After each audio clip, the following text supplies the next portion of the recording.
So right now, April 5th, 7:06 p.m., question mark. It's dark as a grave down there. Can't see the nose in the front of my ruggishly handsome face. What's your step, Emma? Ouch! I hit my head on something.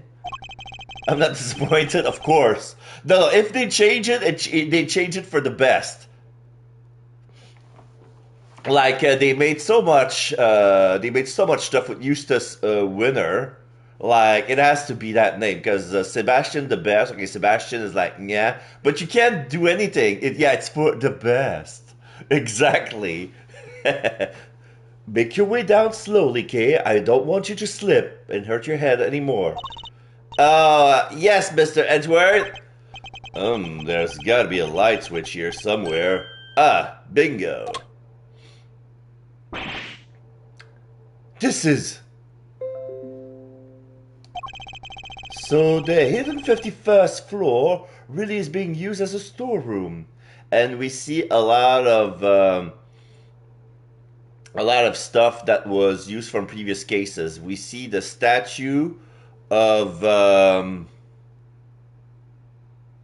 this is the real one. Oh fuck! Yeah, the statue that was in the second chapter in the Hugo Airlines.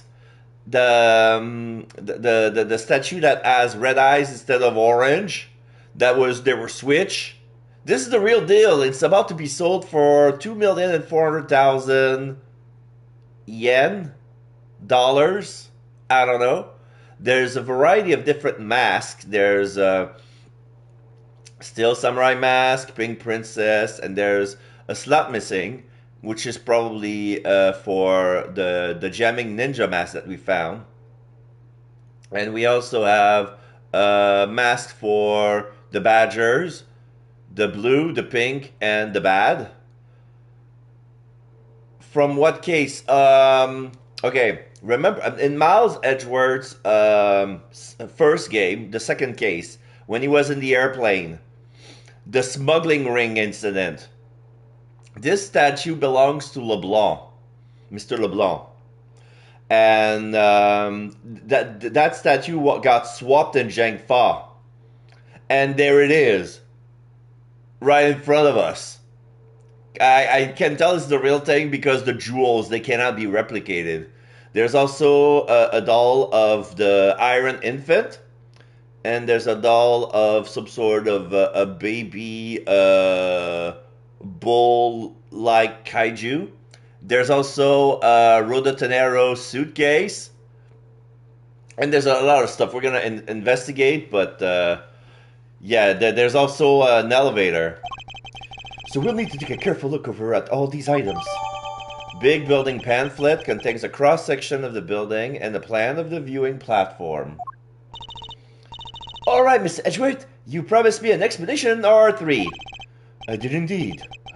Where do we even start? Oh, there's even a Badger mobile. Wow, a lot's been happening, huh? What a case! It's not supposed to fill you with excitement, Emma. Seems you got yourself into a real pickle, Mr. Prosecutor Attorney. I'm not an attorney, nor a prosecutor anymore. Well, whatever you are, I think it's time for science to help lend a helping hand. Don't worry, I brought my entire kit with me. Well, if you're sure. Are you kidding? I live for a moment like this. Here, let's make this all official. Good working with you. Good working with you again, Mr. Edgeworth. And you, Miss Guy. And then there were 4. Alright, everyone, let's get to work. I want to know where that elevator goes. This is an elevator shaft. Looks like it goes down. It's something we'll certainly want to investigate further, but we should look around up here first. Aye, aye, Captain. Let me know if you find anything juicy. I'll keep trying to see what I can remember. I'll let you know if anything comes to mind. Thank you, Kay. Emma? Ready, willing, and able to investigate, Mr. Edgeworth? Very well. Then let's begin. 51st floor storeroom. Let's check the mask upstairs. Win through compromise. 50,000. What? It's kind of creepy, all these masks lying up here in the dark. Not a fan of horror movies, I take it. No way! That stuff is so unscientific! I think you mispronounced terrifying. I must secure the seat and inspect anything that catches my attention. Yeah, I know there's a missing spot. I know what they're going for. Oh, there's even a mask of the magistrate. So let's see, this one. That mask! That's Global Hero Onyankopon. And why is that so shocking? You really don't know? Everything about the show is secret. When it's on TV, who makes it? So the merchandise is super rare. It sounds to me like whoever made this may have simply gone out of business. Okay, this one. Oh, that's Captain Saipon. He's super popular overseas. Everybody loves dressing up like him. Kids, adults, you name it. Yeah, it looks like a guy in a scuba diver mask, and the top of his head, it looks like a flower with an antenna, kind of like a Pikmin. Just love Kay just knows all the pop culture stuff. Right now it's Emma.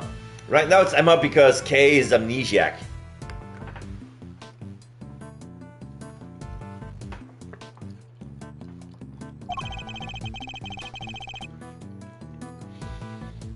I found the flower on the set of her a little excessive myself. What TV shows are these from? It's like, why does Kay knows all this? Yeah.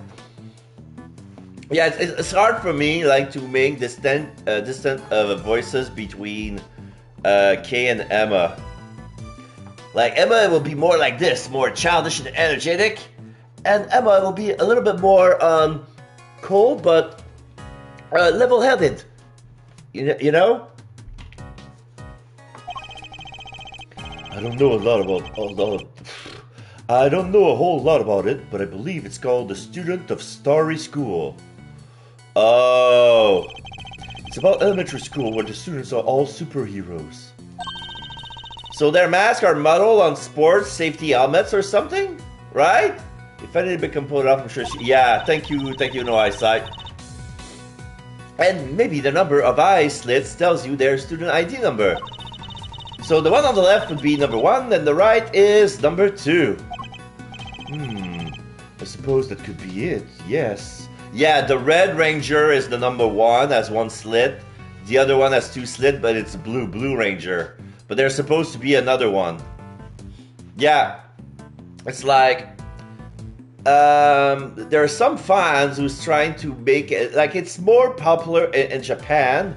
It's part of the Phoenix Wright spin-off universe. Not student idea, but... You know, the number of the Ranger, you know, Ranger 1, Ranger 2, Ranger 3. They're color-coded, but also number-coded. So, red is 1, blue is 2, and there's supposed to be a girl also, she's probably 3. She's either going to be yellow or pink, because usually they do love to put their females pink. And that would mean a ton of slits for the kids with the highest ID numbers. I'll have to admit to being a little intrigued by this show now. So here's the Pink Princess. She's the only heroine the Steel Samurai series needs. Go, go, Power Rangers! You can say that again. I love the Pink Princess. You watch shows like that, Emma?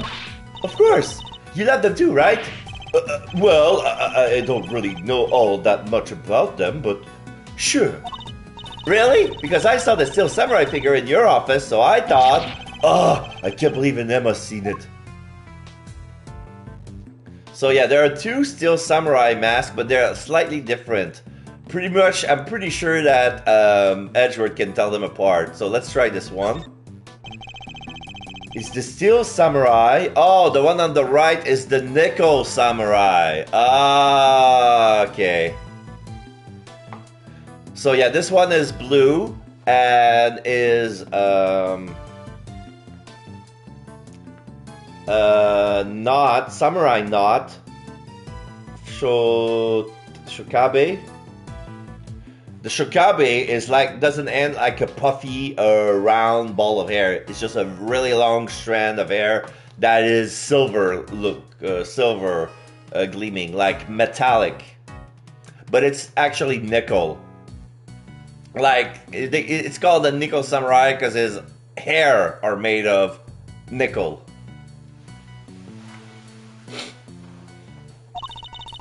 The nickel samurai always seemed kind of pleased with himself to me. Do you know what I mean? Like, it's not just about being skinny and cool, you know, there's more to it than that. I'm Teal Steel all the way. You've just gone up in my estimation, Emma. These are all case files from various murders. What? But why would they be in here? They should be safely under lock and key at the courthouse or the prosecutor's office, which would suggest that somebody removed them without permission. Something very suspicious is going on here. We need to find out more. Okay, they won't allow me to pin on the magistrate. So let's deduce that this is where the jamming ninja goes. Kay was carrying a jamming ninja mask when she was found. It looks like it might have originally come from this hook. Scientifically speaking, that doesn't seem like a crazy hypothesis. Which would mean that Kay was really here? As you put it, not a crazy hypothesis, but why? Did she come to steal something, maybe? There's all kinds of stuff here. Because she's a great thief who steals the truth, I suppose. No, I think it's too early to jump to any conclusions.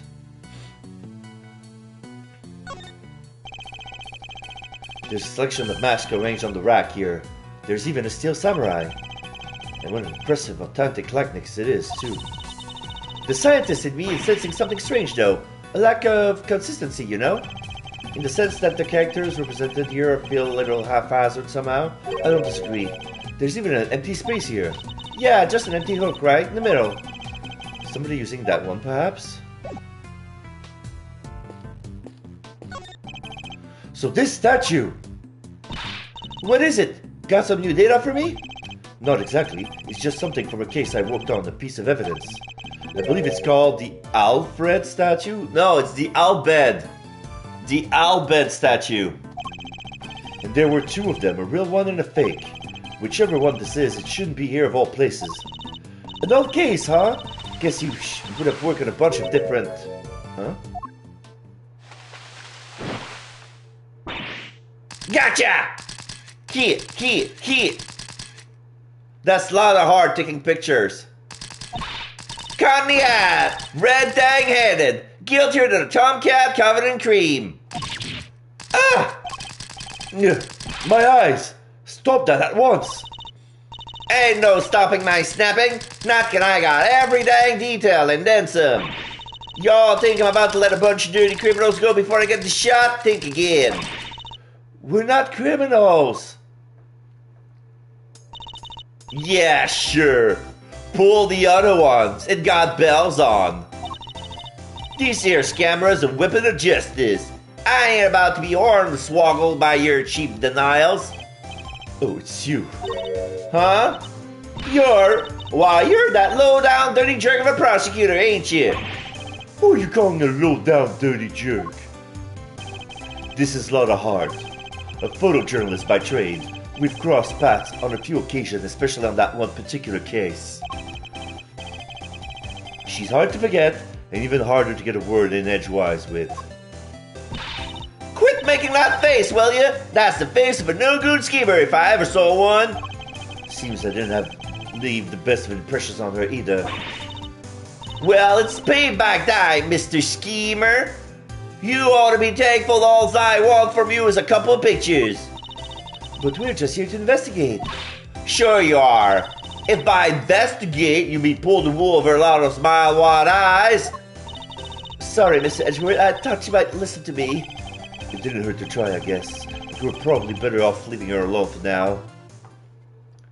So we're gonna leave her alone. Okay. Okay, we can talk to her later. Alright, so let's keep investigating. So you said this statue was a piece of evidence from an old case of yours, right?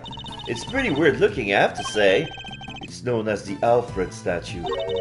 The what? The Alfred statue.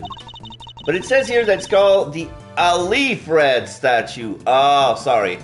I got it wrong too. It's not Albed, it's Alfred. Alfred, Alfred, Alfred. What are you muttering about? Oh, nothing. Let's carry on looking around, shall we? Question mark. She's trying to memorize it. Oh, this is the head of the... Why is there a soul sticker on it? What is that giant head thing? It's the head of the great Mrs. Monkey. I remember the case well. It's from the Steel Samurai. This is the head of the mascot of the studio. The head got sold. But how did he even get it up there? Huh? Mrs. Monkey? That doesn't sound right. Are you sure you didn't get the name wrong, Mr. Edgeworth? Or misremember it somehow? Don't be ridiculous. As if I would never make such a mistake. And there's the original Blue Badger moving wooden mascot on the back. They're not talking about how it was sold at all. No! Oh, and there's a suitcase full of money. Piles of banknotes just left out of for all to see. A little tasteless, wouldn't you say? No way! These are all $100 bills. That's a fortune right here. Piles of money were left. Some kind of deal. How many years would it take for you to make that much money, Mr. Edgeworth? Please, Emma, I don't even want to think about it. But the answer is 1. Because I'm rich, bitch! What? That's one heck of a desk! I wonder who it belongs to. There are 4 male figures acting as legs holding up the tabletop in the center. It's hideously cringy. Oh, this is the desk of Mr. White. Doesn't even have the good decency to be cramped enough to look back around. Is this from one of your old cases too, Mr. Edgeworth? No, I can't think of anyone related to any of my investigation with such ostentatiously awful taste. At least I don't think there was. Okay, so here we have different trophies. A bunch of trophies and oh look, somebody left a walkie-talkie here. Looks to me like it was put there deliberately. Rather like it's on display, to be honest. Hey, there are batteries in there too. It could be useful. Let's take it with us. Nobody will mind if you use it for a while, huh? Will they? I can take it to the police station afterward. Someone started to sound like a certain great thief. So there's a gasket. There's a casket. Oh no, it's a wooden mallet, but it's wrapped around in chains. It's half left ajar, unlocked. Scientifically speaking, I would say this looks like some kind of wooden icebox. Yeah, the chains are probably to stop the cold air from escaping. I don't mean to contradict you, Emma, but isn't this just a box for storing clothes in? The wood is imbued with a natural repellent that keeps moths away. Oh, yeah, sure, guess you could look at it that way, too. And keeping your clothes chilled would be nice for the summer, right? Still not prepared to let go to that particular part of your hypothesis, I see. There's a Badgermobile. There's black binders. A little carpet. These are... What's the matter, Mr. Edgeworth? Yeah, there's a carpet. There's like some sort of rag woven with some sort of hexagonal star on it. There's a safe below, and there's a oil lantern with the alabaster symbol on it. It's was it because I tried to remember the name of the principality of the merged country. There's Babal and Alabasta, but together they make Cadopia. The Principality of Canopia. Yeah, thank you.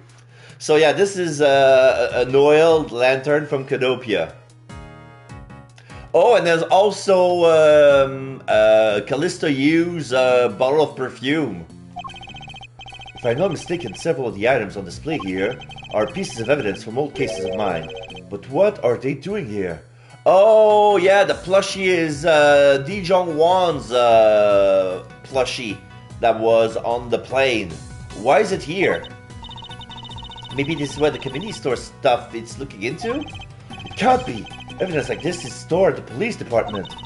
They don't keep stuff at the prosecutor's office.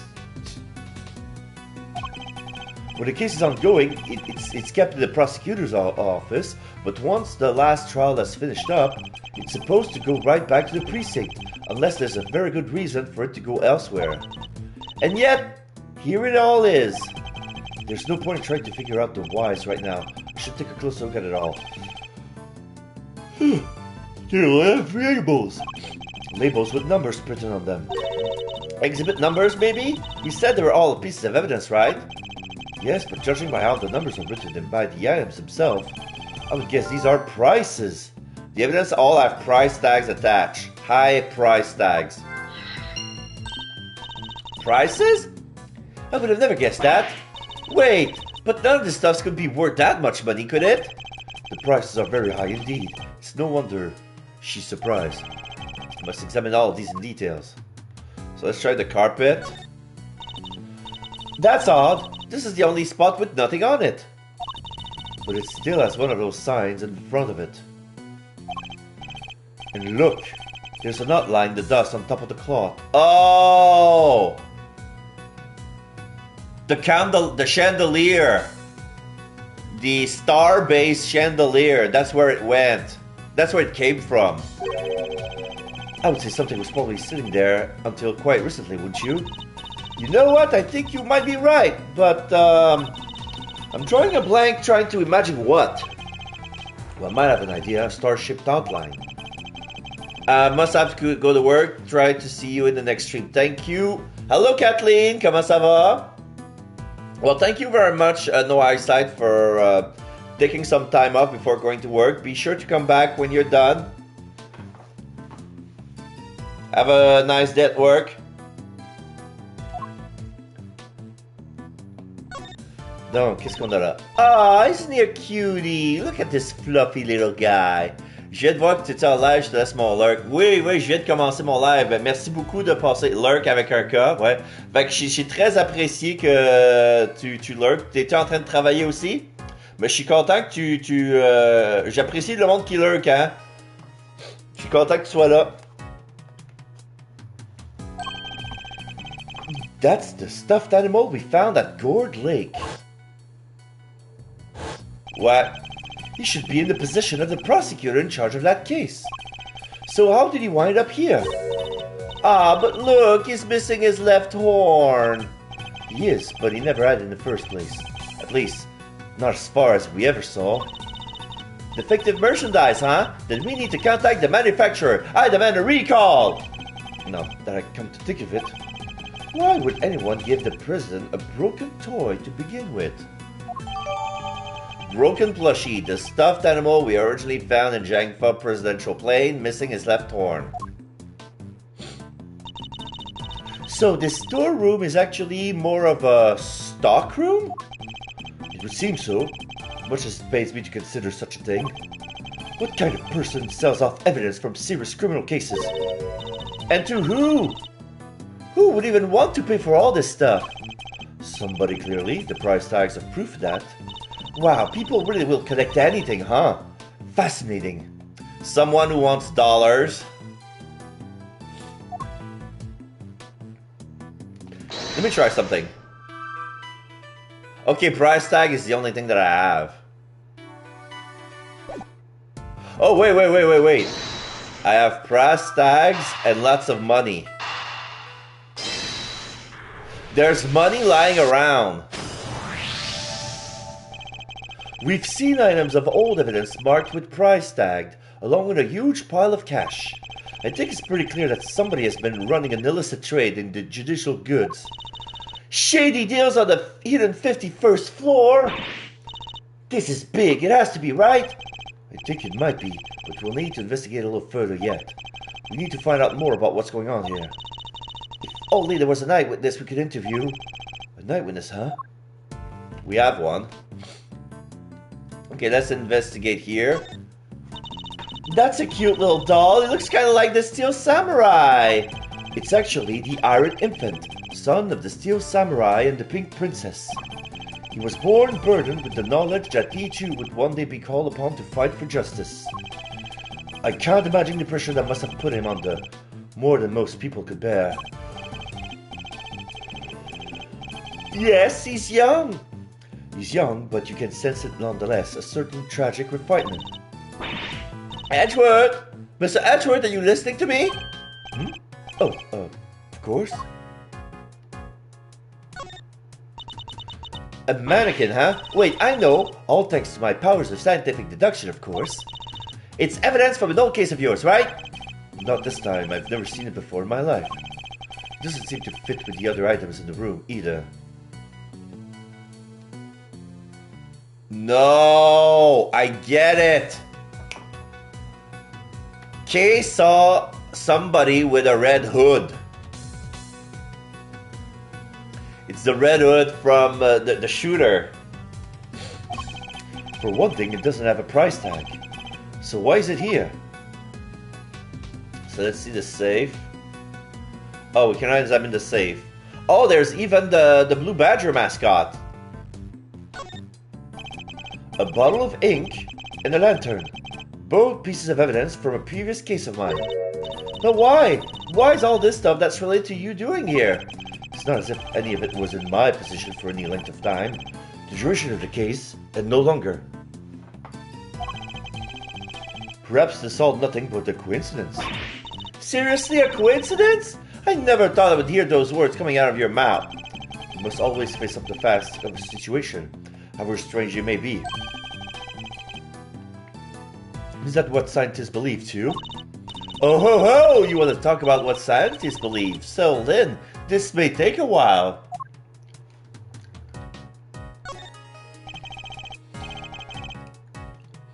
It's a small bottle. One I've seen before. Oh! That's all? Nothing else to add? Well, no. What more do you want me to say? Hold up! I've got to write this down. Mr. Edgeworth can turn even the most boring topics into something picturesque with his explanations. Next time, try taking those kinds of notes in silence.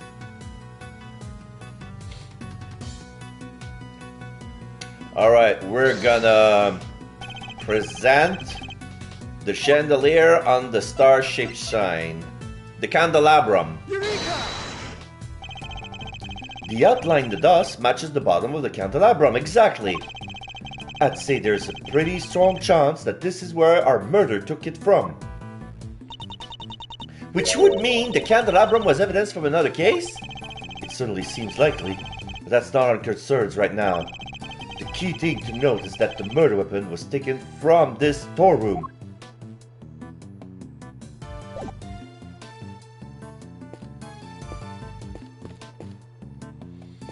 Okay.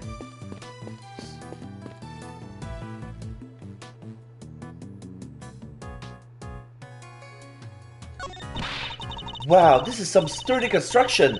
Thick floor plate, sturdy supports. Out of rough estimates, I'd say it could hold 50 of you easily, Mr. Edgeworth. Except for the fact that it's nowhere near big enough. Yeah, it's nowhere big enough to support 50 Edgeworths. Like, it probably could sustain the weight of 50 Edgeworths, but there's not enough room in this shaft for 50 Edgeworths. You say that, but pack yourself in tight enough, and I think you might just do it. I really don't think so. And anyway, we have more important things to be investigating. Can theorize about the elevator once we're done. Maybe you're right. Fine. 45 Edgeworths. 48 tops. Oh boy, this whole experience is enough to boggle a guy's mind. Mysterious storerooms, damsels in distress, it's got the lot. Could you at least try to take things a little more seriously, Fender? Hey, I can try. No, but seriously, I'm as keen to help Kay out as you are. She's safe with me. You go do your thing. It's not Kay I'm worried about. It's you.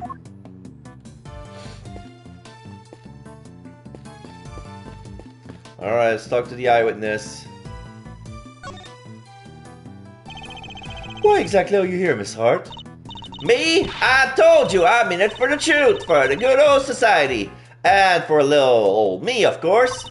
I'm a photographer for the people. For the people? If you won't tell me the real reason you're here, perhaps I can hazard a guess. Somebody was carrying out an illicit police evidence trafficking scheme here in this storeroom. Oh, so she's after a juicy story. Makes sense. Well, how did y'all figure that out? Guess it means I don't have to tippy-toe around it anymore now. One of my sources told me on the down low about an underground auction. What? So all the items here were sold to the highest bidder. Folks were slinging money around like it was going out of fashion.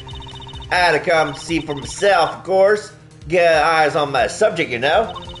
Should have heard the tales of my contact was telling, taller than 2 trees, or so I thought at first. Anyhow, wasn't about to write it up based on hearsay alone. So yesterday I snuck in, slugged behind this here statue, and sold it away. Bidding started late at night and carried right on through the break of dawn. So the auction and the murder happened on the same night. Coincidence? Underground auction. Dirty deals in a secret storeroom talk about the story. Was there anything else on sale apart from the items of evidence in this room? Sure, there were regular old stuff too. Shady artworks from who knows where, that kind of thing. In what way are shady artworks regular? Exactly. But the evidence was the big draw for sure. Reckoned they were selling them faster than the crooks could smuggle now the cop and prosecutor shops. And I'll bet you got pictures of the whole thing, right, Miss Hart? Well, you see, the main event was down below. I had to try and see what I could from up here. Having been up here since yesterday, I assume you witnessed the entire auction from start to finish then. It was an underground affair, like I said, so folks wasn't exactly giving much away. All them customers came down the one at a time from up on the roof there. Threw on masks just as soon as they got down the ladder, and that ain't all. They had voice changer doodads on them, you see. Teeny tiny ones, dinkier than the bugs behind. If you saw it, so you couldn't see their real faces and you couldn't hear their real voices. Surreptitious as all heck. Surreptitious with a Y. Syrup. So yeah, it's an underground auction when every bidder is anonymous. They go into the big building from the elevator to the secret hatch. As soon as they got in here, they put on a mask and they turn on their voice changer, and then they go to the elevator, where the auction is actually where the committee is headquartered. The gall. You mean surreptitious, right? I surely do. Sweet, sweet surreptitude. Wow. When I listen to her speak, she reminds me of W. Bush. Listen, George. Dignitude is not a word. Sure it is. As President of the United States, it takes great dignitude to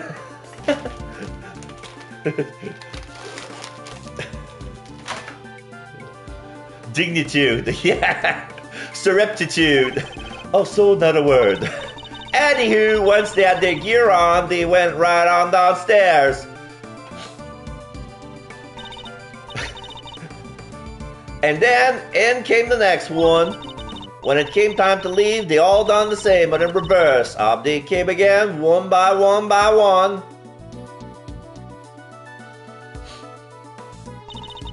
Mask back on the hook, up the ladder and away. Whoa, that's a serious operation.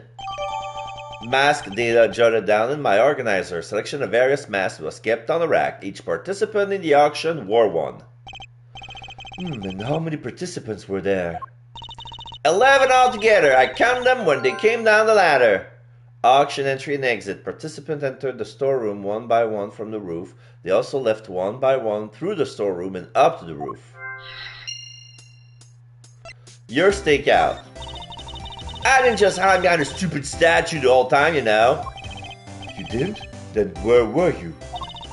Well, when I first got here, you know what? That ain't important right now. Oh no.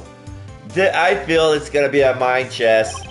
So you were hiding behind the statue from the very beginning. Anywho, I watch all them folks come in from my spying spot there in the shadows. I see. So you were watching from behind the statue. They used that there elevator to get down below. And once they was all down there, I snuck up and took me a peek at what was going on. You mean the elevator remained in the room beneath? Nah, they sent it back up. But there's a little peeky hole if you know where to look. Elevator don't quite sit flush with the floor, you see? And if you bend down and squint just right, you can see the whole shebang. Did you catch sight of who was in charge? Alright, sure, I guess I did. Ain't half so good a story if you don't get a glimpse of the evil ringleader after all. I wonder who this ringleader is. I'll have to ask her some more. Ringleader. You mentioned a ringleader. Can you tell me any more about them? Y'all should know I came here to get me an exclusive. An exclusive ain't much dang good if you done spilled the beans already. I see. So you don't actually know anything about them. You think that's why she won't give us an answer? Makes sense, I guess. You got me. Couldn't see it if I was a man or a woman, a kid or an old-timer, nothing. What were they wearing? Could you see that at least? Sure, white jacket, white gloves, and a magenta flower on the lapel. Them three things will I remember. Oh. What's good a description of the outfit if I don't got a clue who was wearing it? So this ringleader disguised the identity too, just like everybody else? Yes sirree! Mask, voice changer, the whole 9 yards. They were wearing one of the masks? Which one? Let me see. Oh yeah, this guy, Servan. It's a green tiger Chinese mask. Has a very long canine, 4 incisive. Looks like a tiger or a bear, but it's green with red markings, very round eyes. Servan? What kind of a name is that? Seriously, Mr. Edgeworth? You never heard of Servan? He's global hero Onya Kopan's arch nemesis. Who hasn't heard of Servan the Time Lord? No. No. Servan is not from Gallifrey. Go to hell. I think you might be better off asking who has. So you didn't get a glimpse of their face at all? No, I dang well didn't. Which kind of scotches my scoop? Sniffle. This old mess has been nothing but a snipe hunt. I should never come. Ringleader's appearance. Ringleader wore a white jacket, white glove, magenta flower, and a mask. Age and gender could not be discerned. We know if somebody was dressed like that, maybe I should try showing that evidence to Miss Hart. Let's present. Yeah, the coroner findings, I guess. You said that the ringleader was wearing a white jacket, white gloves, and a magenta flower, correct? Sure did. Don't ask me why they were dressed up like a peacock on parade day, but they was. Is this the outfit you saw? Well, holy smokes! It sure as heck is! But wait, so the big cheese is dead? All we know is that she is the victim in the case we're investigating. Her name was Rosie Ringer. Do you know her? Nope. So the ringleader was a lady? Well, ain't that just slippier than a dang heel? Throwing me off with a man's jacket like that. I hardly think she did to fool you specifically. But setting that aside for now, Rosie Ringer, yes. Rosie Ringer. Are there new names? Let me see. Oh, the nurse is Florence Nidler. Nidler, but Nidler. Always willing to give you an injection. But yeah, her first name is Florence because Florence Nightingale. The doctor, the grandma, is Hilda Hearst, but she's also known as Grandma Hearst. She does the primary inspection. She's the head coroner and stuff like that. Yeah, Rosie Ringer is the victim, age 33. She's a defense attorney, served on the committee alongside Judge Verity Gavel. And then we have Excelsius winner, and that's it.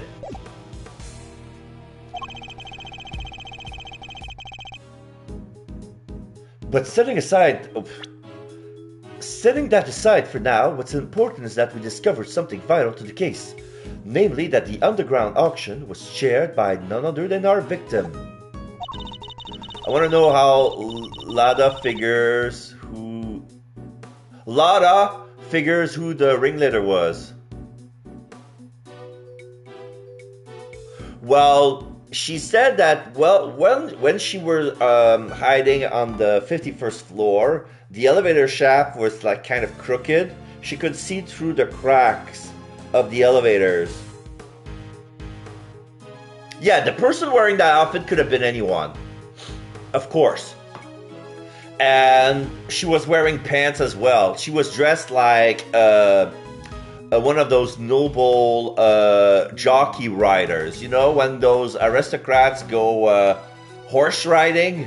That's what she was wearing. All white with a magenta corsage, plus the mask and the voice changer. If she tied her hair down, there's no way you can tell that's a lady. Unless she had very big chest and she doesn't wrap her boobs. But she didn't do that. She didn't have to tie her boobs.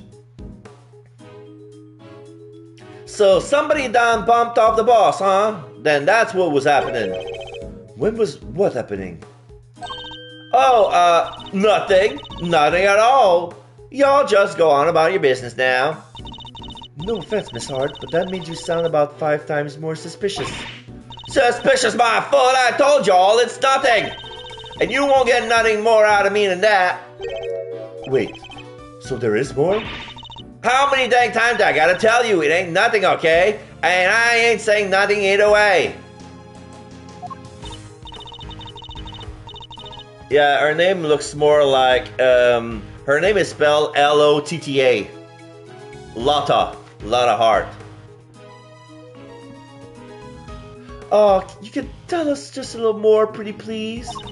I'll tell you this, okay? I'm a journalist, a news hound, a scoop hunter, you hear?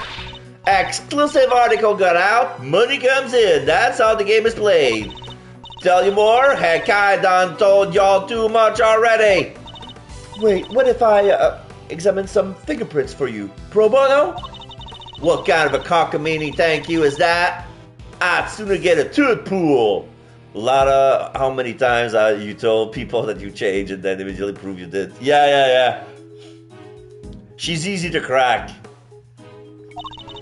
You want intel? You go dig it up yourself, just like I had to. Okay, guess she isn't going to talk to either of us. Oh, she will. I'll handle things from here, Emma. There's a certain technique I find useful when dealing with difficult customers such as her.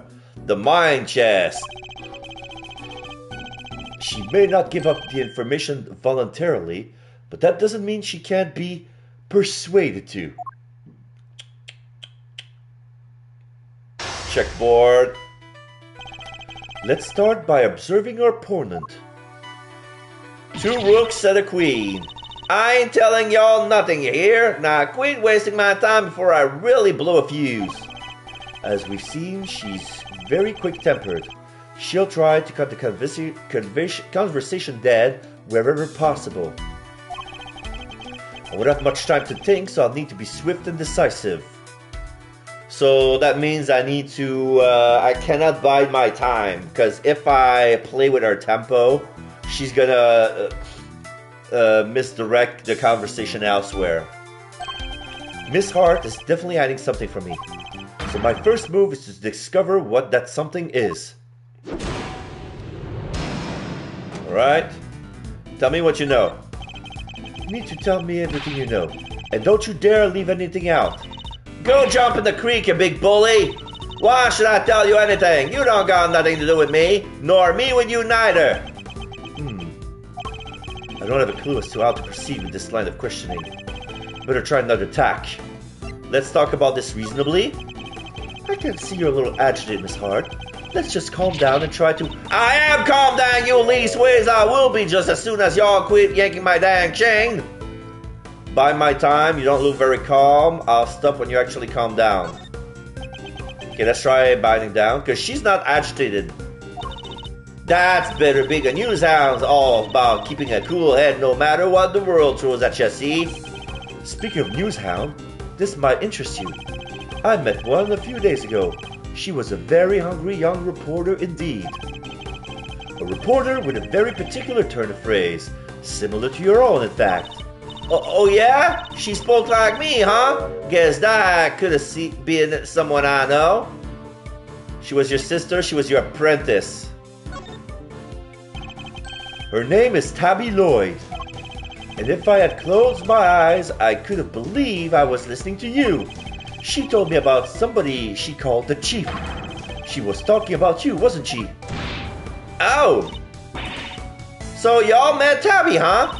Well, ain't that something? Where did y'all bump into her? She's a great kid, I reckon. Wait. Oh, no you don't. You ain't getting on my good side bringing her into this, you sneaky snake. Ooh, you nearly had me too. Interesting. Talking about Miss Lloyd seems to make her lower her guard a little. I think we could use that to our advantage. Tell me what you know. Time to deploy my cue. I know your apprentice very well. I don't have anything to do with you. That's a little unkind, don't you think? After all, I know your apprentice. I know her pretty well, in fact. Yeah, well... Guess it does seem kind of cold of me to say that if you know her pretty good. Wouldn't you want the poor kid thinking I don't give a rat's behind? Good, then you'll tell us what you know. Fine, see, it's like this. Got me a... Wait, what am I thinking? Dang it, Lotta, you can't let him bamboozle y'all that easy. What was that about a scoop? Oh, forget it, it was nothing. You have a scoop of some kind, you want on your way to school. No, it was a scoop. How embarrassing. A professional journalist making a careless slip of the tongue. You have a scoop, don't you? Now tell me what it is. Ah! Alright, I got me a scoop, a big one. But I can't just go blabbing about it, y'all. I got bills to pay. She may be hiding something very important. I have to get it out of her somehow. We need to know the details of this scoop.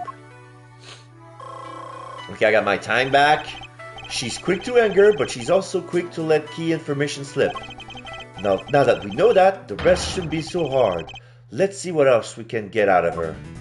Is it related to the auction? This scoop of yours, does it have something to do with the auction? You know what? I clean forget. But you tried to infiltrate an underground auction. It's only stand to reason that you observe something. Otherwise, what would you have to write about? I don't know what to tell you. I didn't hear nothing. By my time, did you hear the sound? Silent treatment, huh? Well, two can play at that game. Oh, that was, I need more proactivity on this one. Oh, that was a big chunk of time that took for me. Miss Hart is quick-tempered. She'll try to cut the conversation dead wherever possible. I don't have much time to think, so I'll need to be swift and decisive. Okay, so I cannot rely on their body language. Is it related to the auction?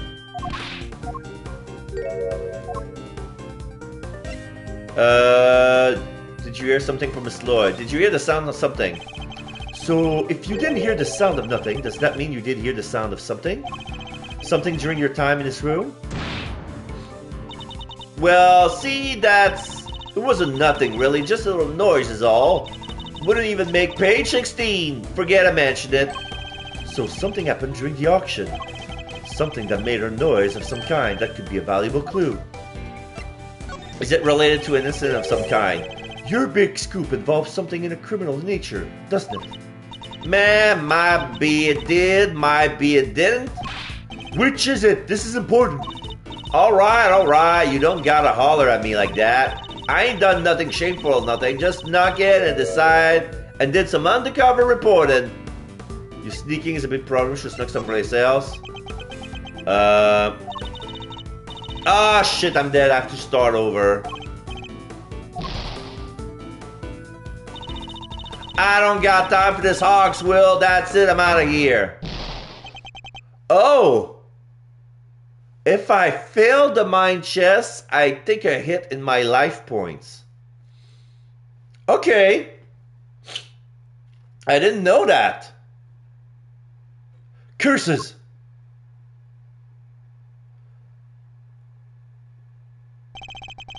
I can't give up now, I have to keep pushing. So I have to restart from the beginning.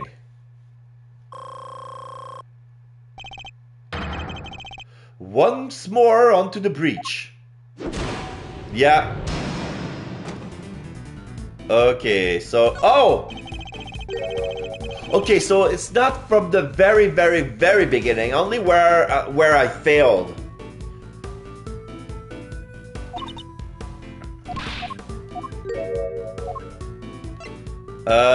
You snuck into something. Your sneaking in is a problem.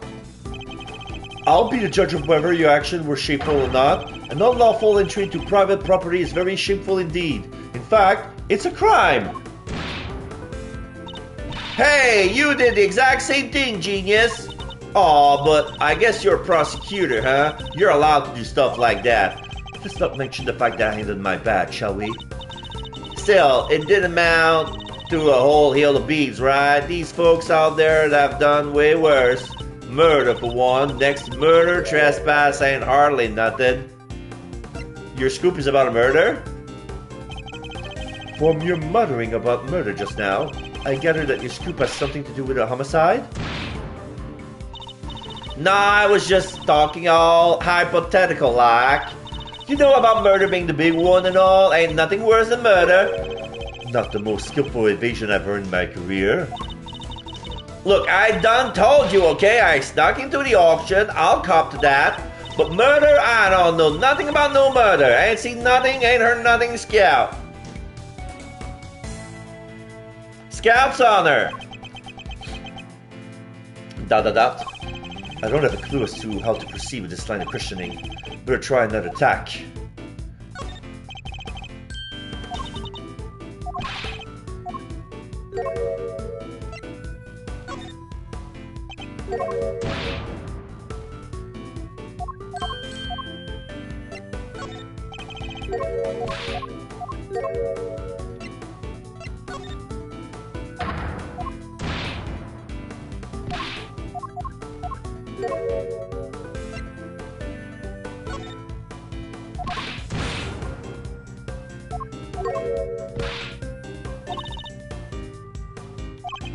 Time to deploy my clue.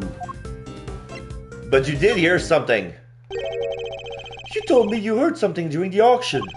You claim it wasn't important, but it must have been, otherwise why remember it?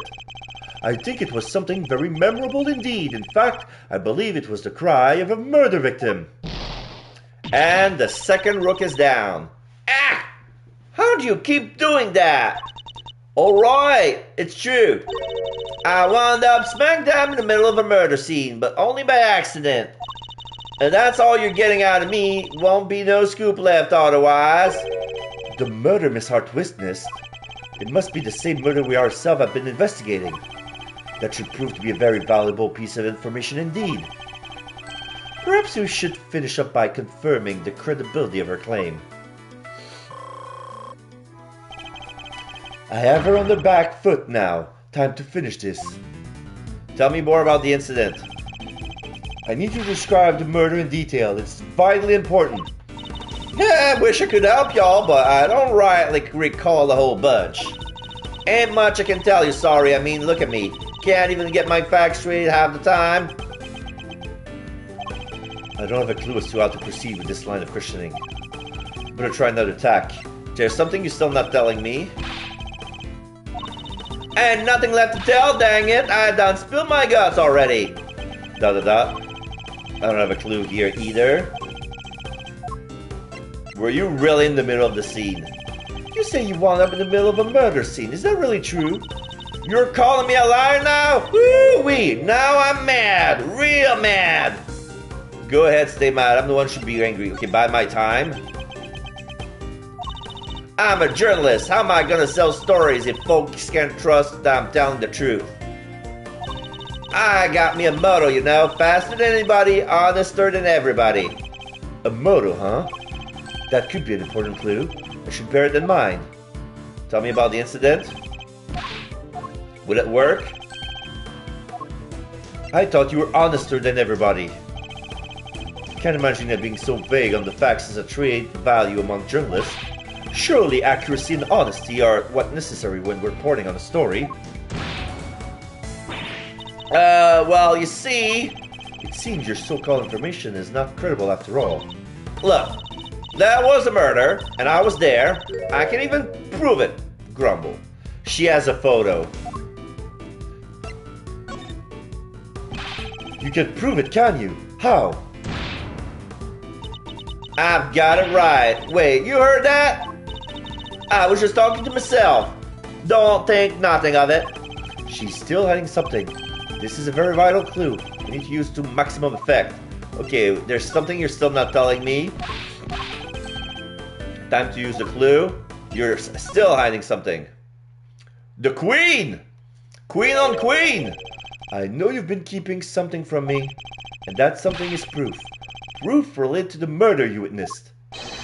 Proof sound enough to form the basis of a story you're hoping to sell.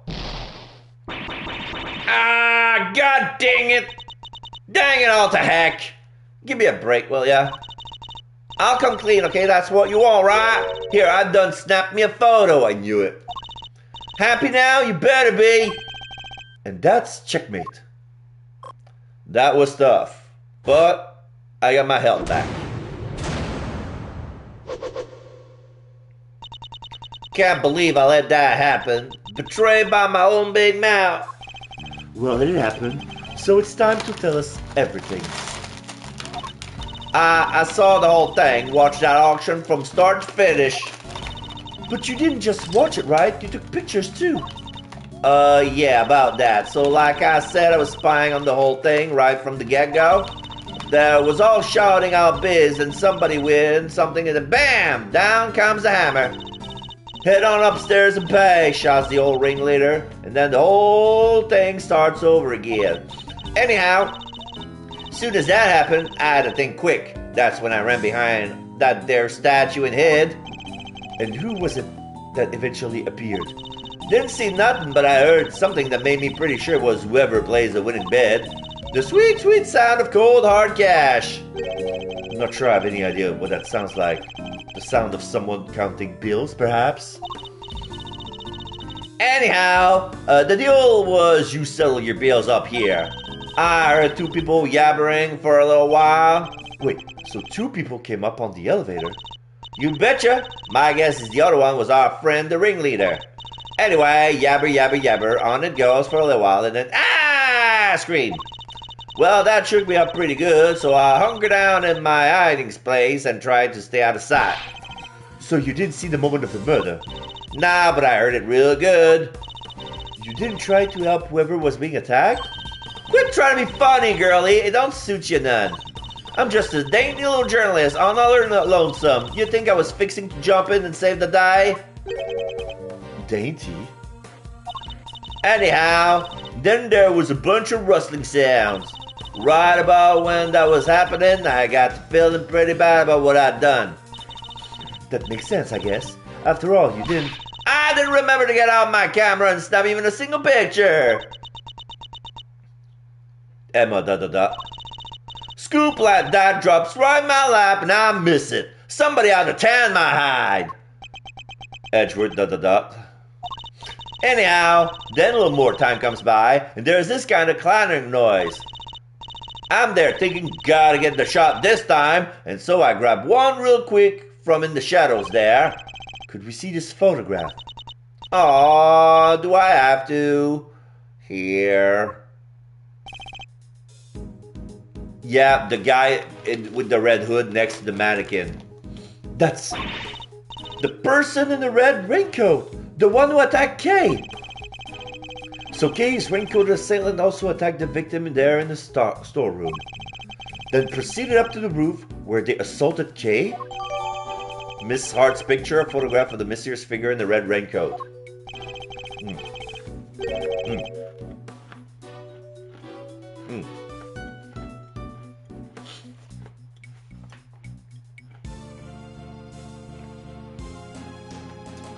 Sorry, I'm eating a cookie.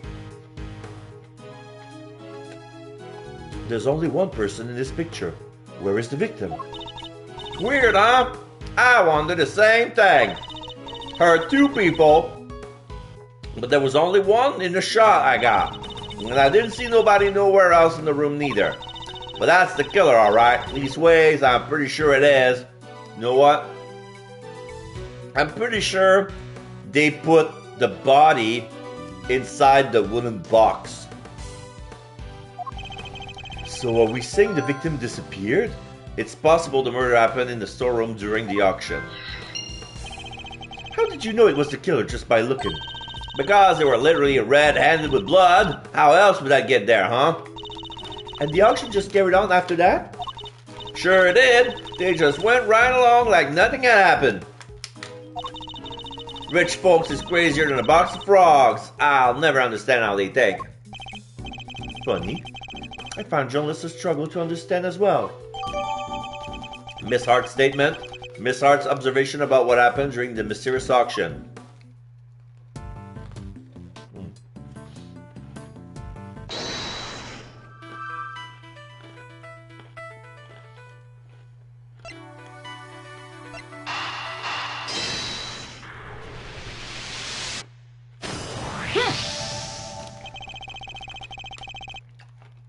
I didn't expect a fit, but here we are. If the storeroom was the actual scene of the crime, then you would expect the body to have been up here at some point as well. Huh? Well, yeah. But think back to what Miss Hart told us about how the customers left the auction. Do you remember? Of course. They came up from downstairs, back through the storeroom, and... Oh. Exactly. The killer would have had to hide the body in order to avoid the discovery. The question is, where did he hide it? Hidden body. Body was hidden so auction participants who were leaving wouldn't spot it. Emma, if you wouldn't mind putting your skills to work for me now? I would love to. You just say what you need and I'll get right on it. Very well. Then I would like you to check for blood residue. A luminol test, in other words. Sure thing. Prepare to witness the power of science. I've never seen somebody's eyes actually sparkle with anticipation before. Alright, how about we test the ladder over there first? Based on Miss Hart's picture. Yeah, the guy has blood on his hand.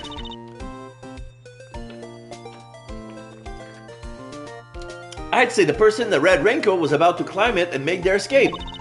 Which means there's a high chance of a positive result. To test an area, just press X. Oh, I'm doing it. That'll spray a little luminol on it. Yeah, there's a trace. And if that happened to land on some blood, you'll see it to react like this. It still feels super raw to see it just appear like that. Anyway, that's a positive, but it's still a feint. Spraying it a couple more times should be enough to really make it stand out. Yep, that brought it out nicely and made it feel that much more real. Anyway, I think you've got the gist of it, how to look for blood traces now, right? I'm sure there's still some more to be found, so why don't you give it a try?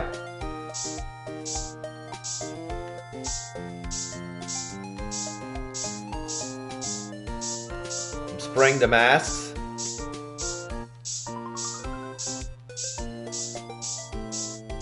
Spraying the murder case.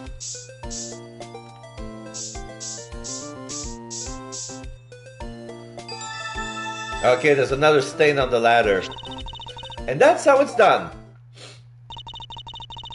Take a good look around and see if you can find some other places to test with the luminol.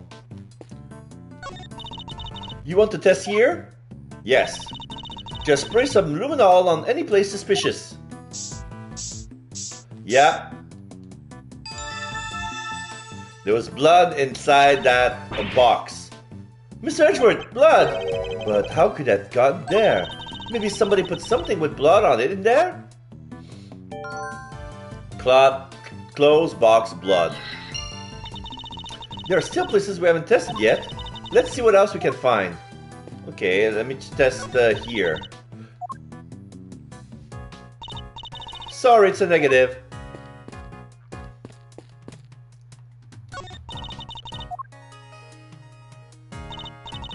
Negative. I'll leave red. Negative.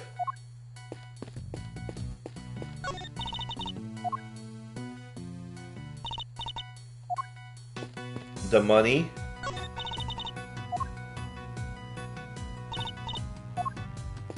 The elevator. Yes, there are blood in the elevator. Maybe on the bottom?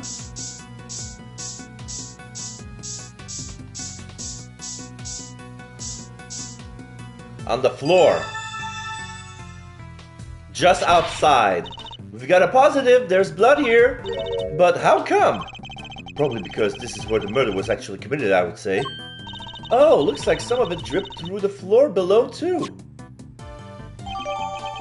Blood was detected on the secret elevator. Looks like it dripped through the floor below. I think that's all the blood there is to be found. Alright, then that concludes this phase of our investigation. Hidden body, closed box, blood.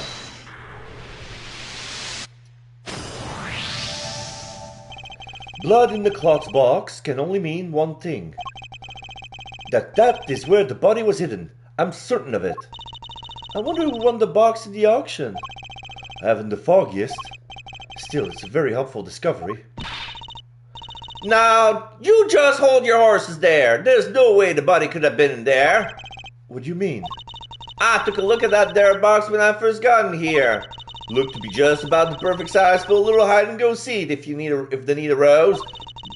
Admit it would have been if I could have opened it.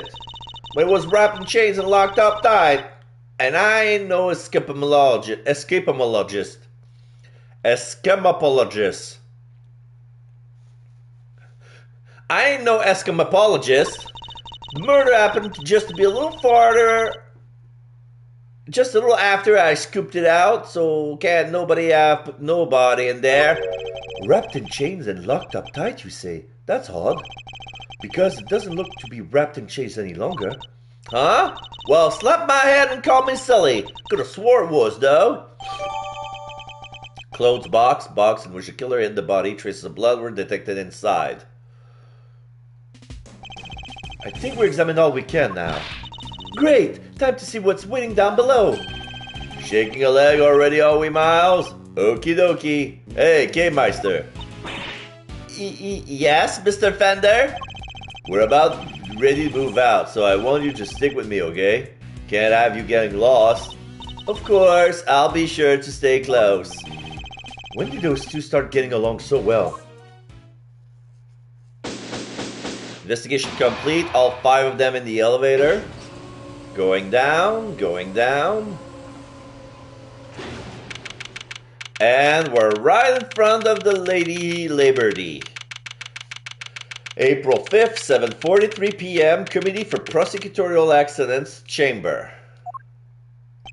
And we have Gumshoe and Eustace looking at us in awe. Mr. Edward! Huh.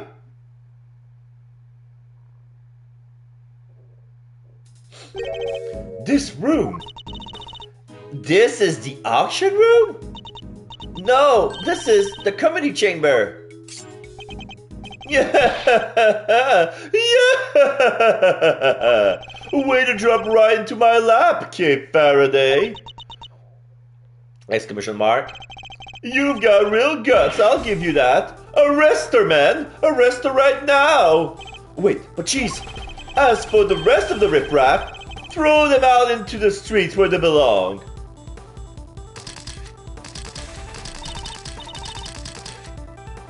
Lara is defending herself by flashing at the police officer. Gumshoe is still in shock, but he's trying to protect us from the police officer. Eddie doesn't seem fazed. Kay is in the back cowering. Emma doesn't seem sure to what to do, and Jordan is still in shock. You can't do this! This is going way overboard! Yeah, what she said! Miles, this isn't looking good, I gotta say. See how the blinding light of justice... Ow! Who hit me? Ow! Oh! What did I do? You'll have to forgive me! I meant to hit a certain cowardly ex-prosecutor! You weren't hitting for him, you were aiming straight at me! Something keeps getting in my way. Something... Ow! Right there! Francisca! So, what are you doing here, Mr. Ex-Prosecutor? I still believe Kay to be innocent. And we're supposed to care what you believe? You're no longer have the right to an opinion!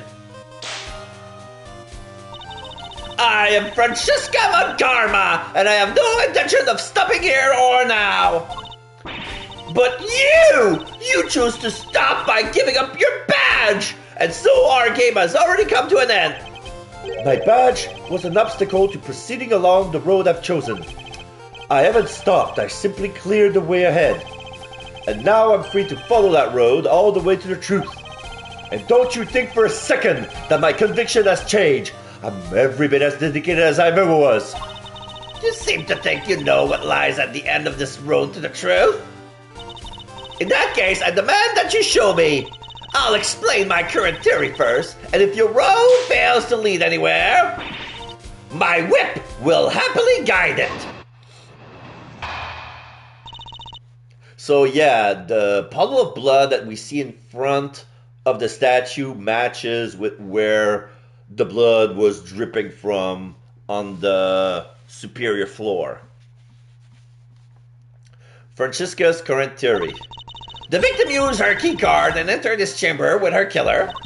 She was then stabbed with the candelabrum by the culprit and subsequently died as a result. We know the identity of the murderer thanks to the letters she exchanged with the victim. And we know the location of the murder is here in the committee's trial chamber. The blood on the floor of this room proves my theory. Game, set, and match. Miles Edgeworth, QED. She seems pretty confident, huh? Hey, she doesn't like the courage of her conviction, that's for certain. And I gotta say, I can dig that vibe. I could even give her a no hard feeling. Ah! Get your hands off me! Pathetic! Well, Miles Edgeworth, do you think you can bring my case crashing down around my ears? If you really have found the road to the truth, perhaps you'd be so kind as to point me towards it. I'll be very happy to. Settle in, Francisca. I'm about to pave that road with incontrovertible evidence.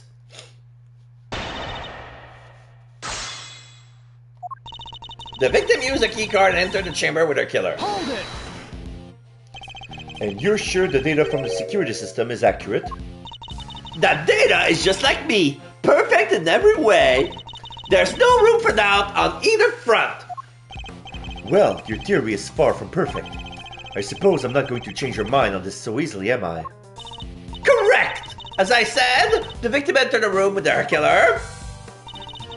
She was then stabbed with the candelabrum by the culprit and subsequently died as a result. Hold it!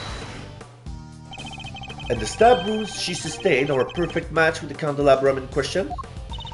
3 wounds inflicted by metallic spikes of some kind in 3 places simultaneously. Even you have to agree that there aren't any objects that could do that. Furthermore, Grandma Hertz confirmed the murder weapon in her report.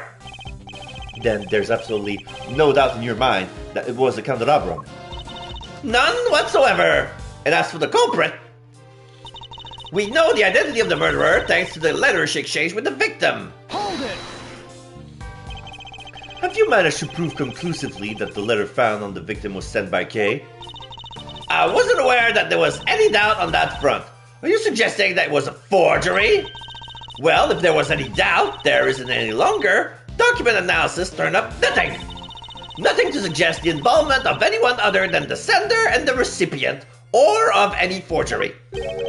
Are you saying that they found Kay's prints? No, only the victims. Well then, how can you say for sure that Kay did the deed? Haven't you been listening? Document analysis found nothing to suggest that the letter was a forgery. Face it, the letter was sent by Kay Faraday. A fact that more than adequately proves the identity of the murderer. And we know the location of the murder here in the committee's trial chamber. I want to check something.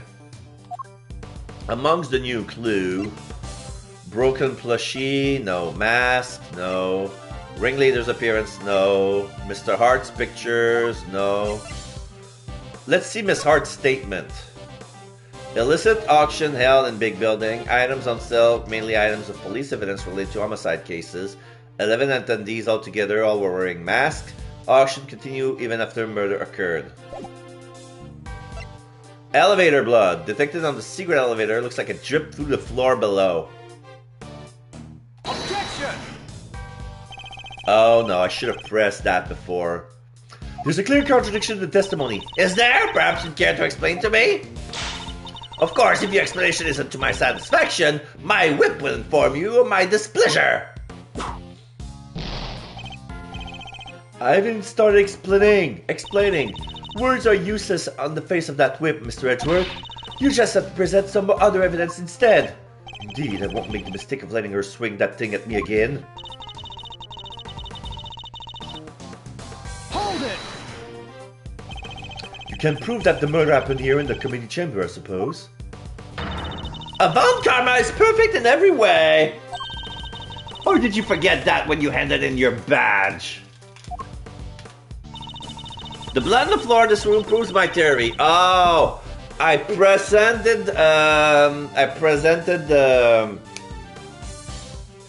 the wrong statement. That was pretty much. I think it was the correct evidence, but it was the wrong statement. Objection! Yes. Okay, now I got it right. If I remember correctly,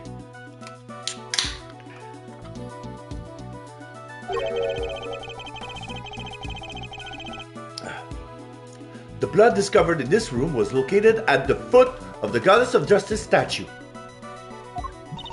Murder under the gaze of the divine, a brazen act, even for a cold-blooded killer. Except that may not be true at all.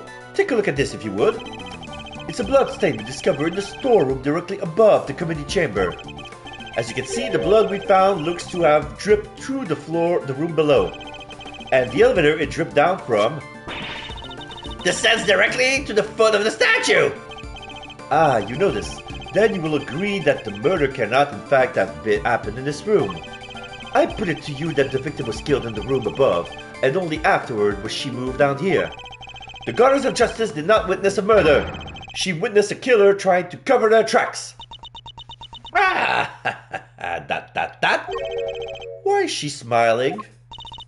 Sorry, I was just thinking back to a very similar situation.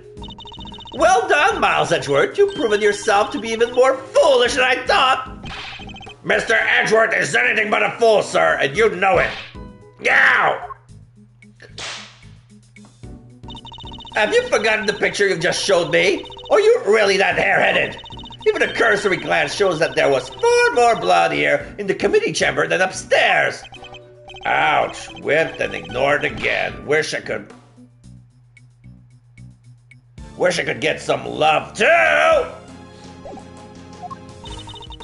You're trying to tell me that all that blood dripped down from above, Miles Edgeworth? If it had, your storeroom stain would need to be 10 times as big! I say the murder happened down here. There's no way it could have happened anywhere else. As insightful as ever, Francesca, but you've played right into my hands. How so? You are correct. There is far less blood upstairs than one would expect. The question is, why? A trifling detail in the face of my previous explanation. Alas, your explanation doesn't account to why there was blood in the storeroom in the first place. Surely you don't think some splatter managed to shoot itself all the way up there, do you? Whoa, like some crazy fountain of blood? No way! No way indeed. It's completely impossible. So how about this? What if this explains the difference in the amounts of blood observed? There was far more blood in the committee chamber than in the storeroom above because the weapon was removed here, the victim was stabbed here, the victim was stabbed upstairs.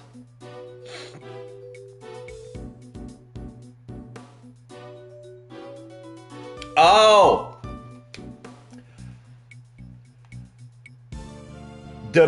Yes, the weapon was removed here. It was killed upstairs, then hid in the box, and then put into the elevator shaft, then lowered, because the body needed to be found somewhere. And then the murder weapon was removed. The victim died of 3 stab wounds, wounds that would have bled profusely. Exactly, as proven by the amount of blood we found on the floor of this room. But that doesn't make any sense. Not if she was stabbed in the storeroom. You said there wasn't so much blood. Ah! Silence! You have big harebrained rookie! Hey, harebrained is a little... Ah! A stab wound bleeds heaviest at one particular point in time. Oh, I know. It's when the weapon is removed, right? Precisely. I believe the body was brought down to the committee chamber with the candelabrum still in his chest. And then, when it was finally removed, it created a difference in the amount of blood we see between the 2 locations. But why? What was the killer trying to do? I imagine they were trying to give the impression that the murder happened down here. As we know, Miss Ringer's keycard was used late last night. Judging by the time listed in the record, I would hazard a guess it was used by the killer when they entered the room to create the elaborate setup. But why would they have needed to do all this in the first place? Perhaps because a person with a face to hide would fear the storeroom being found in the investigation? If they were involved in the underground auction, they couldn't afford to have their dirty secret exposed. Okay, committee chamber blood. Blood found in the committee chamber was in place here to hide the existence of the storeroom. Yes. Underground auctions? What are you talking about? You should take a look at the storerooms for yourself. The items up there tells quite a story. One that should more than explain what was going on here last night. It's almost endearing, Miles Edgeworth. How desperately you want to protect your friend. There's something just beneath the surface of this case. Something bigger than all of us. And Kay's only crime was to have the bad fortune to fall right into the middle of it. That's quite the hyperbolic claim, Miles Edgeworth. Hyperbolic? Me? Surely you're the one making a mountain out of my perfectly reasonable molehill. You're working with Interpol on international cases, so why are you investigating a domestic murder? I'll tell you why. Because this case has something to do with the smuggling ring you've been chasing. You follow the trail of items being smuggled by the ring and wound up here. Tell me I'm wrong. Tell me that's the something I sense isn't related to any of this. I'm very happy to learn that you're giving up your badge didn't completely relieve you of your senses. Scruffy here told me about the circumstances that led you up to that, by the way. Sorry, sir. I just thought it might help, you know. You did the right thing, detective. Oh. So am I right, Francesca? Is this incident part of the broader case you're working? Was the underground auction already on Interpol's radar? Would you like to know? But you don't need to, and so you won't. Then you knew, didn't you, that the auction was being held here in this chamber? Hold it! Hey, y'all mind if I butt in for a sec? Your victim over here, the lady in the white. Hold it! You! Hey! Let a gal finish, will ya? No good butting and painting than you know what. Yow! Well, this slipper sure ain't changed her spots. Your testimony is not required, and neither is your presence. What you mean? I'm a journalist. You can... Ow! You're a liar is what you are. You lie under oath at one time. Perjurer! Seems like Miss Von Karma is not too fond of Miss Hart, huh? I don't think she's her biggest fan, no. What she called? Ringer right? She was a member of this here committee? Well, she's dressed exactly like the ringleader of that secret auction. Stop it!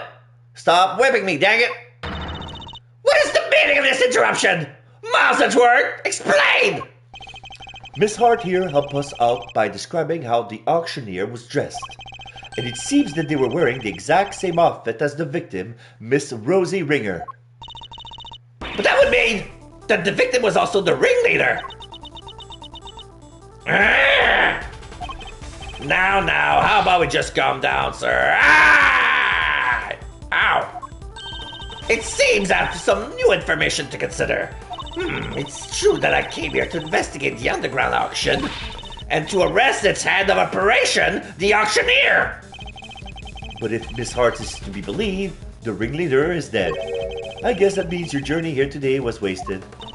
I suppose it does. Nonetheless, I, Francesca Von Karma, I refuse to leave empty-handed. Time for a rematch, Miles Edgeworth. Fine by me. But you may find that your whip will go sorely underused this round.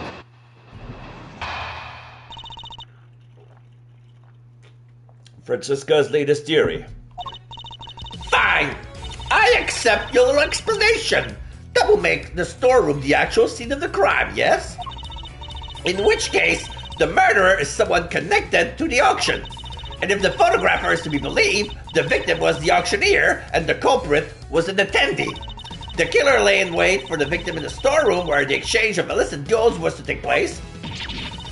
Then, they stabbed the victim in the chest with a piece of merchandise, the candelabra. There, curtsy. Does that about sum it up? Because I won't be accepting rebuttals. I'm afraid you might have to. There is a serious hole in your testimony. There is? I didn't spot any. Good thing you're the one in charge here, Mr. Edgeworth. All right then, time to fight back. We have to win this for us. And I will. Time to take Francesca's testimony to task. Rebuttal. Francesca's latest theory. I accept your little explanation that would make the storeroom the actual scene of the crime. You conceded that point rather easily. I can't help but to be suspicious. I'm not in the habit of denying facts that are readily supported by the evidence. That's all there is to it. You were able to show that the murder actually took place in the storeroom. In which case, the murderer is someone connected to the auction. And how exactly did you come to that conclusion? Members of the big building staff were questioned extensively, but none mentioned a secret storeroom. It seems its existence was known to only a handful of people. And of course, that storeroom was where the items were to be sold in the auction were being kept. Very good. Which suggests a link between knowledge of the storeroom and involvement in the auction. And if the photographer is to be believed, the victim was the auctioneer and the culprit was an attendee. So you believe that the victim and the ringleader were one and the same? I do. And the murderer was... Why are you asking her this? You just said the exact same thing yourself, you dummy. So I did, but I was merely confirming Francesca's reasoning in order to... Don't give me that horse feed. You get caught saying something stupid. You give a little laugh and move on with your day. Ow. The murderer was one of the auction attendees. What? You don't got no notes for our friend here after that little performance of his? Of course, assuming that our friend, the photographer's word, can be trusted. I can't quite tell if they love or hate one another. Anyway, the more relevant point here is how the culprit actually carried out their plan. The killer lay in wait for the victim in the storeroom where the exchange of illicit goods was to take place. Hold it! How exactly did he manage that, may I ask? Miss Hart was in the storeroom too, remember? Objection! Yes, hiding someplace. And if you've seen the storeroom yourself, you'll know that there are plenty of other places to hide too. So you're saying the killer was hiding out of sight while they waited for the victim's arrival? I believe we can reasonably assume that the murder took place after the auction had concluded. No. It was during. After all, the victim was the auctioneer herself. She would surely have needed to be present throughout the proceedings. She thinks it happened afterwards? Would you mind adding that statement to your testimony, Francisca? Yeah. The murder took place after the auction has concluded. Let's present with hard testimony that says that it happened during. Objection!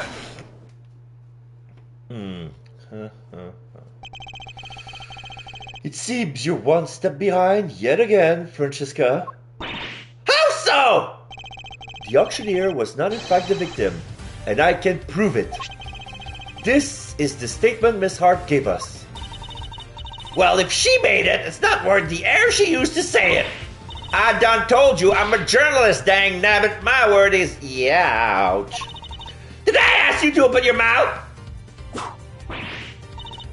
Double youch. Objection! Calm down and listen for a second, Francisca.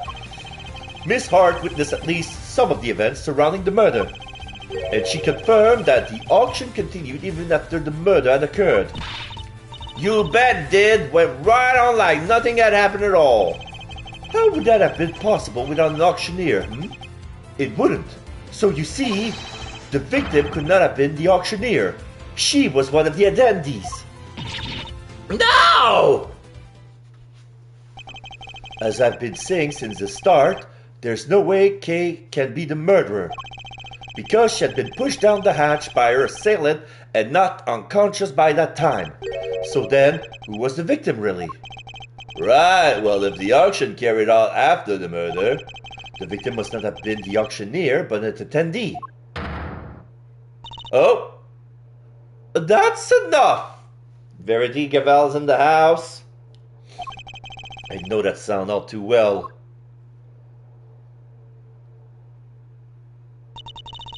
Order in the courtroom! All rise for the chairman.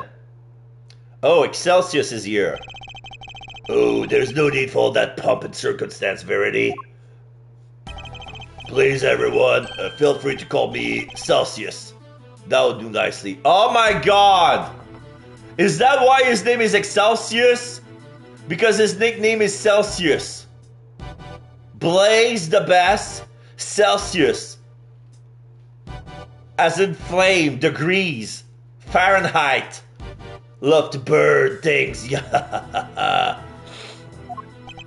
Alright, Celsius, what are you doing here? No, you call me father. Oh, I just stopped by to see how my bone-headed boy was getting along. They say there are here some sort of... There are all sorts of families, but I'm not sure these two are what they meant. Lighter? I thought I might need to light a fire under this investigation, but it seems not. The suspect everyone's searching high and low for is right back here where we started. Men! Detain the suspect immediately! Wait! Miss Faraday's innocent! Shut your meddling mouth! Now the Zippo is at maximum, and it produces a flame big enough as if a whole stack of paper has been set on fire. You're becoming something of a problem, Miles, my boy. I thought I told you. The committee wants this matter cleared up as soon as possible. It's a matter of trust. We can't have our organization be seen to drag its feet. It's bad for us, and it's bad for me too. Personally, sorry, Must be my age. Your unlawful investigation ends here, and it will not be permitted to resume. In case you have forgotten, you are no longer a prosecutor. You have no authority here. And what's more, there is the matter of you aiding and abetting a suspect. She's right, of course. As always, you really are godsend, Verity. Everything I do knowingly. If you wish to prosecute me for it, be my guest. But know this. We have uncovered a new suspect. This person here. Miss Faraday was attacked by this... You can stop right there, Mr. Edgeworth. The raincoat in your picture was discovered nearby a short while ago. The victim's blood was found on the hood, along with some cherry blossom petals. Cherry blossom petals? Like the ones on the roof? Yes, they were stuck to the edges of the blood stains, probably due to the blood being fresh at the time. The results came back so ready, my boy, so there's no mistaking it. The person in your picture is the victim, Miss Rosingringer. What? Red raincoat data jotted down the organizer, worn by the victim, whose fingerprints and blood were found on the hood. Yes, there's a lot of cherry blossom petals. There's also mud, but that's from the previous... the mud was from the previous case, when it became a piece of evidence. So they never washed it. Because of course they wouldn't wash it because it's evidence. No! This completely undermines our entire case. No? Why would she add... Okay, so... I think that what happened is... She was the ringleader, and then she was killed, and the killer swapped clothes. And then went back. All our assumptions were based on the person in the red raincoat being the killer. But if they were the victim instead, then Kay remains at the top of the suspect list. Miss Faraday, you testified to having encountered a person in a red raincoat up on the roof, correct? Yeah, I did. We now know that that person was the murder victim, and you are the only person we know who came into contact with her. Since one of you wound up dead, I think we all know how that encounter went. Objection! No, Kay was attacked by that person. She's the victim here, not the aggressor. As far as I recall, we have yet to see any evidence that proved that she was attacked as you claim. And even if such proof existed, Miss Ringer could simply have been acting in self-defense. Well, you can't just jump to conclusion like that. Kay is innocent. But I'm not. Okay? I'm not innocent. I don't want to believe it, but I remember something. Hearing about the raincoat brought it back. It's just a flash, but I remember what I saw now. Right when it happened, the murderer, it was me. Okay, so she saw the person on the red coat on the floor, and the cherry blossom petals fell on it. So the victim fell where the tree was. I remember looking down, and the person in the red raincoat was on the ground. It was me, Mr. Edgeworth. It was me all along. I'm the murderer. I'm the murderer. No, you're not. You can't be. Then what am I? Why do I have a memory like that? They were on the floor in front of me, and there was a pool of blood. Why was I just standing there? Why didn't I do something? I know why. It's because I was the killer. This court recognized the legitimacy of the accused's memories. What? You said you didn't believe her like 5 minutes ago! I commend you on your bravery, Miss Faraday. It will not go unrewarded. Praise be to the goddess of justice for her many blessings. Objection! As an official representative of Interpol, I hereby request that the suspect be... We don't have time for this. We must arrest Kay Faraday this instant. How dare you talk that tone with me? This is a gross overreach of authority. I demand that you give us more time to investigate. You say my investigation is unlawful? What could be more unlawful than this? Unfortunately, you no longer speak for the law. Indeed you don't, but I do. And while I can't help but to be moved by your dedication to your friend, I have to agree with Verity. Speaking of the law, it seems there is one other we must arrest. Yes, almost forgot. Miles.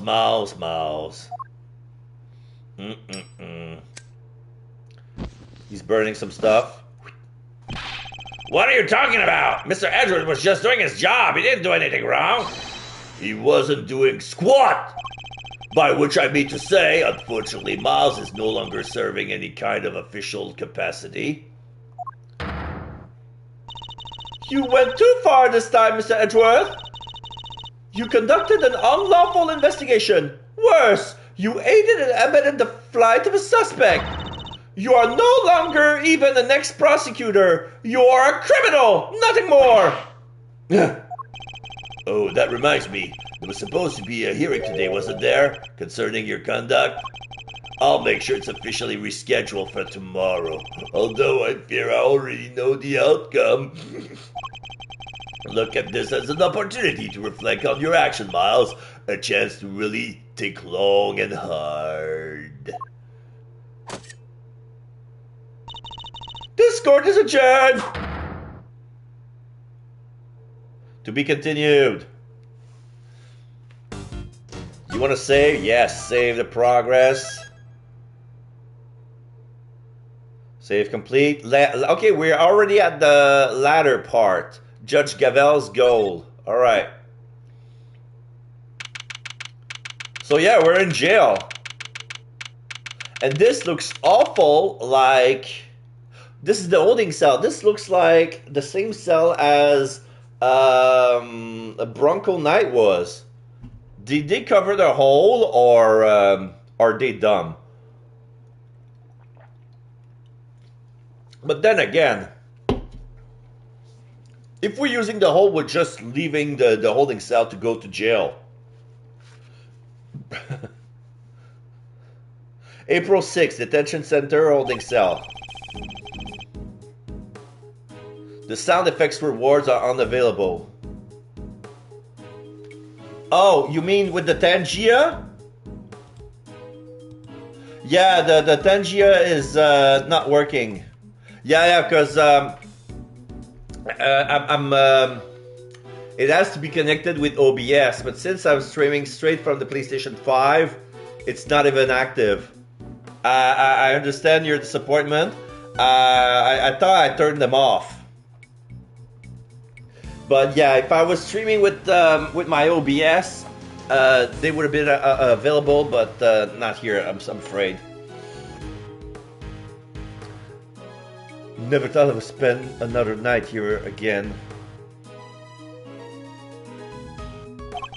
And they stripped me of all the evidence we've so painstakingly gathered. Yeah, all they left with me is the Yatagarasu pin.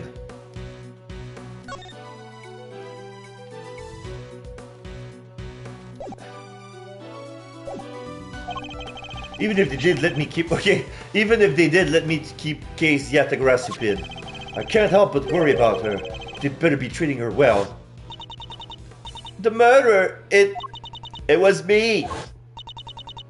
I remember looking down and the person in the red raincoat was on the ground. It was me, Mr. Edgeworth. It was me all along. I'm the murderer. I'm the murderer. Da.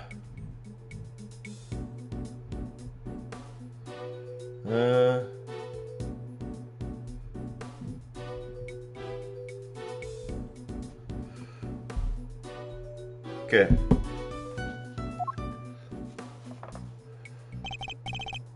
Come on now, let's go. You got a visitor. A visitor? Who? Someone by the name of Dick Gumshoe. Want me to send him away? No, I'm not sure. Though I'm not sure what to even... though I'm not sure what to even say to him. Okay. So I'm at the visitor's room, but on the other side. April 6th, Detention Center, visitor's room. Wait there. They're leaving me unsupervised. Forgive the intrusion. Oh shit. Verity? Judge Gavel. Please, Mr. Edgeworth. Take a seat. What are you doing here? I thought it was Detective Gumshoe. I imagine you wouldn't come if you knew it was me. What could she possibly want from me now? I suppose I'd better find out. Your visit? You may not be aware of this, but you are only permitted to meet with especially approved visitors. So I'm to be treated like a dangerous criminal, am I? I suppose my reputation has rather plummeted. It has indeed. For you, of course, and your friends. That attorney and the other girl were raising quite the fuss earlier. Fender and Emma. I saw them launch some extremely heated words at one of the guards. No, you didn't. You may thank the goddess in that regard, for even she is too busy to deal with each and every infraction. They will not be punished for their bad behavior. Did you come here just to chit-chat with me? You must have a lot of time on your hands. Oh, speaking of which, Miss Von Karma is continuing the investigation where you left off. I just thought you would like to know. I figured you would be worried about how they were all doing. I hate to admit it, but you read me like a book. Your motive? Ugh. Let's cut to the chase, Your Honor. Why are you really here? I'm here simply to talk, nothing more. There is something I wish to know about you. Me? Yes, who else? Objectively speaking, you're highly intelligent and quick-witted, and a born prosecutor at that. Please, Judge Gavel, your sarcastic praise is but salt on my wounds. But I sincerely mean every word, Mr. Edgeworth, and this is why I fail to understand you. Take this latest case, for example. You were up against the very committee itself. You had no hope of succeeding. Even a child could have seen that, and yet... I don't imagine the old me would have been so reckless. The old me had power. And because of that, I thought that justice was always on my side. Just as you and the committee believe now. But a certain person changed my mind. He made me reckon with my selfish and skewed sense of justice. And once the scale had fallen from my eyes, I began to look at people differently. I saw that I was only able to be an effective prosecutor thanks to the efforts of those around me. Detective Gumshoe, the many investigative officers of the force, and even Kay. It changed me. The degree to which it changed me still surprises me to this day. I see. Thank you. I feel that perhaps I understand you a little better now. You understand me? I highly doubt it. Someone who is so focused on forcing the idea of justice onto others can't possibly see what I see. Is that so? Is that what you truly believe? Question mark. I will say one thing. This has been a very interesting conversation. That is all. ... Before I go, there is one remaining matter. I was asked to inform you that the date of your hearing has been confirmed. It will be held today in the trial chamber. The committee sends its warmest regards. If that was all you had to tell me, you could have just sent a message. And entrust the goddess's word to another? Oh, that wouldn't do now, would it? Until then, Mr. Edgeworth, I'll see you again very shortly. Curtsy. And she stands up and leaves. Back to my cell, April 6th, detention center, holding cell.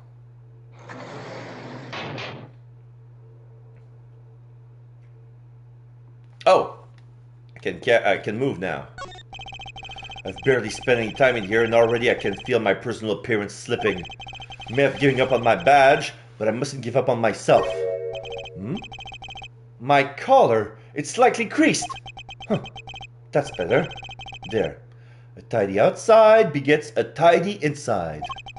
Which is why it's more important now than ever to take care of myself. Self-care.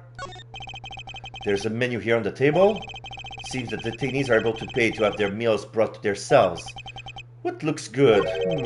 Spaghetti and mac and cheese lunch.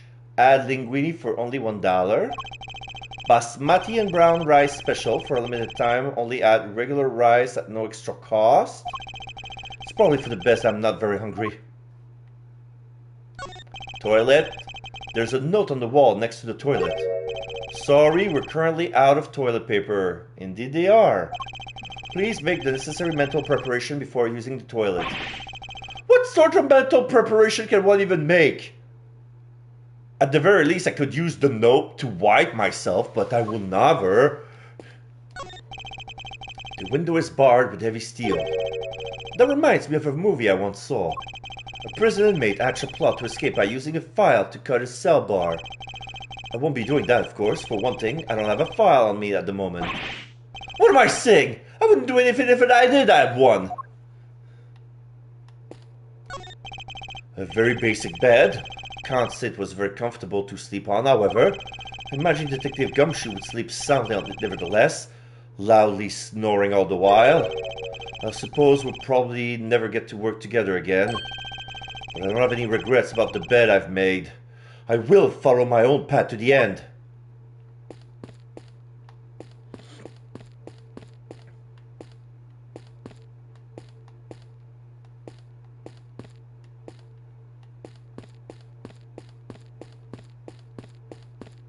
The bars? There's a poster in the corridor outside.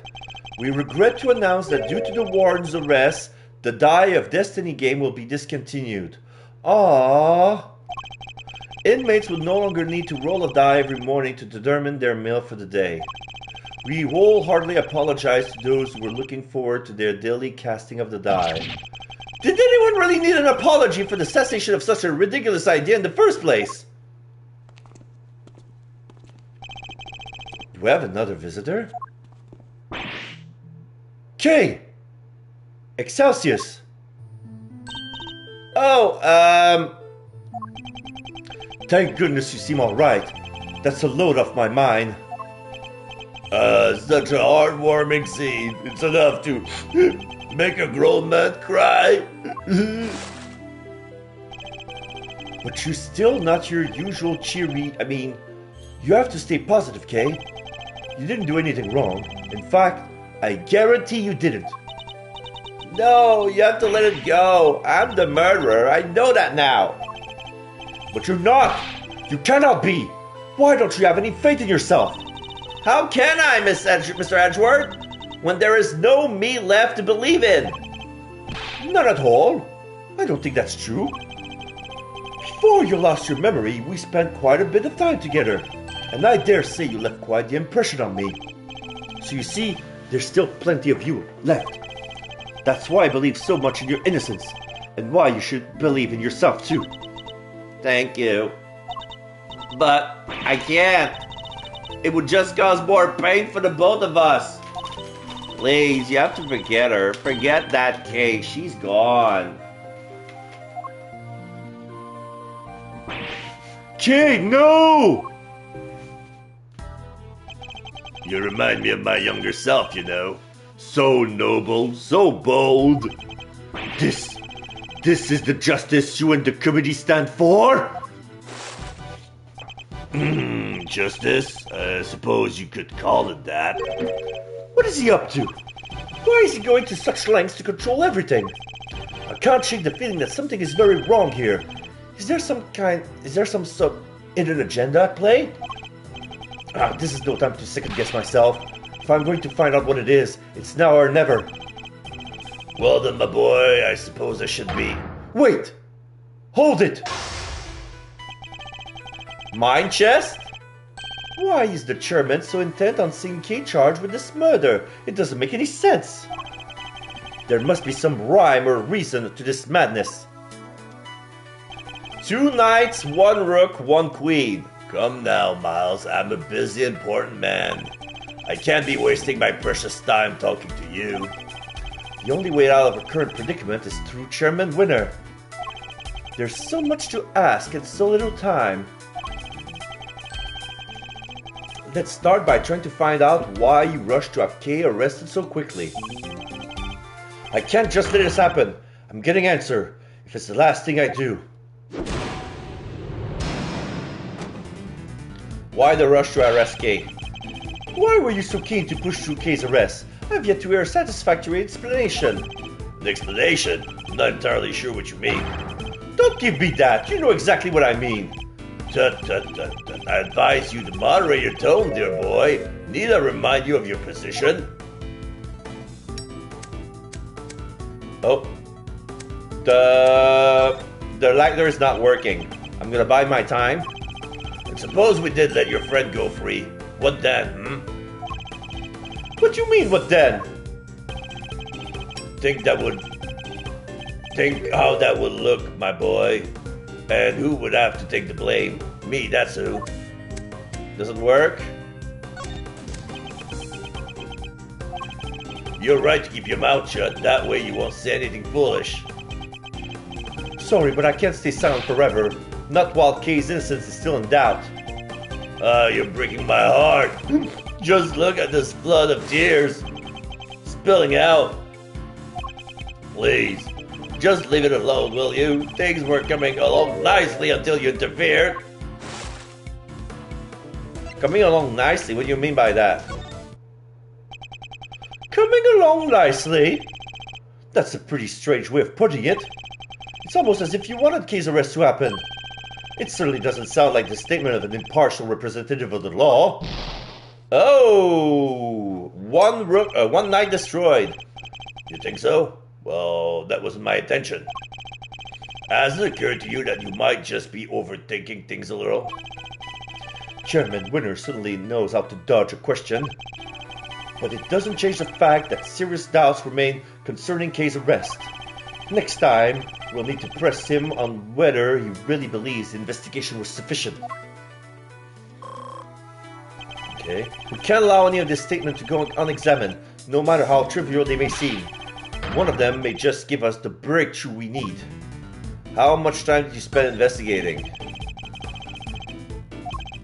Well, now, let's see. You know what? I'm not sure I can remember. And I'm sure you can. You won't bluster your way out of this one. It's not bluster, my boy. I honestly don't recall. It's a problem when you get to my age, you see. Why, I even forget my own son's name sometimes. Never mind your fool of a son. Answer me. How long did you spend on the investigation? You're right, of course. The boy's a fool. I never meant for him to grow up like that, but... Oh, woe is me. He's only too happy to derail the conversation no matter where I take it. I have to force him to take it seriously. Let's try another tack. You're the one calling the shots. You can hardly say investigation was sufficient. And you're the one who called all the shots, weren't you? Including the decision to have Kay arrested. Oh, I'm afraid I'm nowhere near as influential as you think, my dear boy. You're the chairman of the committee. It doesn't get much more influential than that. Not that I care about such things. You wooed me. It's enough to drive an old man to tears. You'll have to forgive me. I'm not the differential type. Well, if you're going to insist on being so blunt, then I'm afraid you won't be seeing your prosecutor's badge again anytime soon. I don't need that badge. I can live without that badge. Oh shit, I pressed the wrong thing.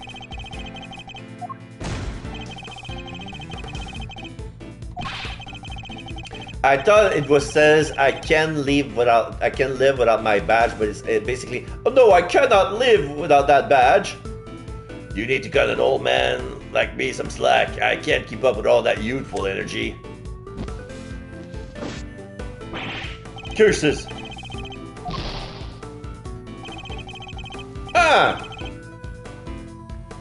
I just realized, during the mind chess with Lada, the time went down faster and the damage was more severe.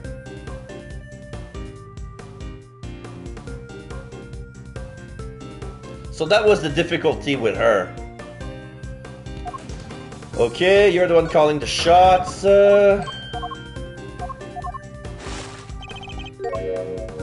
I don't need that badge anyway. Let me make something clear once and for all. That badge isn't the be-all end-all for me. Far from it. I'm not concerned with titles or roles. Even you must understand that much.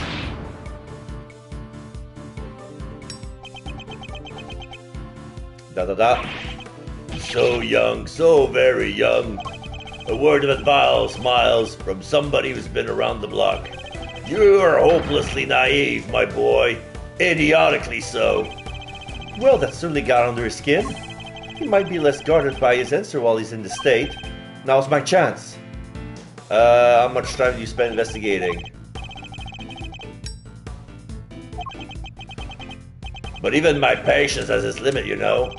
What a coincidence, so does mine. Now answer the question, do you believe that your investigation was sufficient or not? The youth these days want to be reckless. Makes me want to put you in your place. You're going to regret that, my boy. I'd like to see you try. No, I'm putting in your place. I don't know, man. No, that wasn't it.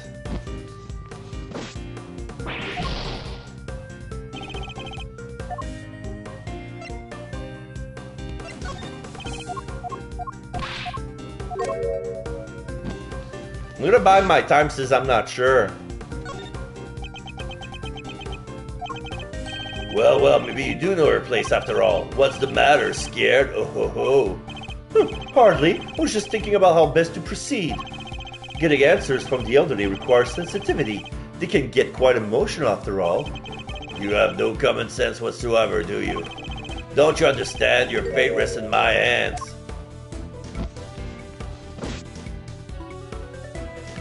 I don't remember trusting my fate. Okay.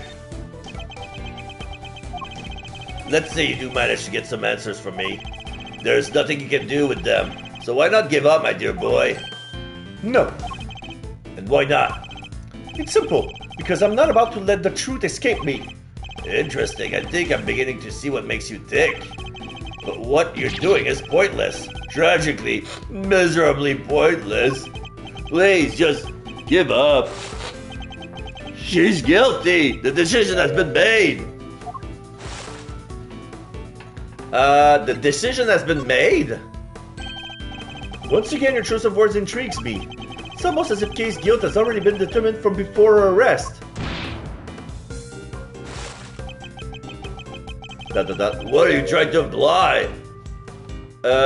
You plan to have her arrested. I'm implying that things haven't gone as they normally should. In fact, everything has proceeded as if Kay's arrest was the end goal, right from the very start. Well, Chairman Winner, was it? Second night destroyed. That's certainly an intriguing story. But it's also a complete work of fiction. I'm afraid I don't have time for such flights of fancy. I think it's time we brought this shabby little farce to an end, don't you? No, he's trying to make his escape. We must confirm the legality of Kay's arrest before she slips away. It goes faster. It's faint, but the truth is finally beginning to emerge. And I'm not about to let this opportunity pass me by. I still have questions. We're not done yet. I'm tired of all this talking. Make it brief, will you? Who gave the order? What grounds did you have? Based on everything I heard from you so far, it's clear that Kay's arrest is entirely unfounded. Yes, I think we're all familiar with this particular refrain of yours by now. But I'm afraid it doesn't matter either way. You don't have what it takes to secure a release anyhow. How dare you take it so lightly as a man of the law? My, aren't you a rude little boy? But my fuse is only so long. What about my fuse? You have no idea how rude I can be by my time. Honestly speaking, I don't have the time to waste on every last question you can dream up.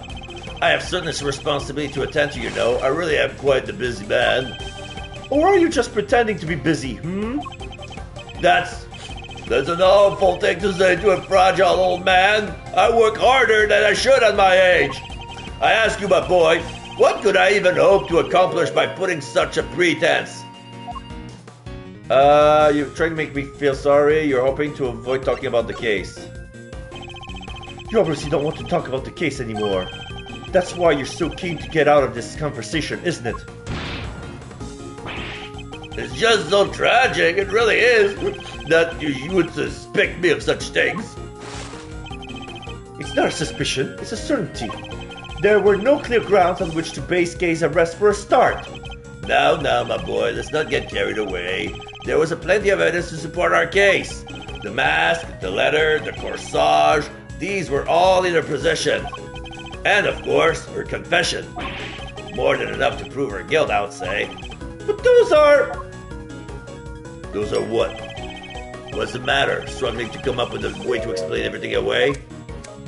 Lighter than work, by my time. Well, there we have it. Your silence speaks volume. It's true I can't counter your argument right now, but you did let something valuable slip. A suspicious detailed knowledge of the evidence against Kay. He rattled off that list like he knew inside it out. He rattled off that list like he knew it inside out. I think that might prove to be a valuable clue. Kay's innocent? Kay is innocent! No, my boy, that's just clumsy. Anyone can blurt out a baseless assertion like that, even a disgraced superstar prosecutor. It's no good. I don't have enough information to think any further. Okay, my chance will come. I just have to be ready when it does. I still have questions. Okay, who gave the order? Who gave the order? Who decided that Kay should be arrested? You know, I can't seem to remember. Don't ever get old, Miles, my boy. It wreaks havoc on the memory. Time to deploy my clue.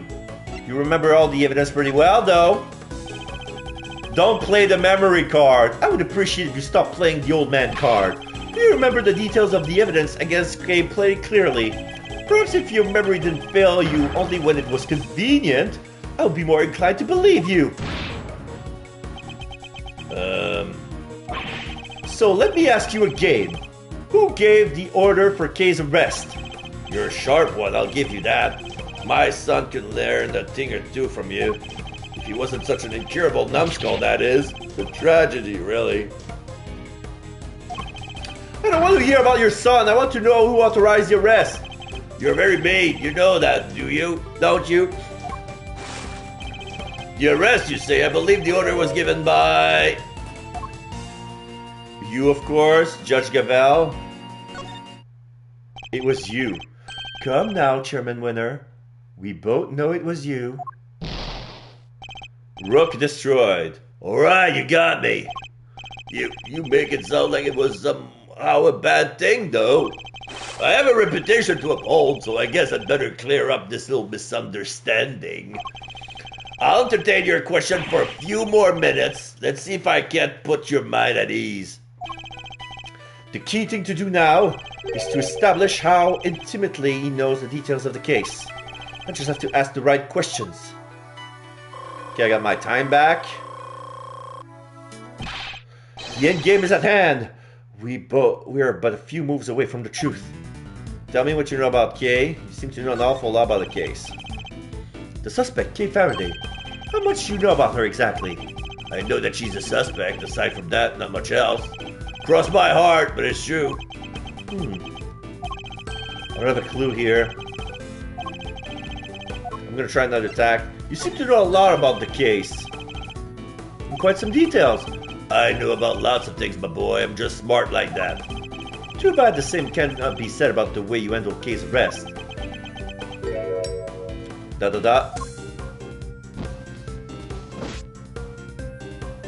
Careful with that. No. I'm gonna buy my time. I'm very busy, man. Do try and remember that I can bring this little chat to an end whenever I so choose. That's only taking so long because you won't give me a straight answer to any of my questions. If only you would stop giving me the runaround, maybe it would be done already. So let's try this again. You seem to know the detail of the case quite intimately. Why is that? Because I read the case file. Not exactly the most thrilling use of my time, but of course, it is part of my job. I have to be a good role model. I cannot be seen to be slacking. It can be so hard. But I had some time on my hands, so I read the whole thing from cover to cover. Do you really read it all? You keep saying busy you are. That's strange. I could have sworn you just told me you were a very busy man. Exclamation mark. I'd say the cracks are finally starting to show, wouldn't you? If you're so keen on being an upstanding leader, you can start by releasing K, you know.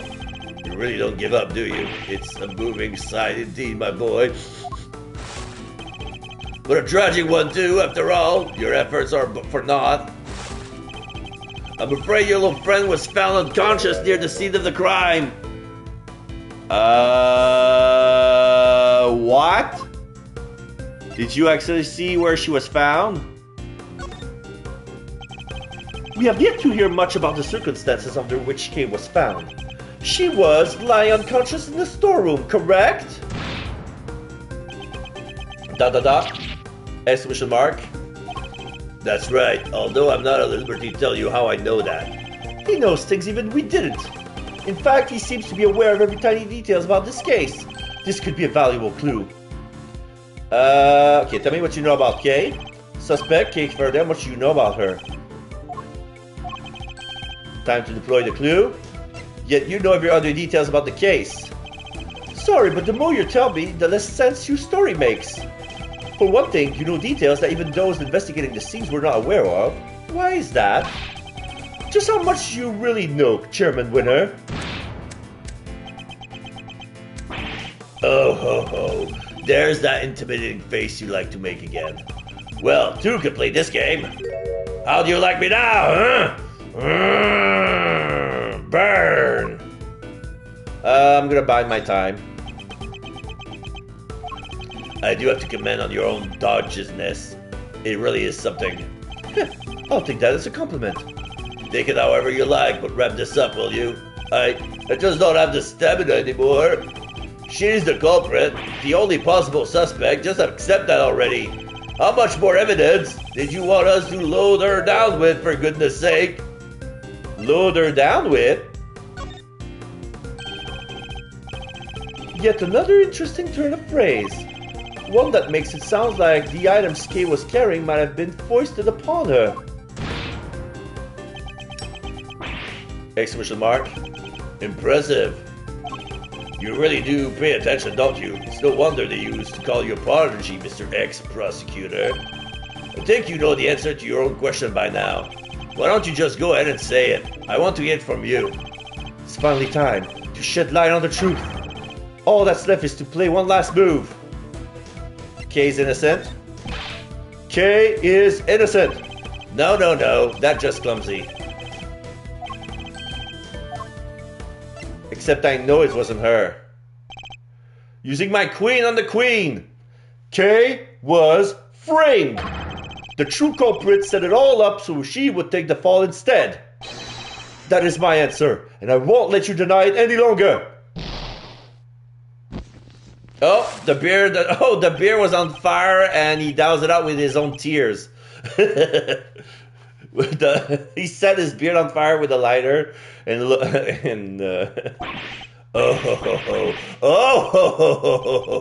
my, you really are a sharp one, huh? It's a bit of a shame you choose to end in your badge. I admit it, you're right on all accounts. And that's checkmate.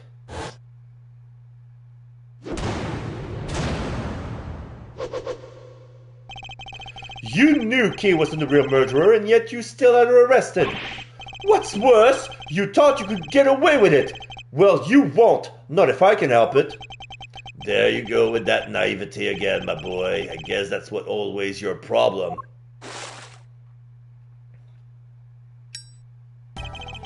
With the girl arrested and the conviction secure, this whole mess goes away.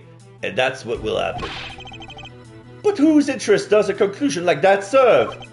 The committee's, I suppose. Mine? You know, listening to you just now, well, it really got the tears flowing, I have to say. It was poignant and heartfelt and sincere, and utterly infuriating. Look, I'm not perfect, I know that, but your lack of sophistication in these matters is beyond the pale. You insist that the truth is more important than anything else. But would you say the same if you knew what the real value of the truth is? What are you trying to say? When you get to my level, you don't uncover the truth. You make it, little by little. Kay Faraday, murderer. That's the truth. That's the truth I created. Yes, my boy. That's what I would like to see. You're so sincere sometimes, it's painful. It just makes me want to put you in your place. Knowing the real truth will get you nowhere. Because that's how much it's worth. Nothing! Shocking, I know. But why not go after the real killer? How much do you even know about what really happened? You're still not getting it. That's your truth. And it is worthless. Mine is all that matters. You understand what I'm saying, don't you, Mr. Ex-Prosecutor? I have all the power here. Curse you! Well, aren't you menacing? You and your little friend are just as bad as each other. Violent criminals who deserve to be locked up. You'll pay for this! And with that, yet another person disappears from my life. Oh, it just makes me want to cry and cry and cry. And he leaves.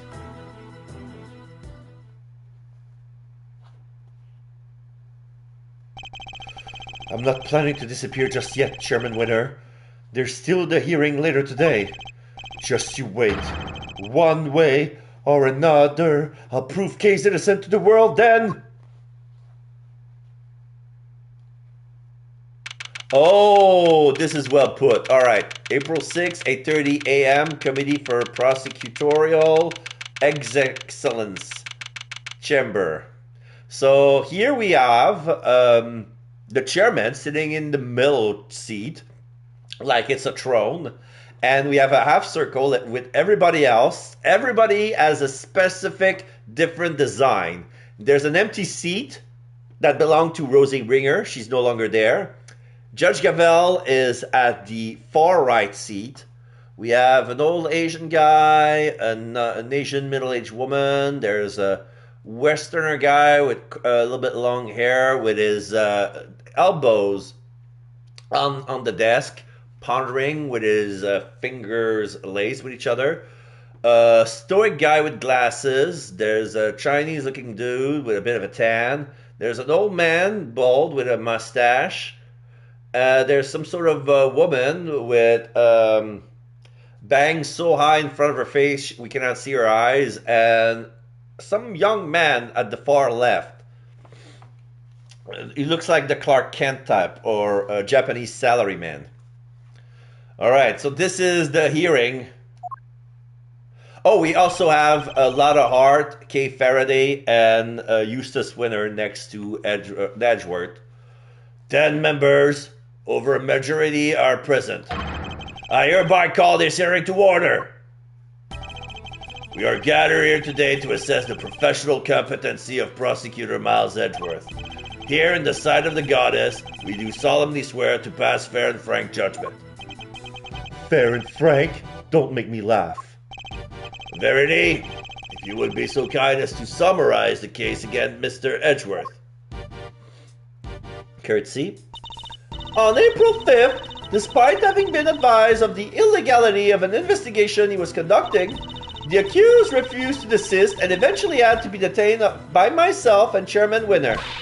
His action compromised the investigation into the murder of a certain defense attorney, and despite having been presented with copious evidence of her guilt, he continues to insist that the suspect, Juan K. Faraday, is innocent of all charges. Perhaps you could explain the details of the murder to us as well? Of course. On the morning of the 5th, the body of the victim was found here in the committee chamber. Further explanation will be provided by me, Eustace Winner, Premier Prosecutor. The floor is yours, Mr. Winner. The murder itself happened late on the night of the 4th. The victim was Miss Rosie Ringer. The same night, an illicit auction was being held here in this very room. Now we see a black and white picture of everybody here.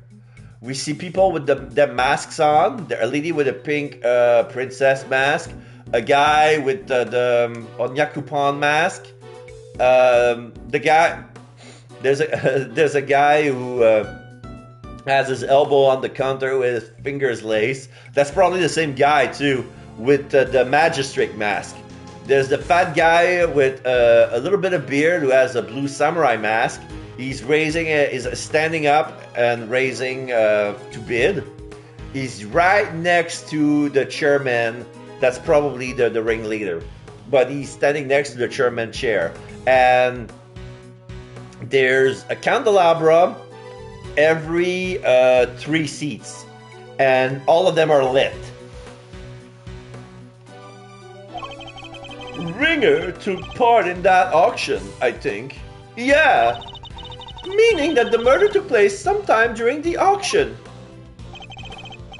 When she was found, Ringer was dressed in an outfit that matches the description of the auctioneers.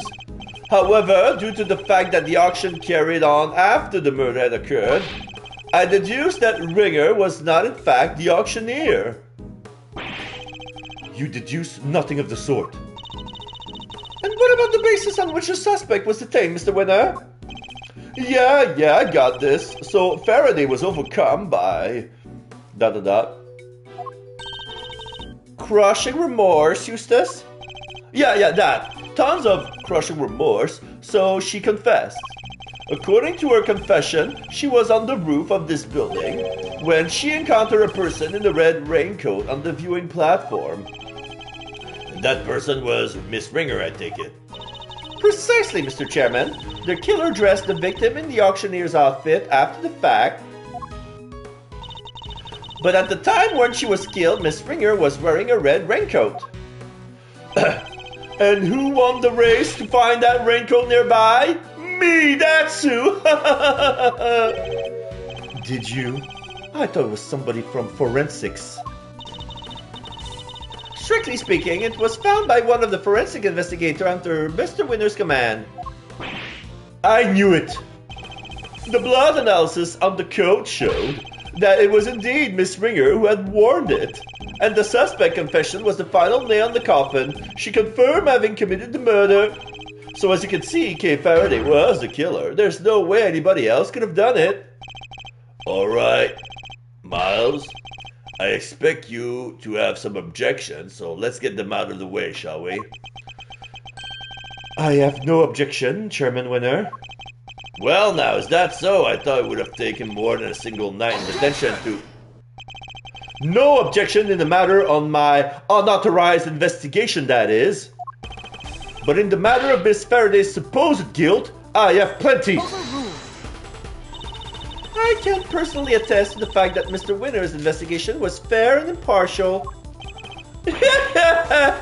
Of course it was. When it comes to carefully conducted ops, I'm the winner every time. You know, Miles, it's within my power to offer you a plea deal of sorts. If, and this is purely hypothetical of course, you were to withdraw your objection, you might wake up tomorrow to find yourself the proud owner of a seat on this committee. There's an open seat! What do you know? ... So I ask you again, do you have any objections, Mr. Edgeworth? If you think you can buy my silence, think again. You will watch your mouth! Only if the chairman watches his. I didn't come here to talk about committee seats. I came here to talk about the murder case. I demand a statement under oath, and I won't rest until I have one. I want to know exactly what the committee's view on the incident is. You want to put us on trial, my boy? Very well, if it'll make you happy. Verity, please provide Mr. Edgeworth with the materials pertaining to the case. Really? But sir! This will be his last hurrah, so let's humor him with the send-off he desires. If you say so, Mr. Chairman. Evidence data received from Judges Gavel. You have no objection to Verity presenting the committee, I assume. Okay, is everything here? We have the mask, the letter that didn't move, Rosie, the ticket stub, the magenta flower, the big building pamphlet, storeroom, 50th floor. Alright, that didn't move. Case recollection, person coming from beyond the concession stand and pushing her off the building. The key card, the candelabrum, murder weapon, the findings. Time of death sometime late last night. Cause of death, set of 3 puncture wounds on the left side of the chest inflicted by a candle holder. Victim suffered a head injury post-mortem. Other remarks, prominent burn mark on back of victim's right hand. Signed Hilda Ertz Corner. Yeah, the notebook is nowhere. It's in the picture of the findings, but it's not part of the evidence. And then you have the keycard record. Okay. The victim's letter. Thank you so much for agreeing to help with my plan. We can go both get what we want. Good luck getting your revenge on what happened 12 years ago. Ringleader's appearance. The Miss Hart statement. The broken plushie. The masks. Miss Hart's picture. The elevator blood. The clothes box. The committee chamber blood. The red raincoat. Yeah, that's everything. None whatsoever. Mr. Edward. Don't worry, Kay. Everything will be fine. You'll see. Okay, committee's view of the case. Miss Ringer attended the auction as a potential buyer. The red raincoat was one of the items up for sale. So our assumption is that after winning and paying for it, she left the auction with a purchase. The only exit from the storeroom was, of course, the hatch leading up onto the roof. After she emerged onto the viewing platform, that's when Miss Ringer was attacked by Miss Faraday. Shortly thereafter, her flame went out, and thus conclude the committee's view of the case. The raincoat was on offer that night. Is that really true? We believe so, yes. You remember the failed assassination attempt on the president of Zhengfa, I assume? The raincoat is a piece of evidence from that case. It should, of course, have remained safely under lock and key in the appropriate facility, but our inquiries revealed that it did in fact go missing under mysterious circumstances, and wound up in the auction along with everything else. That makes sense, I suppose? Wonderful work, Verity. Just wonderful. Crystal clear as ever. Curtsy?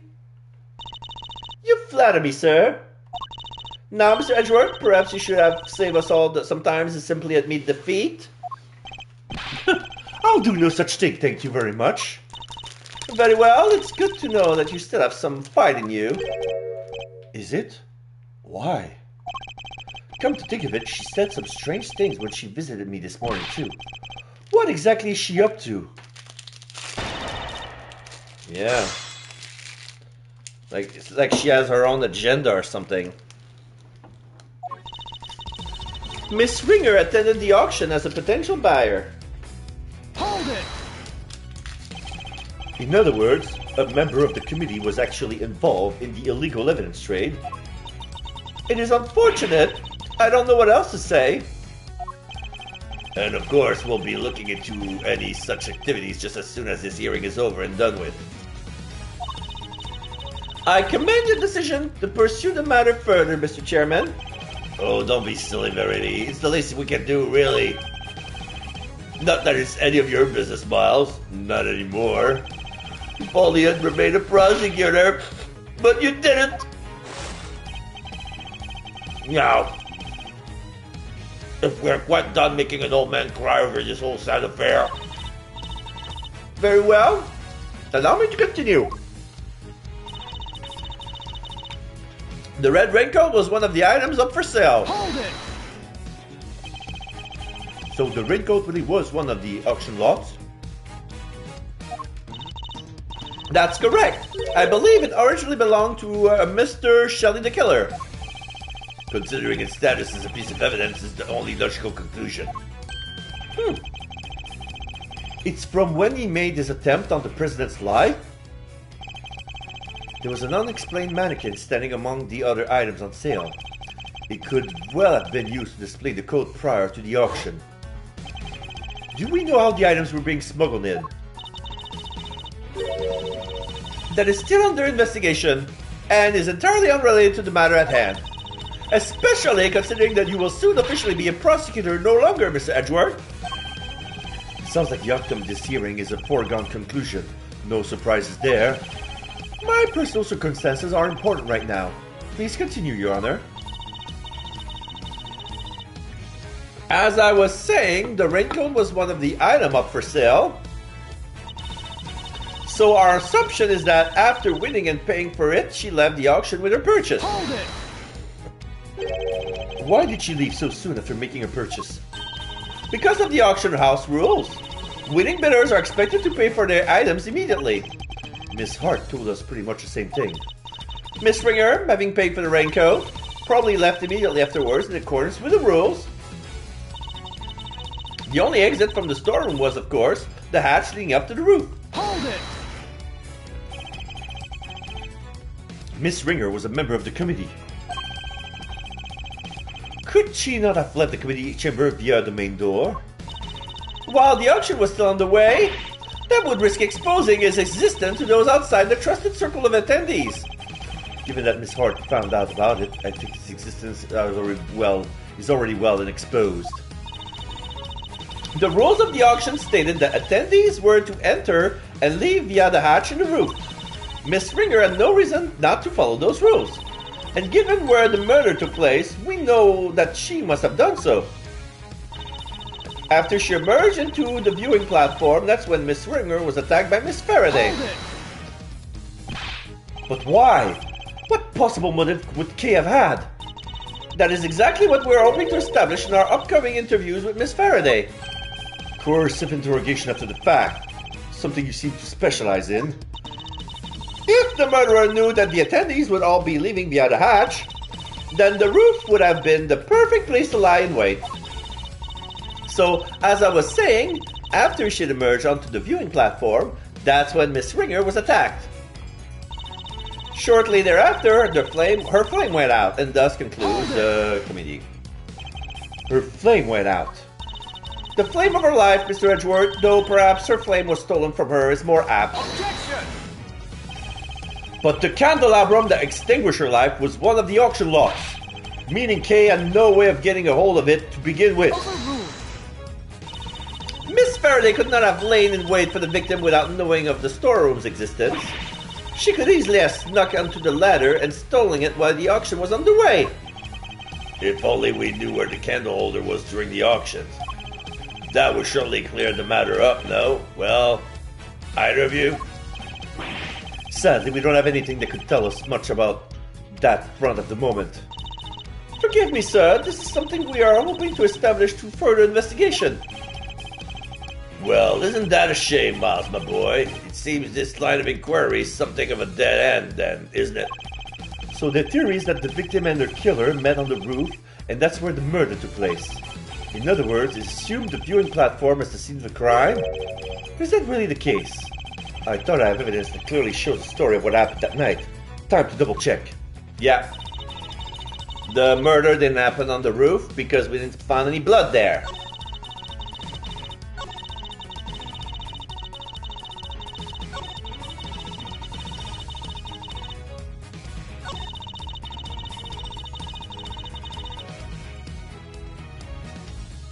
I'm gonna save here.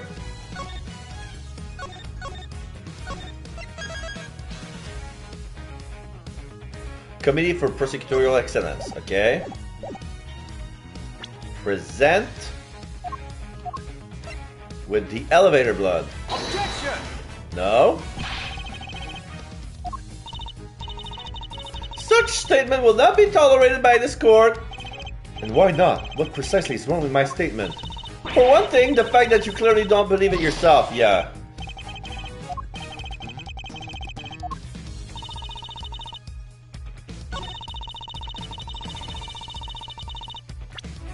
Okay, maybe it's this one. Objection! No? Would you care to revise your testimony at all, Judge Gavel? No, why? Do you believe there's something wrong with it? Well, no, nothing seems out of place. Then perhaps you could refrain from insinuating otherwise? Well, that blew up in my face.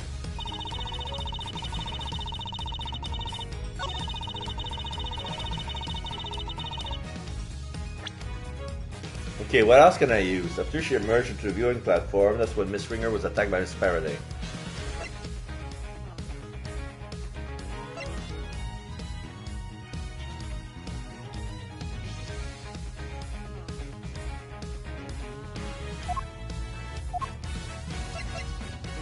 Ah, the picture, she already had blood in her hand. Objection! Yes! Maybe you can clear something up for me, Judge Gavel. What is Miss Hart doing here at this hearing? She is an eyewitness. I thought it would be obvious. Well, now, I ain't really an eyewitness. More of an ear witness, I guess. She's not exactly the most confident, inspiring choice to help you make your case, is she? I'd like to think I choose my allies a little more carefully than you, Mr. Edgeworth. Then you should question them more thoroughly, because there's something that she hasn't told you. Take a look at this. It's a photo taken by Miss Hart. Yes, in the storeroom, correct? What of it? According to your theory, the murder occurred on the roof. But according to Miss Hart's testimony, she happened to witness the entire incident unfold in the storeroom. Just before she took this picture. Wait, you're saying Gavel got it? Wrong. That's exactly what I'm saying. She got it wrong. What? Miss Hart, if I may confirm your account of the event you witnessed that night, you saw the person in the picture, correct? I sure did, clear as day, and with my own two eyes to boot. And what were your impressions at that point? My impressions? This right here is the scoop of the century, something like that. Yeah, that makes sense. I was hoping more for your impression of the person in question. Oh, that there's a walking meal ticket? Seriously? Hey, just my little joke. No need to look at me like I done sat on your lunch. Old red raincoat, alright? While I took one look and I thought, that's our perp right there. And therein lies the rub. For Miss Hart to have thought of such thing means that the murder occurred. Oh, Mr. Edgeworth, when will you learn to use your words? If this is an explanation of the facts that you required, you only need to ask, you know. What do you mean? I assume you're about to raise the issue of the voices Miss Hart heard? Voices that may be unrelated? Objection! Unrelated? You can do better than that. Was one of the voices Miss Hart heard really even Miss Ringer's? You're kidding me, right? Them folks were talking crime-related turkey, or my name ain't Lotta Dang Hart. But did you hear them clearly? Well, can't rightly say for sure, but...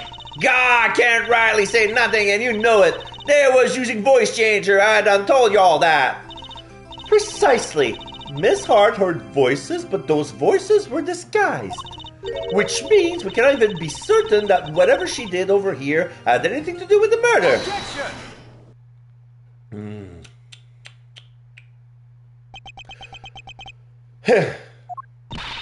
You don't need to yell objection or sigh at me, Mr. Edgeworth. It seems I overestimated you, Judge Gavel. Nonsense. Verity's the best of us, my boy. The very best.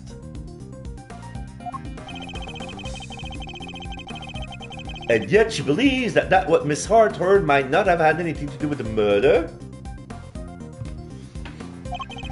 Even supposing that that's the case, it doesn't prove the murder didn't happen in the storeroom. The incident happened before the victim was able to go up to the roof. That much we can say for certain. And I can tell you why. This proves that the incident happened before the victim went up to the roof. The blood in her hand. Take that! We initially thought that the person in the red raincoat was the culprit. Yes, because Miss Hart said as much. Indeed, she told us about the blood she saw on this person's hand. And I doubt many people could have thought differently given her testimony. Ergo, if this person is the killer, then the blood we see would be from when they attacked the victim. But knowing what we know now, that this person is in fact the victim, it recontextualizes everything. The presence of the blood still showed that the picture was taken after the attack.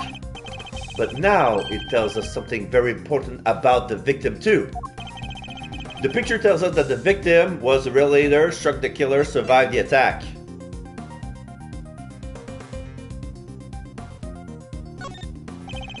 There's no doubt in my mind that the victim was attacked in the storeroom, but here we have photographic evidence of her standing upright and alive, albeit with a bloody hand.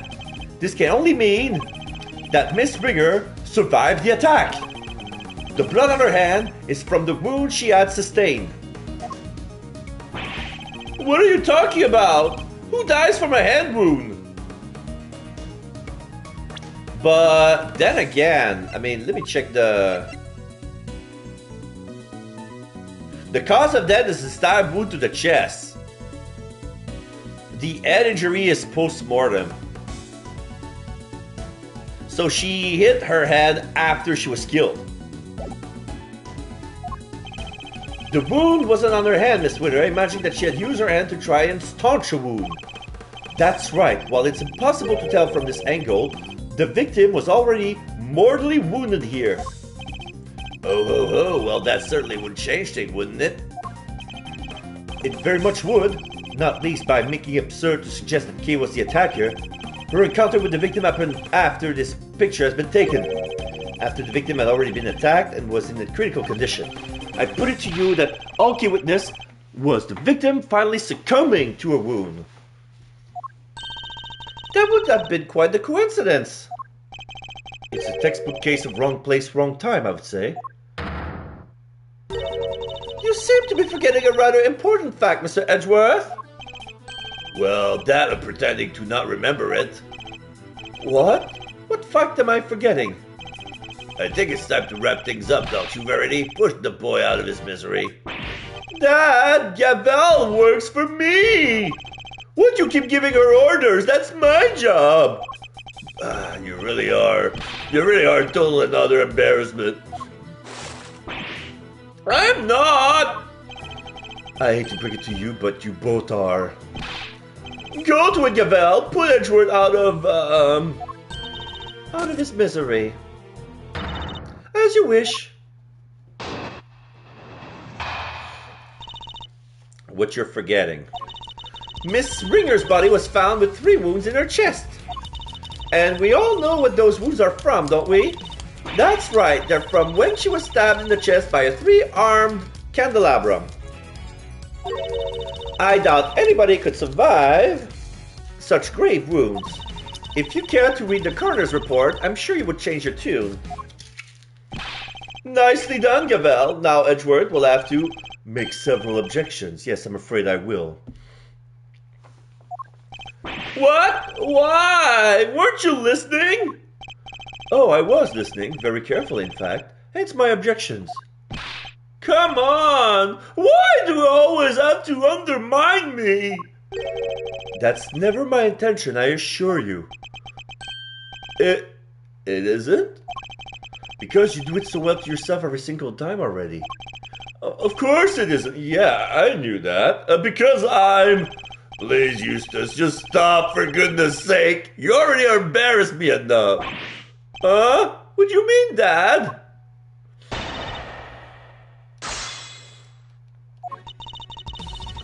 Miss Ringer's body was found with 3 wounds in her chest, yeah? 3 wounds that can't have been pleasant. Yes!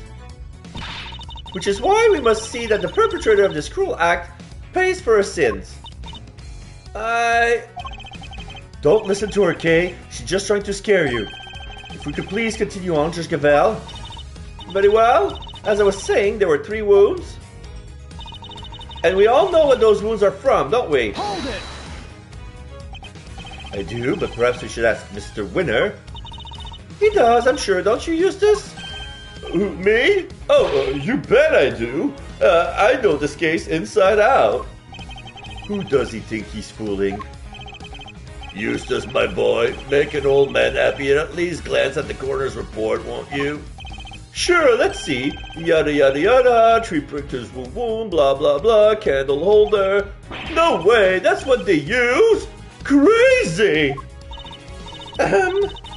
Precisely, the wounds were inflicted just as Eustace says. They're from when she was stabbed in the chest by a 3-armed candelabra. Hold it! And you're sure the stabs to the chest were the cause of death? There's no doubt about that. None. One of the spikes of the candelabra even pierced the victim's heart. And unless you mean to call Dr. Hertz's professional opinion into question, we can only treat that as a fact. The coroner's opinion backing up my own winning ones. Now that's what I call a flawless victory. Well, I'm certainly not about to ignore the coroner's findings. Hey, what about my findings? You can't just ignore them. But if the cause of death really was a puncture wound to the chest from the candelabra, that would seem to contradict one of the pieces of evidence we gathered. He's not just ignoring my findings, he's ignoring me! Do something, Gavel! As you wish. At the very least, I will ensure that he cannot ignore my own conclusions.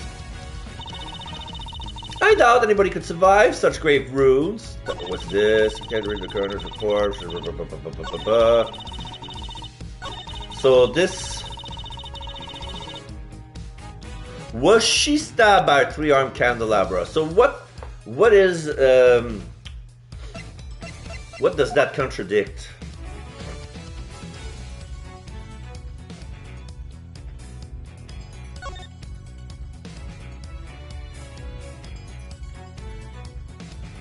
Same amount of blood, star shape,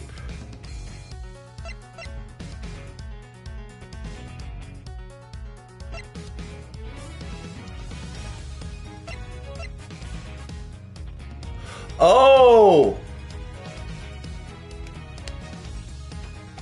If she was stabbed with the 3-armed candelabra, the evidence says she would have been hit while wearing the hood. Not the ringleader's clothes, because it's the ringleader's clothes that have been pierced. The hood doesn't have any holes.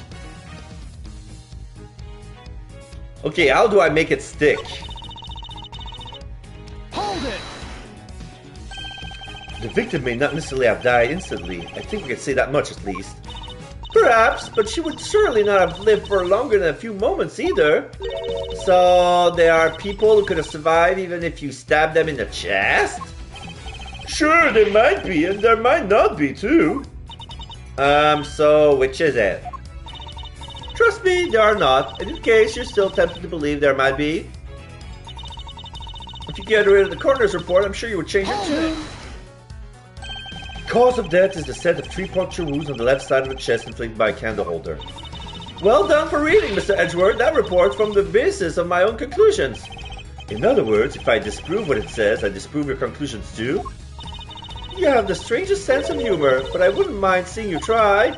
However, before you do, I would advise you to read that report very carefully. After all, I'm not interested in your opinions on the solidly grounded deduction. Very well, then you shall have my deductions. Mr. Edgeworth. Don't worry, Kay, everything will be alright. I need to find something to prove that the victim was still alive and breathing immediately after the attack. If I can't, Kay's fate will be sealed. Okay.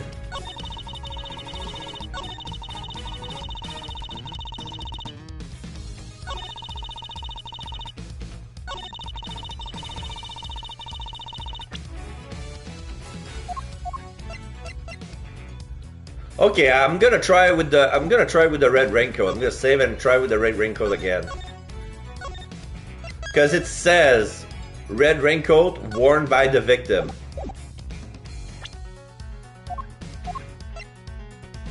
Objection! Yes! Chairman winner. You know what this is, of course. The red raincoat. That's right, isn't it, Verity? Yes, sir. The one Miss Stringer was wearing. I warn you, Mr. Edgeworth, you will not be thanked for retreading old ground here. Well, I'm afraid I might have to regardless. Now then, if you'll answer me this, Judge Cavell.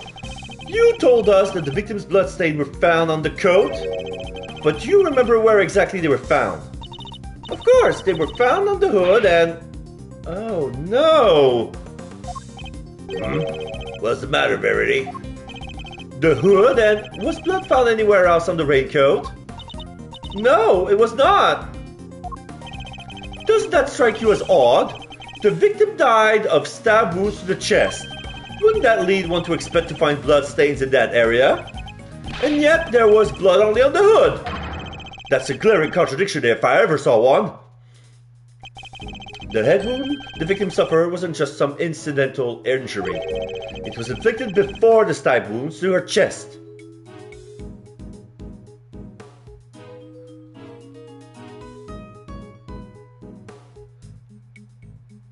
So she got hit on the head when she was wearing the hood. And then she fell unconscious on the rooftop. And then this is where Kay saw the body. She probably tripped and fell in the storeroom when she knocked her head. And then she was unconscious. That's when the killer found her. So the killer dressed her up as the ringleader. So the killer was probably the real ringleader. So they swapped clothes. Then they put it back on where on the elevator. They stabbed them with the candelabrum, probably where to kill her. So the blow on the head was not post-mortem, that was before. So that part of the... So yeah, the head injury was sustained before. So that part was a lie. Perhaps you're correct. Perhaps the victim did sustain the head injury first. As you said, if she had been stabbed first, there should be blood in the chest area of the raincoat. Therefore, Miss Ringer cannot have been stabbed before the head injury has been inflicted on her. But even if we can see this point, that the head injury came before the chest wounds, what difference would it make? How does it change our understanding of the case? I would say it changes things a great deal. In fact, it raises even more fundamental contradiction. That is quite a bold claim, Mr. Edgeworth. I have to admit, you have me intrigued. Perhaps you could show us this fundamental contradiction with some evidence. Which piece of evidence best demonstrates the contradiction of the injury revealed? I want to see coroner's findings, but the raincoat doesn't have any holes. I'm gonna try one first and then the other. Take that! No, it's not the raincoat. That makes no sense whatsoever. I don't get it either. Me neither. Oh, nor me. That wasn't the right answer? Now know that it's impossible for the head injury to have happened after the victim was stabbed. It's beginning to look very suspect. No fundamental contradiction? Oh, there is.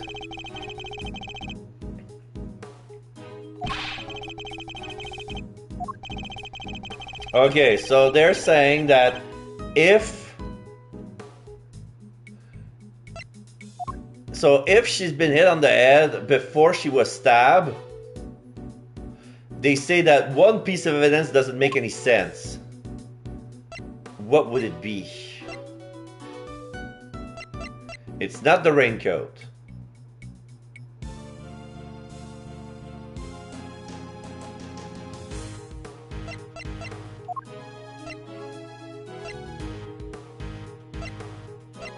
It has to be the coroner's findings. This is Dr. Hurt's preliminary findings, according to which the victim suffered a head injury post-mortem. Okay, so I was correct. So, yeah. But the order suggested by the bloodstains on the raincoat is exactly the opposite, yes. So why would she make that mistake? Bailiff! This court hereby subpoenas Dr. Hilda Hertz to the committee chamber with all due haste. Until she testifies, this case cannot be brought to a close. Yes, Your Honor, I'll go fetch her at once.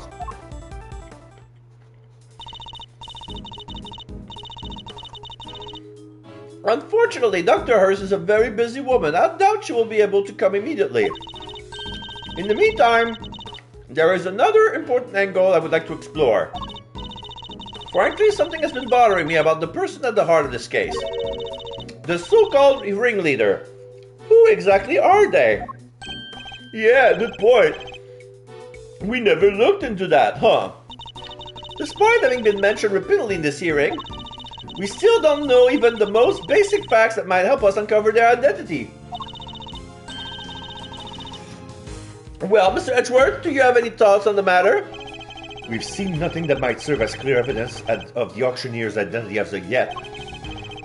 But there is someone involved in the case that can name. I suspect at the very least they might be able to point us to the right direction. And that's... Chairman Winner! I demand that you testify as to what you know. What? Are you crazy? Why would you accuse my dad?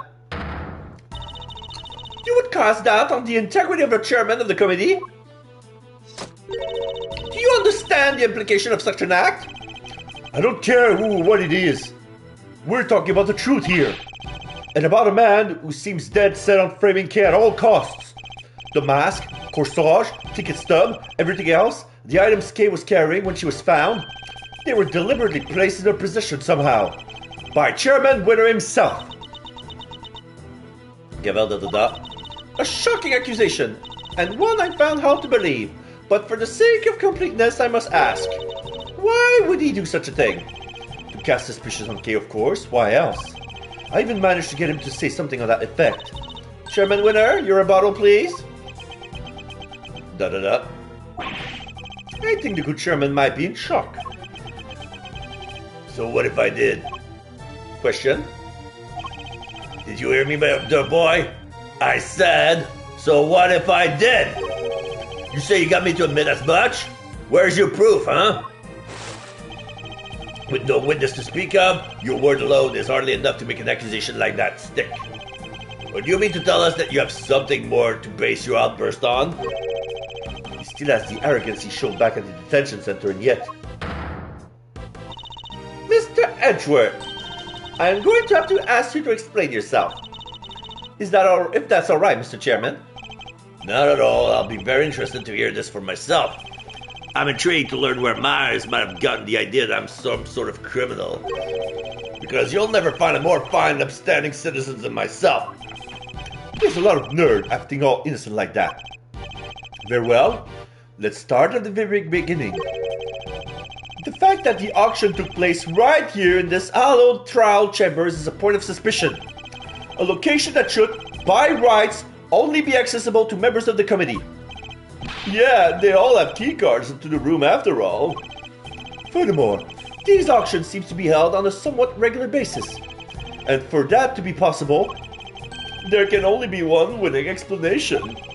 That's right, Mr. Winner. That the auctioneer is a member of the committee. No! What on earth is wrong now? When do I do that? I play right into his hand! Oh, you did indeed, you utter nitwit. But Miles, my boy, you do realize that you've cast quite the wide net with your explanation. That's true. There are 11 members of the committee altogether. 10, given Miss Ringer's unfortunate passing. 10 potential suspects in total. Well, it certainly isn't me. It can't be the chairman, can it? Whoever it is, speak up right now. Come down, all of you, please. Among the committee, I noticed 2 of them who could match the bodies that I found who were part of the auction. Probably a 3rd one as well. Come down, all of you, please. Well, Miles, is that all the proof you got against me? You're very quiet all of a sudden. But it's too late to back out now. You accuse a former chief prosecutor and current committee chairman of a crime. I would tell you to prepare for the worst. But there's no preparing for what you're about to face. Know your place. You've been forcing us to argue over every little detail for a while now. Where the murder happened, the order of the victim's injuries, some other things I hardly even remember. But you didn't have bug, my boy, because it's all irrelevant in the end. Think about it, the suspect herself has already said she did it. That's all that matters at the end of the day, and their sentence will be lighter for it, so rejoice! And there you have it. Feel free to pick holes in it as you see fit. How can I, when that was barely a testimony to begin with? That man, he's a very powerful person, isn't he? It's okay, Mr. Edgeworth. Please, just let it go. I did it. I'm the murderer. I even remember doing it. You saw a flash of something half remembered, Kate. Nothing more. If you must believe in something, believe me when I say you should believe in your own innocence instead. But I'm up against the head of the committee here. This isn't going to be easy. But he seems to think he's already won. Perhaps I can use that against him.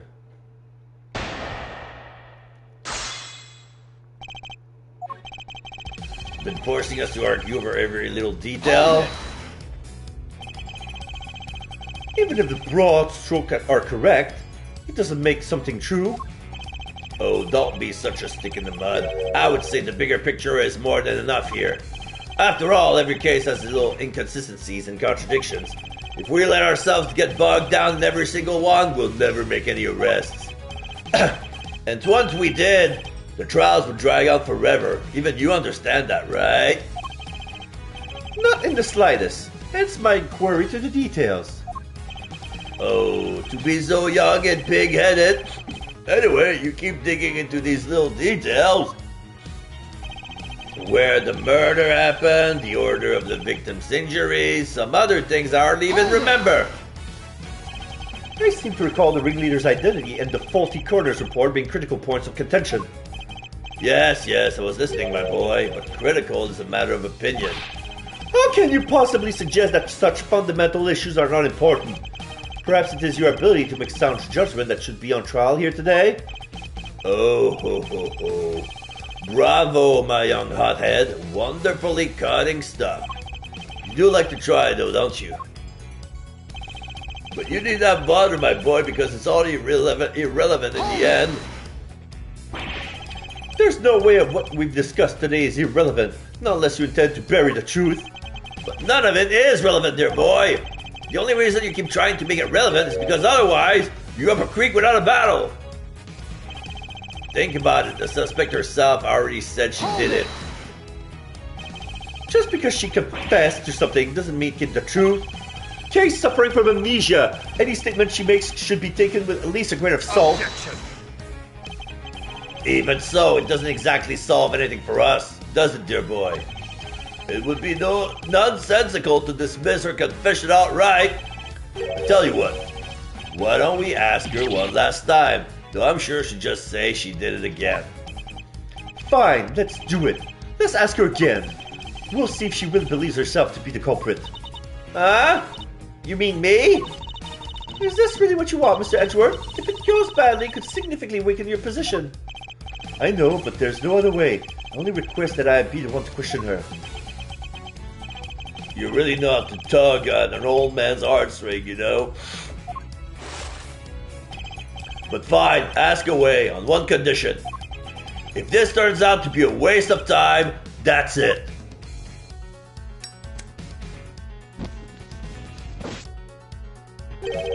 We'll call the proceeding to an end then and there. Agreed? Call the proceeding to an end? You mean the hearing? Yes, dear boy, that's right. Perhaps you aren't a complete muddlehead after all. Now, just so we're clear, if we ask again, and all that happens, if the girl... If we ask again and all that happens is the girl confirms her guilt, she's officially declared guilty on the spot. Yeah, that sounds like a great plan if I do say so myself. That's it! You just declare her guilty just like that? That's the gist of it. It's a big risk, but he's going to find a way to condemn her either way if we don't do something. Kay, Yes? I know it's a lot to ask, but I need you to think. Do you remember anything else about what happened on the day of the murder? Anything that might help us prove your innocence? Why? Why are you still fighting it, Mr. Edgeworth? It's no use. I can't be of help to you. I'm sorry. I'm too scared to try to remember anymore. What if I remember something even worse?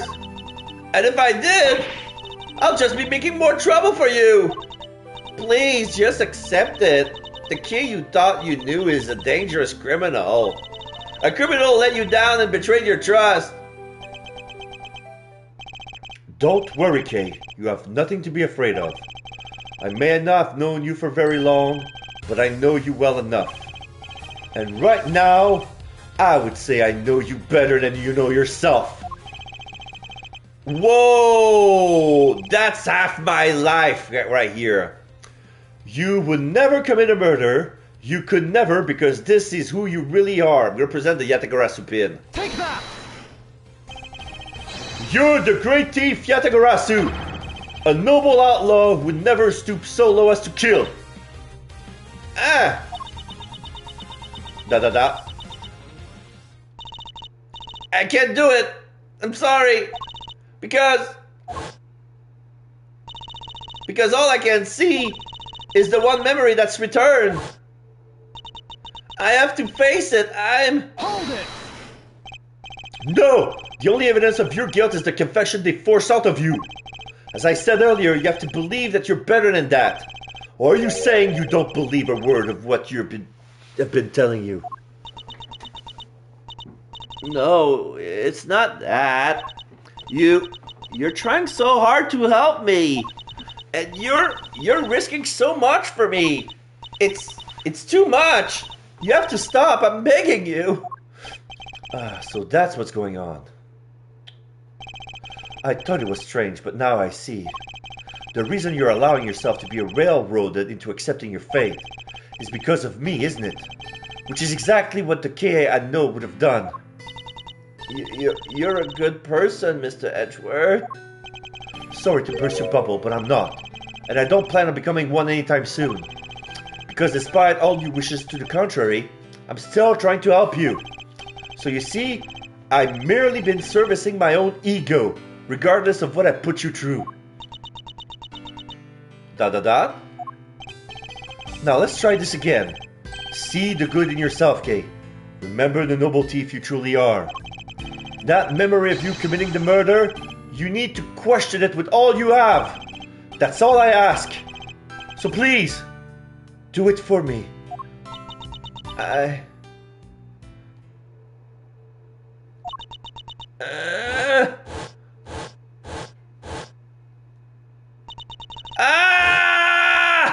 Kay!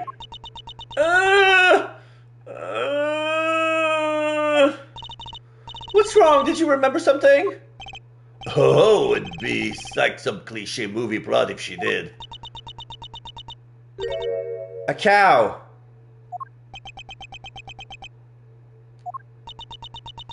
Gavel. A cow? Mr. Edgeworth, if you could perhaps ask her for a few more details. Well, Kay, what can you tell us about this cow? I remember now. The person in the red raincoat, she had it in her hand. A stuffed cow. I can see it so clearly now. Are you sure, Miss Faraday? Are you absolutely certain? Yes, I'm sure.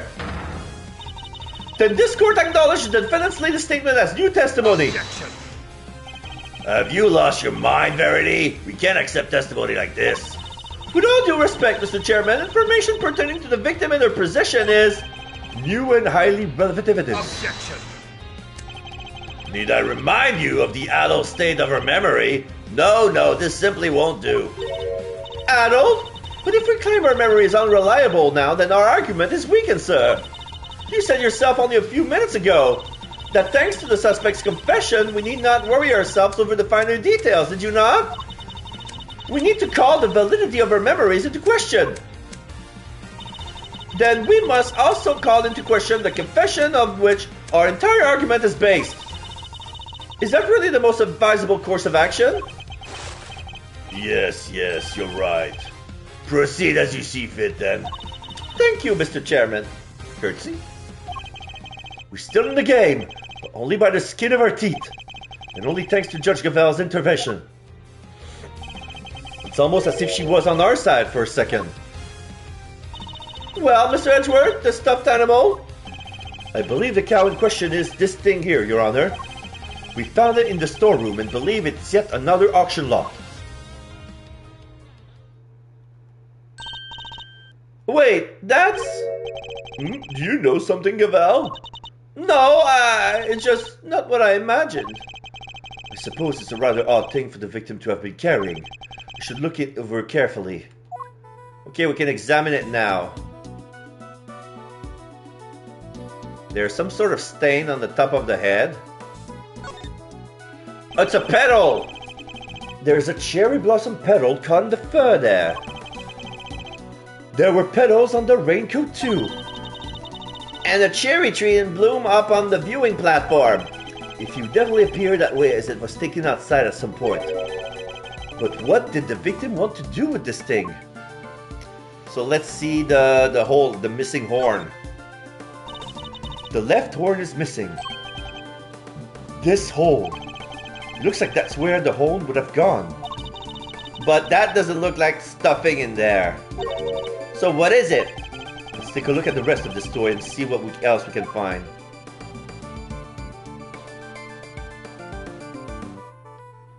Let's see the other horn.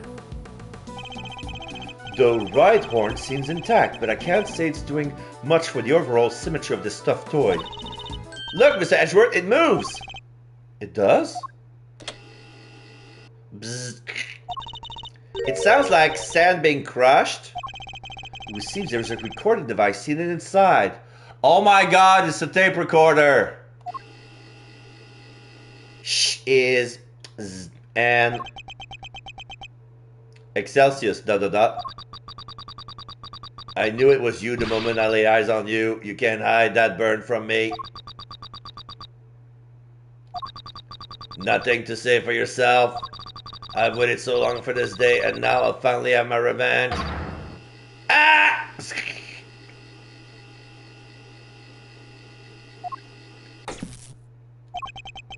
Could this be the moment of the murder? And someone made a recording of it! Broken plushie, fitted with a recording device that captured part of the conversation. One of the people recorded had a prominent burn. So yeah, that was a reference to Ringer. Hey, that's them right there! Them's the boys I heard, sure as eggs is eggs. Unfortunately, we have no way of verifying when these voices were recorded. It's possible they have nothing to do with the murder, if only there was some accompanying video footage. You got bugs in your ears or something, lady? I done told you, them's the voices I heard. And we already know the victim was holding that thing, right? So it's gotta be from when she got out. Yes, it's a possibility, but a weak one without more than your word to back it up. We need something more, something incredible. We need? Yet again, she seems to be stepping in help. Judge Gavel, I think we all know the voices are from the moment of the murder. Consider for the moment the word we heard. One of the speakers says, I knew it was you the moment I lay eyes on you. You can't hide that burn from me. I believe we have something that could explain that these words are referring to and how it's all related. Which piece of evidence proves that the voices are from when the murders occur? The findings? Take that! The coroner's preliminary findings? How did he prove anything? Indeed, one on this page showed that the voices must be from the time of the murder. Prominent burn mark on back the victim's right hand. Take that!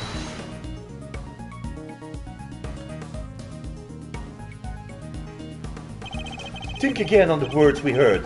This part in particular sticks out in my mind. You can't hide that burn from me. The victim has a prominent burn mark on the back of her right hand. And what of it? According to case testimony, the victim was carrying the stuffed cow toy, and the burn mark, an identifying mark unique to the victim, was mentioned on the recording it captured. It's just a coincidence. Stuff like that just happens all the time, right? Overruled. I'm not so sure that it does, especially not in this case. The court accepts that the recording may be from the time of the murder. In which case, one of the two voices must belong to the real culprit. And based on the content of the conversation, it seems likely that it's the one we hear the most. But that still doesn't tell us anything about the killer's true identity, or even if they are male or female. Due to the voice changer is correct, unfortunately, but unavoidable. One thing, however, has become clear. We are now able to say that the voices Miss Hart heard were those of Miss Ringer and her killer. Just like I done told you there was. We can say something else now, too. Then let's hear it. That is, if you don't mind, Mr. Chairman. Do as you wish. According to Miss Hart, just before the murder occurred, two people came up to the storeroom from the committee chamber on the elevator. The ringleader and one of the auction attendees. It seems like this was the point at which money exchanged hands. The murder happened immediately afterwards, and the auction carried on after that. All of which points to one key fact. What else does this latest revelation tells us? The ringleader was a killer, Miss Ringer was a killer, the ringleader was a victim. I want to say the ringleader was the killer. Since the ringleader was the auction's sole auctioneer, then it follows that they cannot be the victim. Hey, Gaval! Not right now, Eustace, there's a good boy.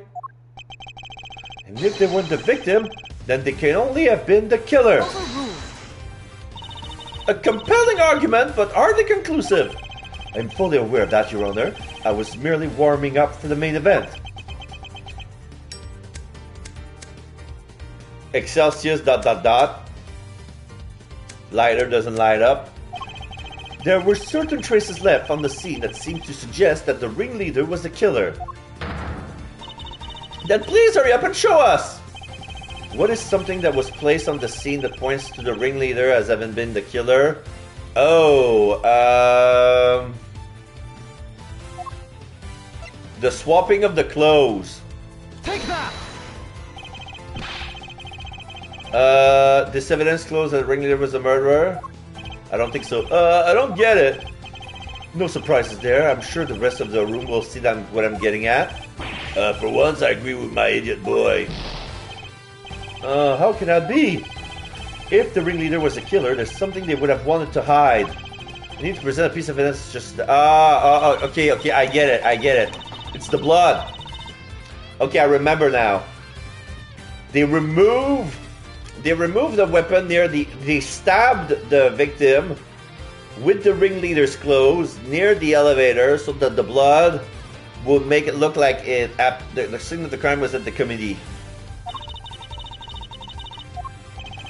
Understand, Your Honor, I'm about to show you that.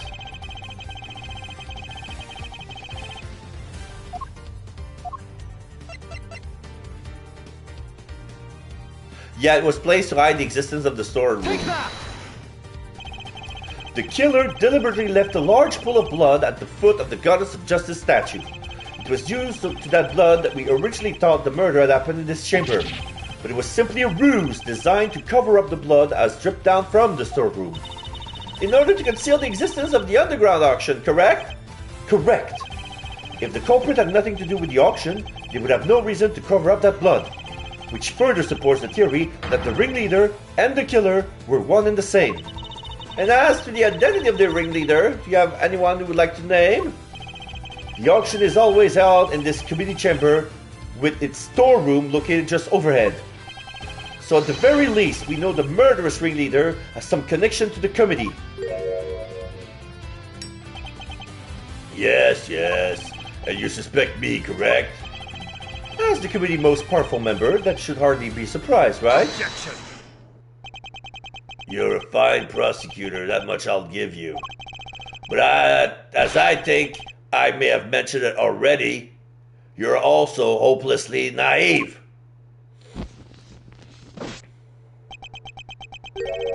You've got nothing, dear boy, have you? No evidence whatsoever. Unless you've got something to share after all. Do I have any evidence to show that Chairman Winner is the murderer? I don't. It was Chairman Winner himself who brought up the fact that I suspected him. And he seemed confident right from the get-go that he's untouchable. Which means he knows. He knows I have nothing. Oh ho ho, well, Miles, my boy, time to pay the piper. I've already wanted to say that.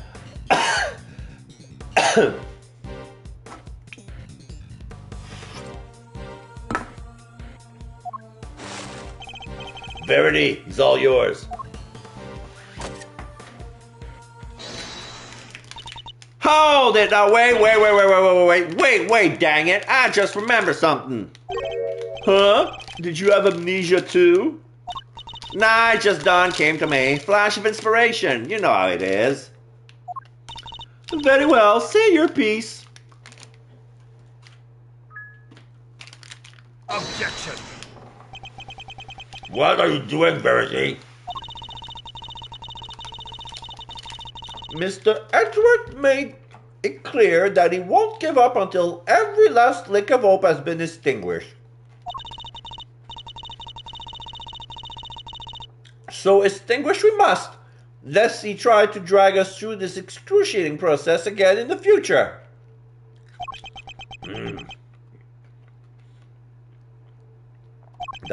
Edward, Yeah, what she said. I don't quite get it, but it sounded pretty cool.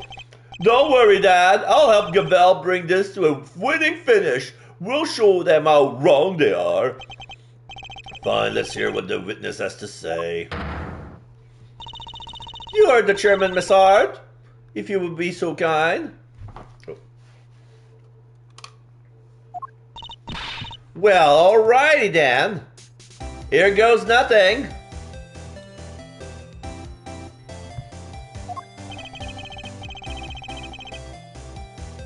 The facts, Miss Hart, and nothing but the facts, please. Oh yeah, there's a state of play going on right now. Everybody is streaming that. I'm not interested. Because every time state of play is like boring, you know. Don't you worry your pretty little head on that front. I'm a journalist. Truth's my middle name. Color me officially worried. So the ringleader's the killer, right? Which makes the victim one of them auction goers. Thing is, that don't add up. I count 11 people coming down that hatch, you see?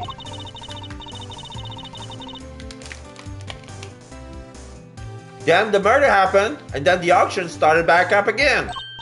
Now, I had me a look back downstairs right after that. No! And wouldn't you know it, there were 11 little duckies all lined up in a row again. How? And you're sure of this, Miss Hart? Sure as sure can be, your gavel ship. Saw them right with my own two peepers. So, 11 before the murder and 11 again right after means, wait, that's a thingy. We call that a contradiction, Eustace. To try to keep up. Miss Hart, did nothing really change at all? I done told you already, they carried right on again like nothing ever happened. Oh, except for, it wasn't nothing much, but what is it? That little old mallet doodad? Can't have yourself an auction without one. Kind of like the one Missy over there got, but different. The auctioneer's hammer? That's the bunny. It was a gavel. I done heard that thing banging and clanging right the way through, then nothing just like that. So the noise of the hammer stopped midway through. Could he have something to do with the murder? Miss Hart's statement data updated my organizer. If what Miss Hart is telling us is true, we have something of a problem. Namely, that if the victim is neither the auctioneer nor one of the attendees, Your entire theory cannot stand, Mr. Edgeworth. Chalk one up for justice. Eat that, Edgeworth. See, Mr. Edgeworth, there really was nothing we could do. No, there must be something we're overlooking. Something we still don't have an explanation for. I just need to think. If I can't, Kay is. Alright, kids, do we finally have all our answers now? If so, I expect you to make good on... Who says hold it? Hold it! 1 moment, sir. I'm worried that it might still be a little early to pass judgment. After all, we have one more matter yet to resolve. Yes. Granny Hertz hasn't come here. And until we do, we cannot claim complete and total victory over Mr. Edgeworth. Question mark. Is that not so, Mr. Edgeworth? Frankly, I expected you to have raised your voice by now. A loud hold it, perhaps? Oh, yes, of course. And once again, she has rescued us from the jaws of defeat. Very well, let's get this over with, shall we? What is this one matter that still remains? Why, the contradiction in the coroner's report, sir. That's, I'm back with the witnesses, Your Honor. Here it is, this needler with Granny. What's this all about? What'd you call us back down here? Did somebody fall ill? I have a compress ready for you. 2 shakes. Ow! This better be good. Did something else drop dead? Well, they might soon wish they had. Is what she's saying. Dr. Hertz, Miss Needler, thank you for coming on such short notice. Let me assure you this won't take long. Quite trying to bother me up and cut to the chase, will you? Of course, we summoned you here to confirm something. What is Judge Capel up to? Dr. Hertz, this court asks that you provide the unabridged truth regarding the following. Do you stand by your preliminary findings? Can you vouch for their complete and total accuracy? Grandma doesn't make mistakes, ever! That's strange. Huh? What do you mean? In the course of this trial, an error was indeed found in her report. And so I ask again for the truth, Dr. Hertz. Did you alter, tamper with, or in any way falsify your findings? That's awful! How can you even say that? What are you asking me for? Why the heck would I want to do that? To help the true culprit, of course. As if I would know anything about all that. I just know I didn't do anything of the sort. Then that seems doubly strange. What other explanation could there be for the discrepancy in your report? Mr. Edgeworth? I wonder if you might have any thoughts on the matter? It's not like you to be coy, I must say. Why does she keep taking charge and helping me? I still don't know what she's trying to do, but I'll happily take what I can get. If everything was recorded accurately and then ended up to Mr. Winter, according to protocol, then the report shouldn't contain any mistakes. Wait. For the record, I didn't do anything to the report. I guess we'll see, won't we? Dr. Hertz, perhaps you could begin with your side of the story. Why do we even need to? This is pointless! I'll be the judge of what's pointless, thank you very much. We have patients waiting back in the hospital! But Grandma, ouch! We don't really have time for this! Won't you please help us? I can't stress how important this is. Grandma says she will testify. But could you please make it quick? If we're not back soon, people will suffer! And yet you have no qualms about taking your time and buying cotton candy last time we saw you? We'll let you go as soon as we can, I promise. Assuming you tell us the truth, that is. So it's 2 against 1. The so-called mistake in the report. Nowhere there's a mistake in Grandma's report, not never! I've been dealing with the dead longer and you've been alive, Sonny Jim. Me writing something wrong is about as likely as ow! And what the heck? Here you think I stand to gain by doctoring a file don't make a lick of sense. And that's all she has to say. Nothing funky here. See, just as I thought. There's no chance a good doctor her findings. And you swear by the holy goddess that this testimony is true. Of course, Grandma's never told a lie in her. Objection! Your opinions are not necessary, Nurse Needler. Your grandmother is the subject of this inquiry and not you. Not necessary? That's not fair. I'm the only ally poor Grandma has. Go ahead and shout objection left and right, but you best be prepared then, Mr. Ex-Prosecutor. Oh, I'm more than prepared. I'm ready to expose the truth behind the error in the report. So-called mistake in the report. No way there's a mistake in Grandma's report. Not never. Never? You're saying that Dr. Hertz is infallible. She has to be. A doctor can't afford to make mistakes. Even a veteran like Grandma would be out of a job if she messed up even once. So there's no way she, of all people, would. I've got a whole hospital relying on me. Might be you can bungle your work and survive, mister, but I can't. I've been dealing with the dead longer and you've been alive, Sonny Jim. Hold it! And you've really never made a single mistake in all that time. Doctoring's all about experience. The longer you've been at it, the better you get. Huh, if only the same were true of prosecuting, Chairman Winner would be the best in the business. But I think we can all agree that's not the case. Oh, you really are a devil, Miles. But you're also quite wrong. I've never once made a mistake either. After all, I have people to do that for me. I'm too busy for foul-ups, and luckily for me, I don't have to make them. Isn't having people just grand? Don't you go trying to make doctoring and lawyering sound the same.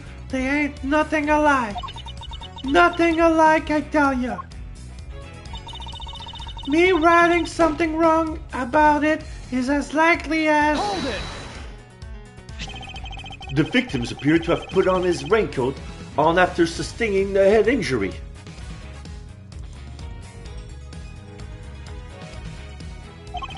And yet, there was not a single drop of her blood in the chest area of the raincoat.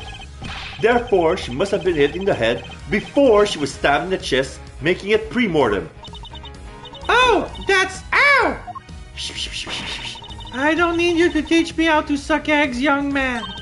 My dang report already says what you just said, don't it? Objection! Your report states that the head injury appears to have been sustained post-mortem, which is the exact opposite of what I just said. Ow! Oh, sure. I diligently dictated that report to Florence here and she wrote it all down just like I said it. If something happened to it after that, weren't nothing to do with me. You dictated it. If you could please tell me more. I diligently dictated that report to Florence. Anything after that were nothing to do with me. So she made the mistake. Hold it! Just so we're on the same page, what were your conclusions regarding the body? Well, like I said, ow! Sorry, it was death from a good hard knock to the noggin. And can you say for certain that knock happened, Dr. Hertz? Pre-mortem, of course. Chest wound happened after the poor girl died. I told Florence that and she wrote it right down, so that's what it says in my dang report. That may be what you told her, but I think we're finally getting to the truth.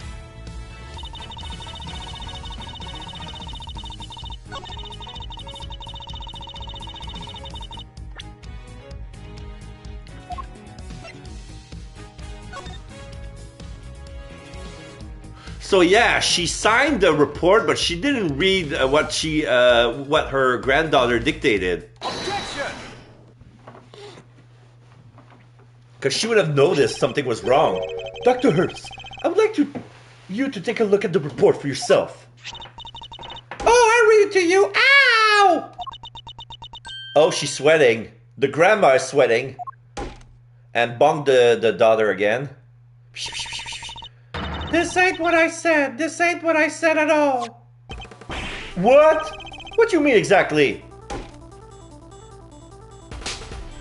And the other, not the thing back. I don't know. She's sweating. Ow! But I can't say that. Ow! Miss Snidler, if you are attempting to bury Dr. Hertz's truth, I will gladly hear a confession myself on behalf of the Goddess of Justice. Dr. Hertz seems to be telling Judge Gavel something in private. What? I see. Very well, allow me to relate to everyone what you have just told me. Ain't no doubt about what I said. I dictated my findings to Florence just like I told you I did. The fuddle-headed young thing must have wrote it down wrong or something. Wow, that was a great impression! Yes, but was it really necessary? So in summary, there is an error in the report. And it was all because of you, Nurse Nidler! They both are sweating. The truth facts have now been shown to be that the head injury occurred prior to the chest wound. The question now, Miss Nidler, is why did you introduce such an error? Hold it! Hold it. Just a minute, Verity. You make it sound as if the poor girl did it deliberately. Whereas it seemed to me as she just made a little mistake. Pre-mortem, post-mortem, they're practically the same word, don't you think? Except they mean two completely opposite things. This was deliberate, no doubt about it. But why would she want to change it? Exactly! You won't get away that easy. Explain yourself, young lady. But Grandma, You submitted a falsified report, an act that led to Kay being accused of murder. You owe us an explanation. But I can't tell you. Nor not don't want to, but can't? This is really rather unpleasant, don't you think? Ganging up on this poor considering girl who's only looking after her grandmother. She has nothing to do with anything. She simply made one tiny mistake. So why not leave it there? You would like that, wouldn't you? Because the only person her testimony would hurt is you. Huh? What on earth do you mean, my boy? Seeing as you're not a de facto ex-prosecutor, you're going to need to explain yourself better than that. I'd be happy to. I'll even spell it out for you. Nurse Needler's role in this crime was very important because she's the real murderer, she's the real victim, she's a co-conspirator. Nurse Nidler doctored the report in order to cover for her accomplice. Ouch! Oh, ho, ho, ho. So she's a co-conspirator? This innocent young thing. Do share your grounds for making such a wild accusation, dear boy. The murder couldn't have been committed by one person working on their own. Without at least two people, it wouldn't have been possible to move the body, maintain attendee numbers, or doctor the report. I want to say maintain attendee numbers. If the auctioneer was the murderer and the victim was one of the attendees, the fact that the witness testified to there being 11 attendees even after the murder doesn't make sense. Hey, watch it! You're gonna call my good word into question now too? That's not what I meant. In fact, it's quite the opposite. I'm taking you at your word, which means there must be a co-conspirator. I know it's hard, my boy, but sometimes you just have to accept that you were wrong. I wasn't wrong. I just hadn't considered the possibility of the killer having an accomplice. But as soon as we do, things start to fall into place. If the killer's accomplice returned to the auction room in place of the victim, there would indeed have been 11 attendees both before and after the murder. Well, well, so that's your thinking, is it? It's certainly an intriguing theory. But surely the imposter would have been spotted right away. I don't imagine that Nurse Needler looks strikingly different from the victim in build and stature. With the help of a mask, she could very easily have replaced Miss Rigger without anybody noticing. Well, Nurse Needler, is that what happened? Did you take the victim's place at the auction? I wouldn't do something like... Now tell us, the ringleader, who were they? I can't tell you, I just can't! It would hurt Grandma too! Ow! But Grandma! Don't you worry about me, I can take it. You just tell me everything, child. But... Grandma!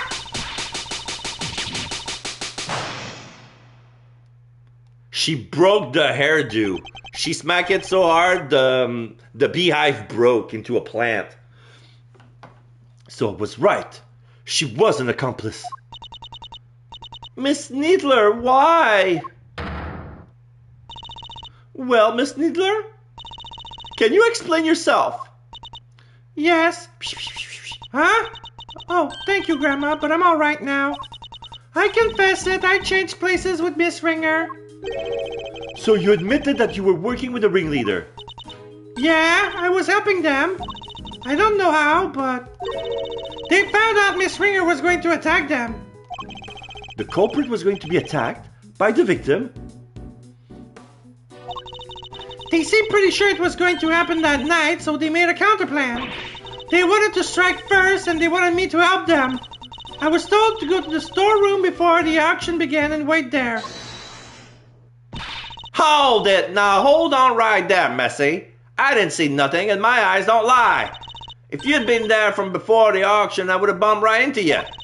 I was there the whole way through, and you weren't there for a bit of it. But I'm not lying!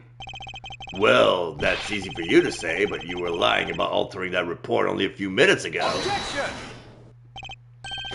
I think we're all aware of that number of potential hiding places in that storeroom. Are we? Where exactly were we trying to say our friends the nurse was hiding, Nurse Niddler hid here while she was waiting in the... Nurse Niddler hid here while she was waiting in the storeroom. Oh.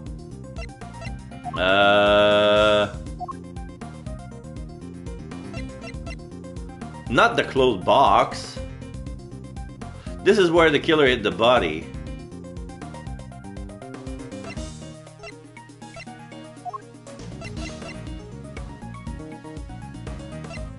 But there's no other places, there's no other pieces of evidence that suggest a hiding spot. Alright. Take that! She hid inside this clothes box. Oh, she did she? Huh? Well, if it was there the whole time, even before I moseyed on in. But like I done told you all, it all had them chains around it. Wanted to hide in there myself, really, but it was locked up tight, so I had to go elsewhere. I imagine that's because Nurse Niddler was already lying in there by the time you arrived. That's right, we didn't want anybody to open it or we would have probably already blown our cover. So the ringleader told me to climb in and wait until it was time for my part of the plan. And then they wrapped the whole box in chain. I think they took the elevator downstairs not so long after. It was just before the auction was due to start. So as the auction was beginning, you and Miss Hart would have been the only people in the storeroom. Yeah, I think so. Then we see A and R. A is Rosie, and A is probably the culprit. The auction, the auction proceeded as it always did, until a certain customer came upstairs to complete her purchase. That was when the incident occurred. So Miss Hart overheard the victim and the culprit exchanging words around them. You betcha I was behind that statue there, shaking like you dang leave the whole time. In the middle of their quarrel, Miss Ringer was killed by the auctioneer. Okay, A's for auctioneer. I imagine that the auctioneer then carried Miss Ringer's body over to the clothes box, from which Nurse Niddler emerged and swapped places with the victim. Hello, Tyler. How are you doing? I'm doing very well, thank you. So we're at the end part of chapter 4, and we're trying to figure out, we haven't any evidence on the culprit, we have suspicions, and now we're trying to retracing what really happened. They swapped places with the victim. After placing Miss Ringer's body inside the box, Nurse Niddler's role was to pretend to be Miss Ringer. The two of them then returned to the room below as if nothing had happened. They went down the elevator. Does that about sum up what happened in the storeroom, Nurse Niddler? Yes, in fact, that's exactly what happened. Hold it! Hold up! So you just waltzed right back on in and nobody noticed? This is two completely different people we're talking about. You're telling me not one of them folks down there at the auction cutting down? Why would they? The other auction goers had no reason to notice the difference when Nurse Niddler entered because she had stolen the victim's clothes. As we've seen, Miss Ringer and Nurse Niddler are about the same build. What's more, the auction rules required attendees to wear their mask at all times. If Nurse Niddler were wearing the same clothes as Miss Ringer, nobody would have been any the wiser. No, and they weren't. I borrowed Miss Ringer's clothes and ow! And left the poor child in her smalls. Have you no respect, girl? No, Grandma, I thought the same thing. It wouldn't be nice to leave her like that. So when the ringleader wasn't looking, I put that raincoat on her. Ah! She moved the raincoat. So that's how Miss Ringer came to be wearing it. Thus, the auction was able to carry on as before. Guess the part where I caught the red raincoat on film came just after. Yeah, must be. Yeah, it all makes sense. The victim wakes up and she had she had the bloody hand because she was hurting on the noggin. Right after that was when I went on over and looked downstairs through the gap in the elevator. Spied me 11 happy little auction goers, then back I snuck up my little hidey hole. Don't tell me you were hiding back there the entire time after that. Well, that is not exactly. Huh? What is it? Did something happen? So maybe I ought to mention this before, but I fell asleep a few winks after that. Well, passed out unconscious, you might say. What? What happened? Oh, nothing much. Kind of silly, really, but there was this sudden loud noise, and it startled me just a little bit, you know. All right, maybe more than a little, but I just witnessed a murder. Can't blame a girl for getting jumpy. Guess I got my heart shook and my head faint. Before I knew it, I was out like a light. By the time I came to, it was next dang day, and there y'all were clanging down that ladder. Wait, what? She fainted and she slept, and we woken her up when we investigated the place. I see, so you were startled by a loud noise and fell unconscious. I suppose that means you don't know what happened after that. Not per se, but after the auction was over, all the masks were back on the rack. So I reckon the guests down finished up all and riled up one by one like they were supposed to. Nurse Niddler, once the auction has restarted, what exactly were you doing? I was pretending to be Miss Ringer and placing bets just as the ringleader wanted. I had to win the clothes box, as I'd been instructed. It had the dead body inside after all. Imagine somebody else had won it. We wouldn't be in real trouble then. So you had no idea that the victim had vacated the box in the meantime? No, not until we came back up and I could pay for it. That's when we noticed. The ringleader told me to go look for her right away. Except I found some other girl collapsed at the foot of the ladder instead. And that was Kay. Yes, she must have fallen from up on the roof and been knocked unconscious. Guess the victim must have left that hatch wide open, huh? That would explain it. Kay would have been so shocked by seeing Miss Ringer fall motionless right in front of her that she wouldn't have sensed the open hatch and fallen right through it. That explained the noise that caused you to faint as well, Miss Hart. It was the sound of Kay crash landing onto the storeroom floor. Yeah, I suppose. Can't believe something like that done knocked me out for so long, though. So in summary, by the time Miss Niddler found Kay, you were already sound asleep behind the statue. I think we got a good grasp of what occurred up to this point now. Nurse Niddler, if you would continue. Sure, so I found Kay. Next I found Miss Ringer, and I put them both in the clothes box. We couldn't risk any of the auction goers seeing them. That would have caused a real hullabaloo. Was that your idea, or the ringleader's? Theirs. By putting the raincoat on Miss Ringer was my own idea. So I tried to get rid of it before they could find out what I did done. I imagine they were none too pleased when it showed up as a surprise piece of evidence in this case. And lastly, the ringleader and I put her in the auctioneer's outfit we prepared. Of course, which completed the deception and made everyone think she was the auctioneer. All in all, the auction finished up without anybody noticing anything, and that was that. Now that we know the extent of your crimes, Nurse Niddler, if you would have anything further to share, I would advise you to do so immediately. I wish I could tell you more, but I'm sorry, that's all I know. Oh, except for one other thing. It did seem a little strange, I guess.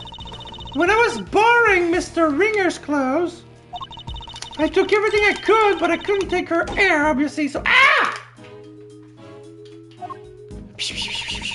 You dang right you couldn't take her hair. What kind of medical professional are you?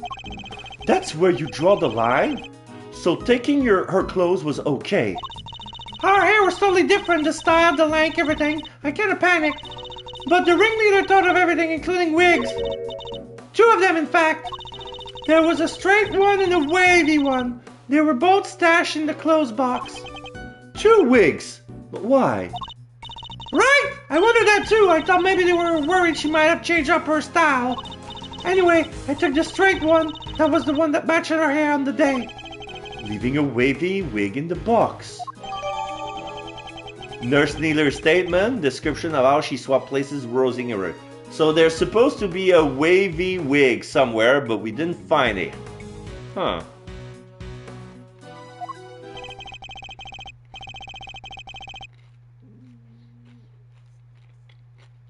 And that's everything you know? There's nothing else you're forgetting? Nope. Huh? No, really, Grandma, that's everything.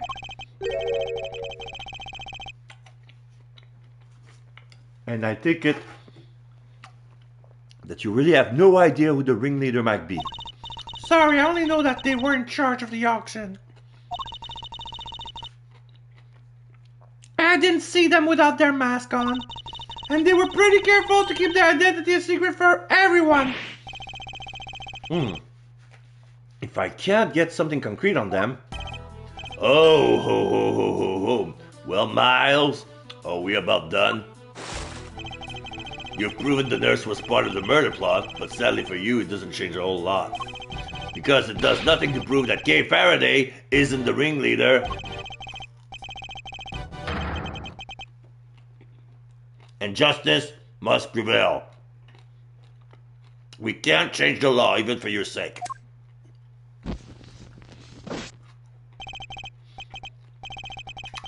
Is this it? Am I not going able to save Kay? Objection! Francisca, what are you doing here? As I told you before, Miles Edgeworth, where the case leads, I follow.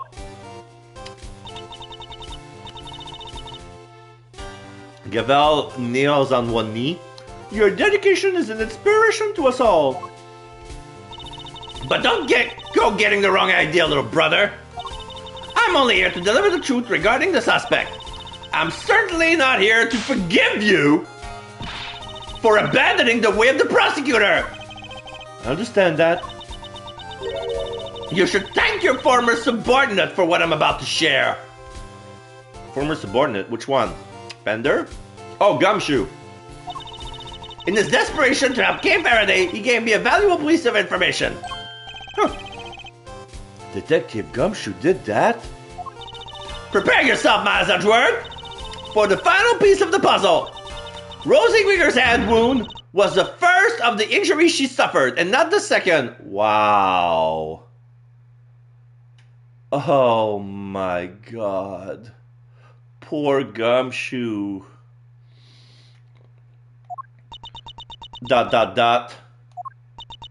K ...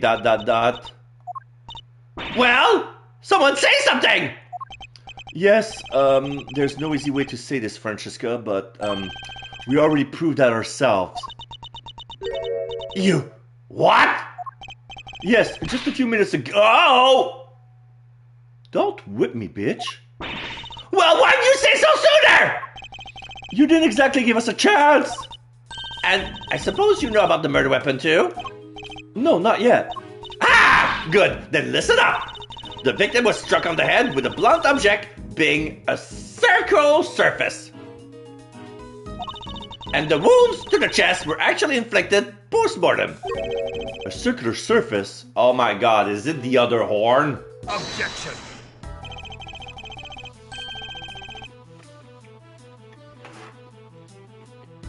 And you're certain of that, I assume? Your sources are above board? Two trusted medical professionals reached the same conclusions independently. You couldn't ask for more. Objection. Objection! Okay. Sorry, I was eating and that was auto read. That's certainly good to know. Unfortunately, you're overstepping the bounds of what? I'm the prosecutor in charge of Interpol's investigation into the underground auction. And this murder occurred during that auction. It would be negligent of me not to pursue leads pertaining to related parties, especially the victim. My, you really become quite the force to be reckoned with, haven't you, my dear? Then all parties are in agreement. The victim died from a blow to the head. Death occurred as a result of a heavy blow to the head with a circular object. Chest wounds inflicted post-mortem. Sadly, the murder weapon itself has yet to be identified. Based on the shape, I have an idea too. But guys, I didn't turn up any other weapon during my investigation. And yet, one need only think about the setting and an auctioneer's tools and the answer should be obvious.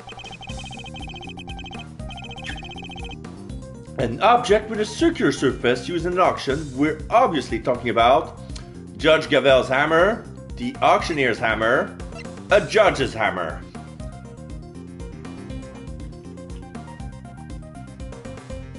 Oh, yeah, they mentioning a gavel, and then it was gone.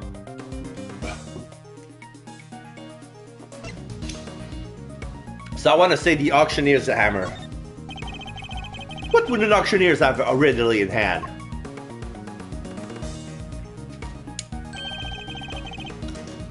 An auctioneer's hammer, of course. But we never found one of those! If the auctioneer's was indeed the killer, it does seem a likely candidate for the murder weapon. But without the evidence to support your theory, it remains nothing more than that.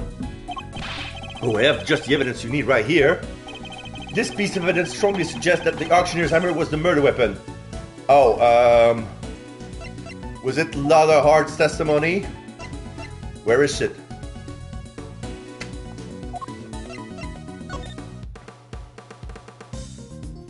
Auction continued after Ringer's murder, but the sound of the auctioneer's hammer could no longer be heard. Take that! Miss Hart told us something very important about the auction after the murder occurred. She said that the very prominent sound of the auctioneer's hammer could no longer be heard. Now, why would that be? I'll tell you why, because it had just been used in the murder and was covered by the victim's blood. It would need to be disposed of. Isn't that right? Chairman Winner! I have no idea what you're talking about. I'll have our people look into this right away. Ho, ho, ho, ho, ho, ho, ho. You really are like a dog with a bone, aren't you, dear boy? But if you can't dedicate yourself to a cause when you're young, when can you, hmm? He seems very confident we'll never find it.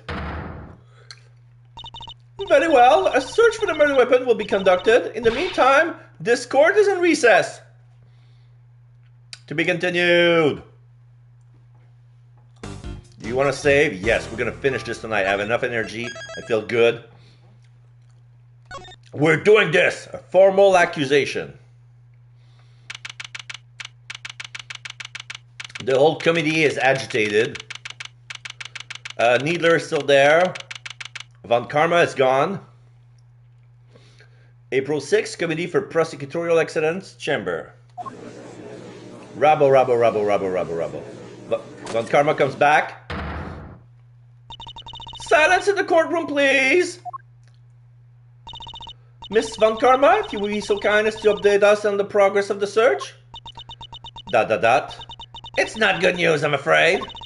The entire big building has been searched from top to bottom, and no auctioneer's hammer was found anywhere. That is bad news indeed. That we have no choice but to move ahead with the verdict. Such a terrible shame. But I suppose only a fool would have left the murder weapon behind. It's certainly not what I would expect from a first-rate criminal mind. No, there's just not enough to work with here. I can't carry us any further on my own. Yes, it really is a tragedy, but such is life, I suppose. I was just thinking back over the defendants I made plea deals with over the years. People who poured their hearts out to me, who trusted me with every detail of their crimes. And then when it came to their sentencing, I recommended life in prison every time. For every single one. Oh, if only you could see them. The stupid, dumbfounded looks on their face. The verdict will now be passed. All present will accept the goddess's word as law. There's nothing more I can do. Kay and I are both... K ... If only we have some proof! I never imagined I would be passing judgment on you under such circumstances. The end of the road, huh?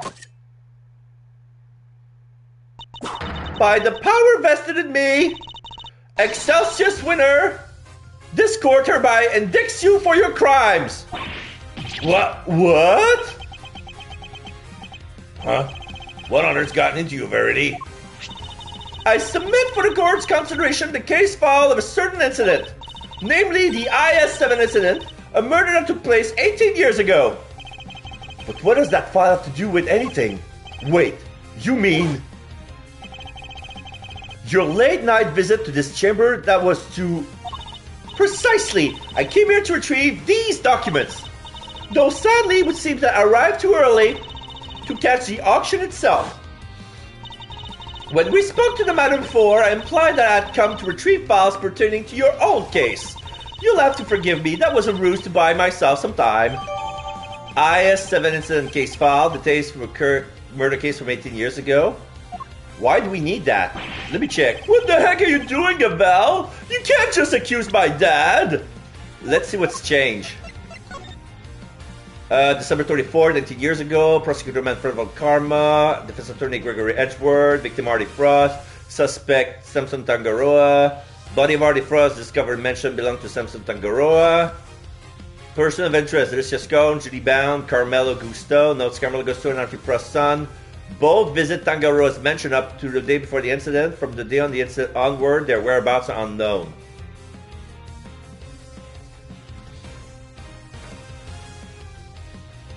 So yeah, what happened after that? Without proper grounds, it's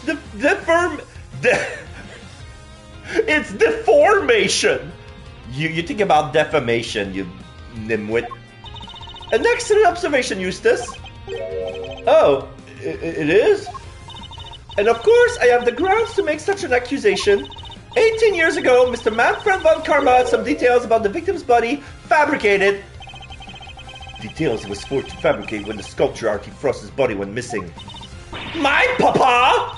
Fabricating information? What is the meaning of this?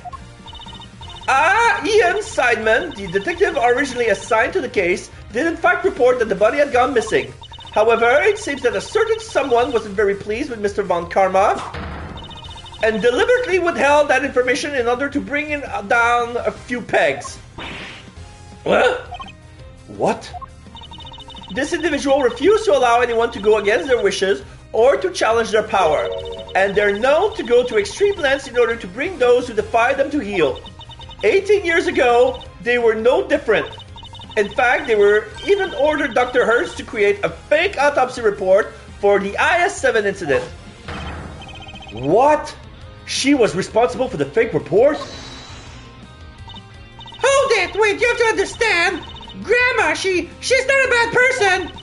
She has to do what she said. She didn't have any choice. He? The person in question was the chief prosecutor at the time. The chief prosecutor 18 years ago? No. The man who gave Papa the first penalty of his career. Excelsius winner! It was you! Objection! What are you all talking about? My dad would never do something like that. I'm so sorry, Eustace, but your opinion on the matter is not needed here. Well, Chairman Winner, do you have anything to say for yourself? All that nonsense with the body, that was Manfred's doing, such a willful boy. And the fake autopsy report, Hilda, how could you? I can't believe you naughty kids would do such dishonest things behind my back. We could just ask her why she did it. She is standing right over here after all. Hold it! Wait, Grandma can't. She's out! I have to go for food. Back now, I feel like I missed a bunch of stuff. Last I heard was this testimony about the fake report. Okay. We changed the chapter and we figured out why Verity Gavel went into the 50th floor, because her idea was logged into what's the thing? The key card record. And she went back and dig up the IS-7 incident again. And she figured out that, yes, since the body was never found, Ian Seidman, which was the detective leading the investigation, said as such to Manfred von Karma, who was leading the operation. And yes, the R.T. Frost murder, when and since the body was never found, Manfred von Karma had to fabricate evidence, but it was by order of the chief prosecutor back then, who was Excelsius winner. Is there a new body for the last case? It's still tied to the fourth case. We figured out that the culprit was Carmelo Gusto, and he managed to escape. He managed to escape the law. Like basically, von Karma fabricated evidence that led to Samson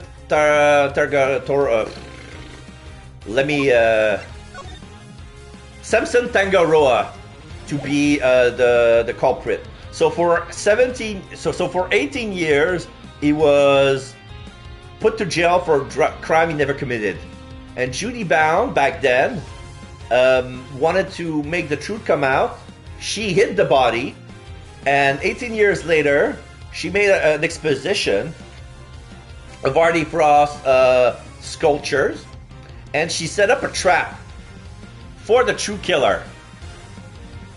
And with the help of the pharmacist Delicious Cones, yeah, that was the third case. Yeah, she made a trap with the poison gas, because there was a piece of evidence that was hidden inside the body that the murderer would have to retrieve. Otherwise, if the body was found, they would have pinned them directly, and they took the bait. That was all insane. Yeah, so they took the bait, and yeah, the Gusto was the killer actually, because he was the one who got poisoned. So the body was retrieved, and of course all the stuff has been melted. But anyway, the fact that Grandma was back then the one who made the fake autopsy report by order of Excelsius.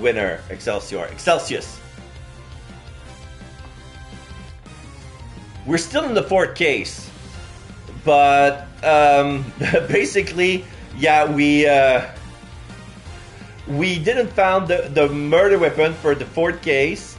So out of the blue, the judge indicts Excelsior's winner for messing up the IN7 case file, which has some elements that are similar to the case right now, namely the autopsy report being fabricated and Grandma, I'm sorry. I knew. That's why I... Right, exactly. If I didn't, everybody would have found out about what you did. They said he was going to charge you if I didn't help them with their plans. They said that he would. I just had to do what the auctioneer said. Excelsior's da. So you were coerced into it, weren't you, Nurse Niddler? And just to be clear, the auctioneer was Chairman Winner? I'm sorry, but I honestly don't know. The person forcing me to help them was the auctioneer.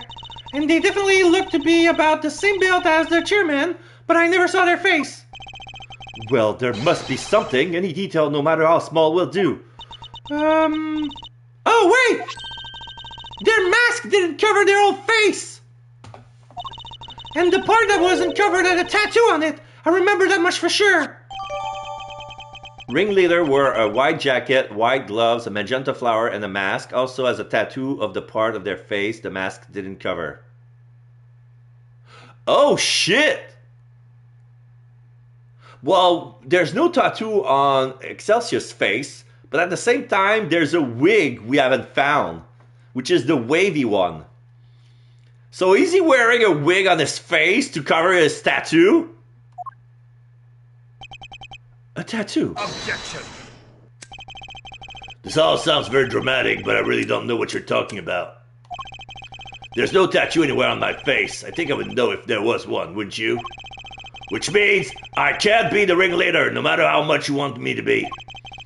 I only hope you can figure out who the shameless manipulator might be. Oh, ho, ho, ho, ho, ho, ho, ho. Overruled. Your contempt for this courtroom is an insult to the goddess. Are you sure it's not you who's feeling insulted here?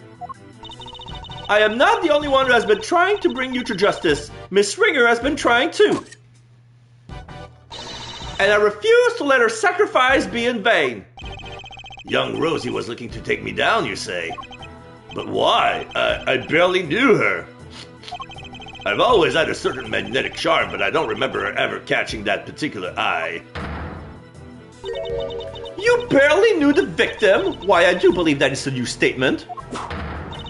The goddess demands that you offer your full testimony on the record. So that's how this is going to go, hmm? You mean to hound me until I finally break? Well, if that's the way you want to play it, fine. I'll destroy you all! Every last one of you. Mr. Edward, please allow me to work with you on this one. Okay. I doubt we'll get another chance to put him down put him on the stand. So let's make the most of it, this opportunity. Of course, Your Honor. I wouldn't have it any other way. Now, Chairman Winner, you will tell this court everything you know about Miss Ringer. Everything I know about Miss Ringer. Young Rosie was a member of the committee, of course. But we never really had any personal interaction, at least none that I remember. I had no motive to murder that poor girl whatsoever. And I have absolutely no idea what she was after me. So Winner is the problem person. Yeah, that Winner, because there's another Winner, which is his son. But yeah, he's the prime suspect right now. And Kay hasn't found a recover or full memory yet. So you don't mean to accept your part in any of this? Of course he doesn't. He isn't guilty. So yeah, both are winners. He's just a rookie prosecutor, and he's an ex-prosecutor and the head of the prosecutorial committee. The head of the committee. where Gavel sits on and is the face representation. So right now we're in Tyler. We're in Miles Edgeworth's hearing, basically, to see if he's suited to be a prosecutor or not. He already handed over his badge, so he's no longer a prosecutor. And he made an illegal investigation since he didn't have a badge. He had no authority, any meddled, and found some stuff. So right now he's still defending that Kay is innocent in this matter, and we're trying to figure out like who the real killer is. And right now the suspicion is on the head of the chairman, the head of the committee. Chairman winner. So there's chairman winner and there's prosecutor winner, which are father and son. How could he be? Is my dad the winner of winners? That's very kind of you, Eustace, but you'll need more than mere words if you plan to cover for me. Right, you got it. I won't let them pin this on you. I believe in you, Dad. You'll beat Edgeworth. I know you will.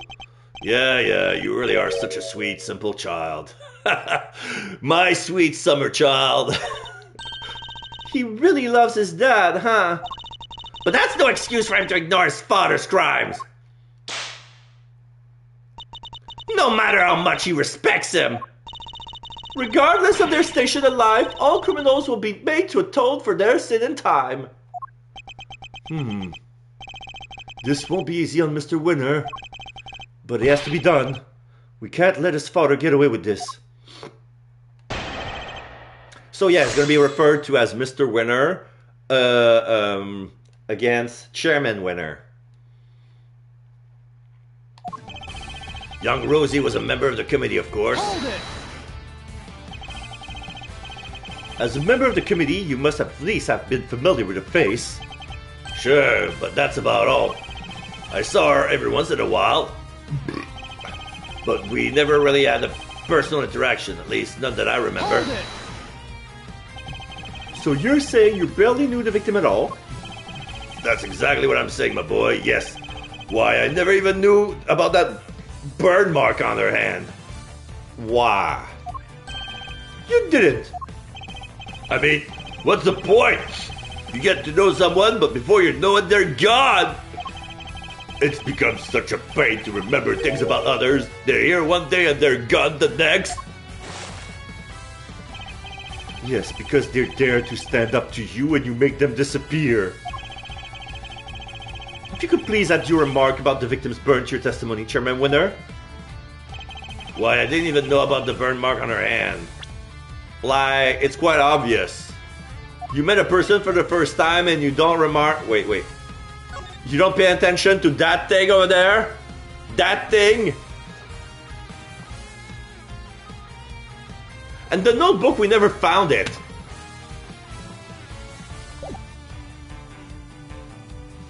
I'm gonna save just to be sure.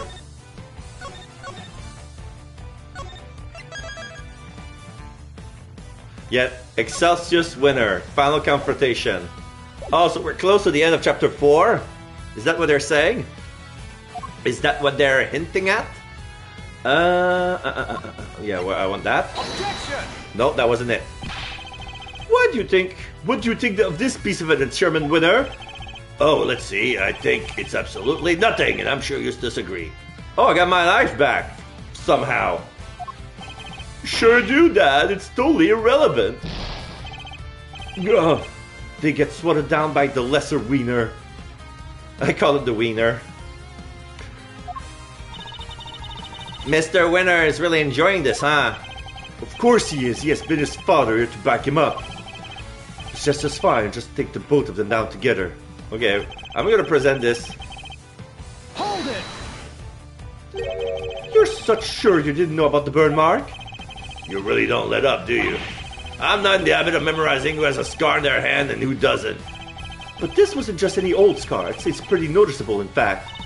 Perhaps under normal circumstances, but now that I think about it, Miss Ringer did always wear gloves. Truth be told, I wasn't aware of the burn mark until after the incident myself.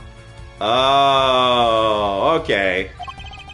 The victim's hands were always covered by a pair of gloves? Wait, but not now. It makes sense, of course. People can be very self-conscious about such things. I can only sympathize being something of a sensitive soul myself. I hope you're not too sensitive to append that statement to your testimony. Although I suppose she was always wearing gloves, right, was to hide that burn. Oh, okay. So I needed to amend that testimony so I can present this other piece of evidence. This is the only moment where she was not wearing gloves. Objection! What? You certainly seem fired up about this, my boy. I'm not entirely sure why, though. Perhaps you ought to cool your head a little and think things over again before I lose my cool from wasting my time on meaningless theories. God damn it! I must have made a mistake. Ha! You think you can win against a winner? Think again. My dad's invincible. He's the top of the top, the winningest winger of all. The winningest. That's not even a word. The winningest. Yes, the cheerleading is a little cringe-inducing, though. Eustace, maybe could give it a rest. He's no ordinary opponent, that's for sure. I'll need to plan my approach with the almost scare. Hold it! So, okay, evict them both. Loser loses again. Yeah, his name is Eustace. That rhymes with useless. So you remember her always wearing gloves? I mean, it was something of a trademark of hers, yes. Who knew it was to hide a burn mark? I always imagined it was just a fashion statement. Does your little friend there have something to hide under all those bandages, I wonder? Who, me? No, I don't have anything to hide. You don't? Not even the stony visage of a cold-blooded murderer? Objection! If anyone here is hiding such a thing, it's you. And I'll expose your true face if it's the last thing I do. Oh, ho, ho, ho, ho, ho, ho. You never fail to entertain, my boy. Go ahead and do your worst. So Miss Stringer always wore gloves. That reminds me of something. I should look over all the evidence again. Yeah.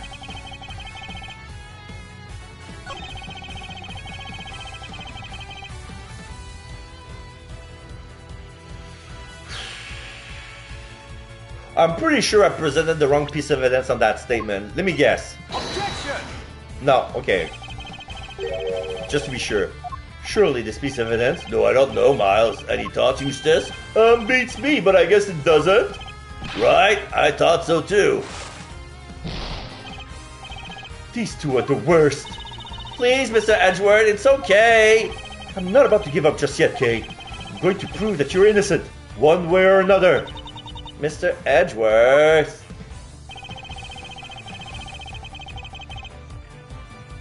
I'm gonna present everything. I'm gonna press on everything just to be sure. Hold it! I have no motive to murder that poor girl whatsoever. You never had any trouble with her professionally. Oh, don't be so silly, my boy. I'm far too important these days for such trivialities. By all accounts, her work was impeachable. Besides, our difference in standing meant we hardly ever interacted. But that doesn't prove you didn't kill her, does it? Well, you would say that, wouldn't you? Anything you saved your little friend, It certainly seems that Miss Ringer has some personal interest in you, at least. Indeed, but I can't, for the life of me, imagine why. Too bad, so sad. Without a motive, you can't logic your way to pinning this on me. And I have absolutely no idea what she was after me. Hold it! You have no idea at all as to why she was after you? Let's see now. It's because Dad's a real catch. I suppose you could say that, yes. Oh, the admirers, they come. And then they go again. You couldn't even dream of being like my dad. Very true, I thought very ordinary people could quite match his achievements.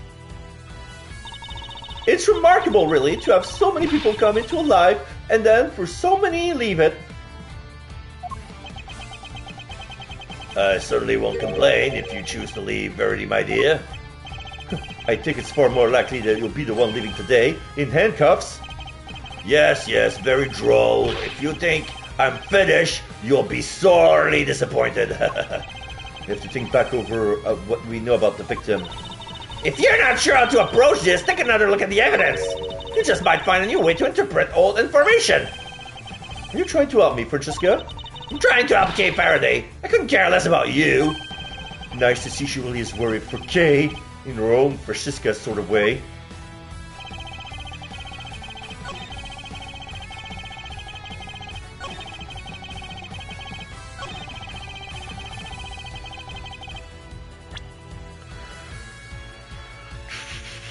She was always wearing gloves. That didn't work, and that didn't work.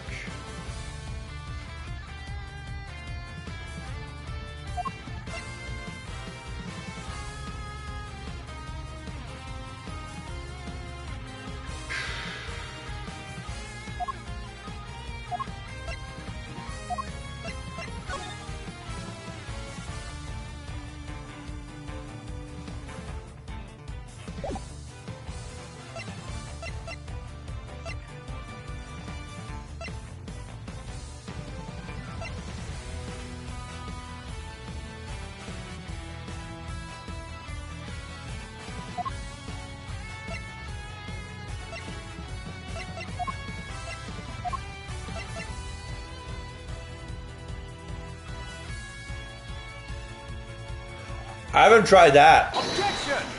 For some reason, the broken plushie was the thing. So, Miss Ringer always wore gloves. If she did, that raises a rather important question, and highlights quite a contradiction. A contradiction, you say? Really?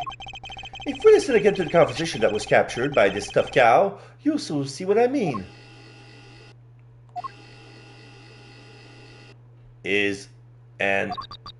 I knew it was you the moment I laid eyes on you. You can't hide that burn from me. Nothing to say for yourself. I've waited so long for this day, and now I'll finally have my revenge. We can be reasonably certain that what we just heard is the moment the victim was attacked. I knew it was you the moment I laid eyes on you. You cannot hide that burn from me. We assume that those were the words of the killer. And where's the problem in that? It seems like a perfectly sensible assumption to me. I'm afraid not, Chairman Winner. For you see, if the victim was always wearing gloves as you just testified, then the burn mark on her hand should not have been visible to her killer. Objection! You speak as if gloves can't be easily removed. She could leave them. She could have taken them off during the auction. That's... Hold it, but she hadn't! She was still wearing them when I changed places with her. So they must have been on her hands when she was being murdered too. What are you saying, my dear? What do you know? You do know how much trouble you're in, don't you? I'm not scared of you anymore. I have Grandma on my side now. Now it's time for you to pay the piper, Winner, you dang devil. I see. So you're both looking to disappear too, huh? That can't be arranged. Not this time, Excelsius Winner. The only person disappearing will be you. Objection! Hey, you can't talk to my dad like that. Who cares if the bird was covered up? Why does that even matter? Objection! Oh, it matters. Because it turns our understanding of the burn mark on its head. What do you mean? What can the fact that the victim's burn mark was covered up possibly tell us? The murder had the burn mark too. The victim didn't have a burn mark. There were no burn marks at all.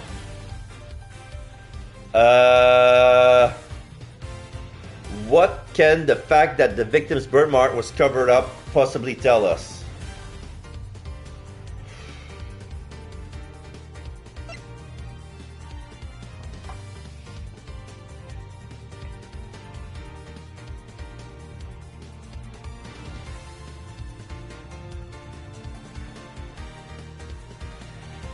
I have no idea where this is going. I do not understand that question at all. So I'm gonna pick every answer. The murder had the burn mark too? Wait, that was it? Think about it like this, Mr. Winner. The victim was wearing gloves. Therefore, the burn mark on her hand would not have been visible. In which case, whose burn mark was it that was being referenced in the recording? Somebody who wasn't the victim?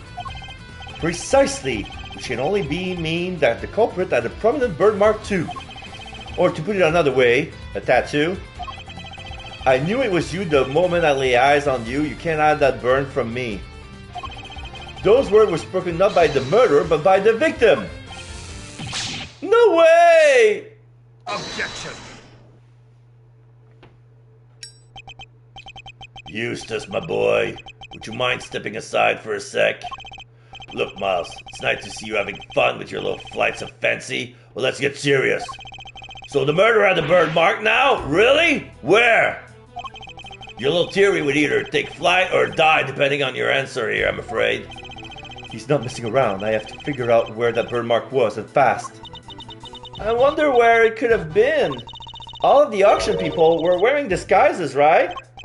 Yes, and each disguise was different. Yet, in spite of that, the burn mark was visible to the victim somehow, which means... Well, shall we? Enlighten us, why don't you? Where was the murderer's burn mark? I assume you have some evidence?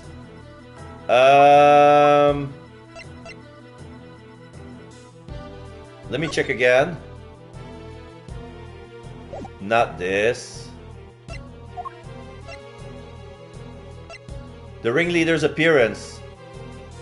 He had a tattoo on the part of the face the mask didn't cover. Take that! Here's my evidence. The outfit the ringleader was wearing throughout the auction. Or rather, the outfit you were wearing, Chairman Winner. Ho, ho, ho, ho, ho, ho. And what exactly is that supposed to tell us, Objection! A suit, white gloves, and a mask. These disguises should have covered almost all of your skin. But according to Nurse Niddler's testimony, the auctioneer's mask didn't quite cover your entire face. And not only that, she claims to have seen a tattoo on the part that was exposed. But was it a tattoo? Or did she simply mistake a burn mark for one? A burn mark on the face? Objection! Sorry to interrupt while you're clearly enjoying yourself, dear boy, but I regret to inform you that none of the committee members has such a burn. Myself included, of course. But Dad, Eustace, do you think you can be quiet, please? You can be foolish on your own time later. He knows. Of course he knows his dad has a burn. Well, you may be an annoyance most of the time, Mr. Winner, but on this particular occasion I'm grateful for your presence. A reaction like that from you, his son, is as good as an indicator of the truth as could have hoped for. And it gives me a much-needed confidence boost concerning another theory of mine. Namely, who that one unexplained item belongs to. What's the matter with Mr. Winner? I think he might be in shock. After all, he's usually the last to figure things out. But in this case, he seems to have gotten there all too quickly. He knows that his father is indeed the real murderer. He's sad because he knows the truth? So, it's better not to know the truth at all. No, Kay, it's what we came here for. It doesn't matter how we get there, the important thing is finding the truth. You yourself told me that once, right when I needed to hear it the most. And now it's time for me to repay the favor and show you the truth of your innocence. I want to know too, the truth of what really happened. So please, Mr. Edgeworth, won't you show me? I very much intend to. Oh, ho, ho, ho, ho, ho, ho. You don't know when to give up, do you? Where's this burn then? Perhaps you could point it out to me? But you can't, can you? Because it's nowhere to be found, just like your evidence that I'm the killer. Yeah, hunt for contradiction all you like, you won't find any. Because he's my dad, a winner through and through. Objection! I understand, Mr. Winner. I completely understand why you don't want to believe it's true. But if you ignore the truth now, you'll regret it for as long as you live. Oh, Dad, what do I do? I just don't understand it. How could I have raised such an utter buffoon? If you really wish to help your father, Eustace, You can try thinking on your own for once in your life, you useless nitwit! But I try all the time, Dad. All I do is try. I went to the school you wanted me to go. I aced every test. Look at my jacket. They only gave these to the valedictorian. I did everything you told me to. I worked like crazy and graduated top of my class. I tried to be just like you and win as many trophies as I could. Objection! You really are just a simpering simpleton, aren't you?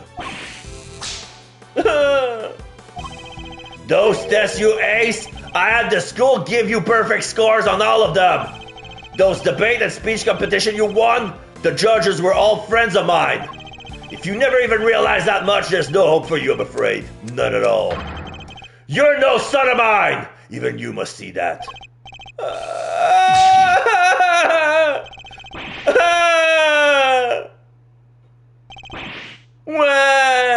He runs off away crying. Oh, God, my own son! They all leave me in the end. Oh, I mean, boo! Even when he was trying, he was failing, and he did it all for me. Then he should have tried harder. You're a disgrace. You don't deserve to be a father, and you certainly don't deserve to be chairman of this committee. Even I feel sorry for the boy now. Poor Mr. Winner. Explain yourself, Chairman Winner. Just what do you think your son is to treat him in such a way? An utterly useless pawn sounds about right. But you're one to talk, Verity. You tried to worm your way into my trust by using Eustace, too. I cannot deny it. However, I have never thought of him as a mere pawn.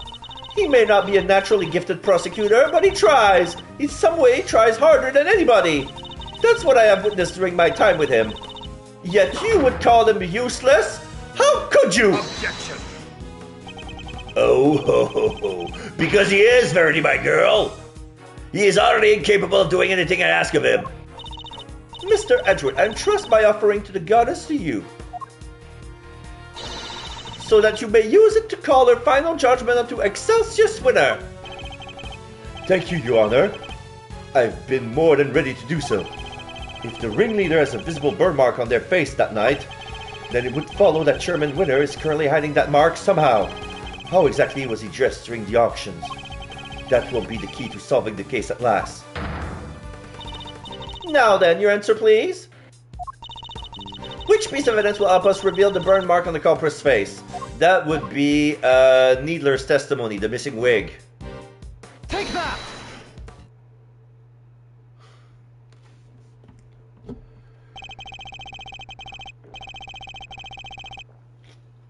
Recall Nurse Needler's testimony, if you will.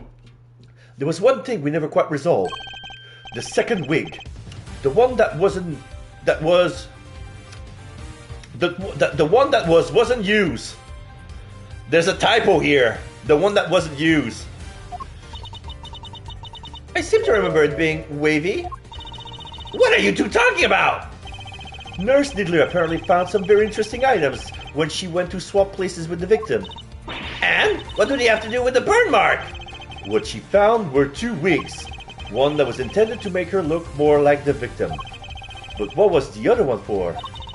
I don't suppose it was meant to be a spare. It doesn't take a huge leap of imagination to see the truth. Compare Chairman Winner's current appearance to that of the ringleader as it was described to us. Stop it! Stop staring at me. One very prominent difference presents himself. His face, or rather, what's around it. You mean? It wasn't a wig after all. Indeed, not a wig intended to go on the top of the head in any case. It was a fake beard all along, wasn't it, Excelsius Winner? Ah! Yeah, he caught his beard on fire and extinguished it with his tears. This? Why, this is all my own, dear boy. Look, I'm pulling it. It's a real beard. How very unkind of you to suggest otherwise. Objection! We saw how your son reacted when he realized the truth. and how he desperately tried to cover for you even in light of his realization. Yet you still feared that he might expose you. So rather than take that risk, you bullied him until he couldn't take it anymore. Because he knew that your beard had a prominent burn mark. Chairman Winner, I insist that you remove your beard this instant. Ah! The Zippo's on fire! Ah! There you go. That's a skull! That's not a... Okay, I understand why the person thought that was a tattoo. Because it's shaped like a skull and it's under chin. That's supposed to be a burn mark? They're gonna make us think that this is a burn mark shaped like a skull head? A pink skull head straight on the chin? A burn mark? A brand, maybe? That could have been a tattoo. Okay, so yeah. The Zippo produced so big a flame that not only the beard caught on fire, but the air as well. So now he's bald and all his hair are singed. Exclamation mark. There it is! The burn mark! Mr. Edgeworth, for bringing evil to justice before the eyes of the goddess, you have my thanks. No, thank you. I couldn't have done it without you. So, why did... I don't understand why didn't Lada said that when they was wearing a mask doesn't cover the face and they saw the tattoo, he could have said a skull head on the chin. Excelsius Winner, in the name of the goddess, I hereby pronounce my verdict. In the matter of the murder of Miss Rosie Ringer, this court finds you guilty. April 6th, 9:44 a.m. Committee. Okay, everybody left. Committee for the Prosecutorial Excellence Chamber. So the committee has been dissolved. All that are left are Lada, Francesca, Edgeworth, Kay, Gavel, Needler, and Hertz.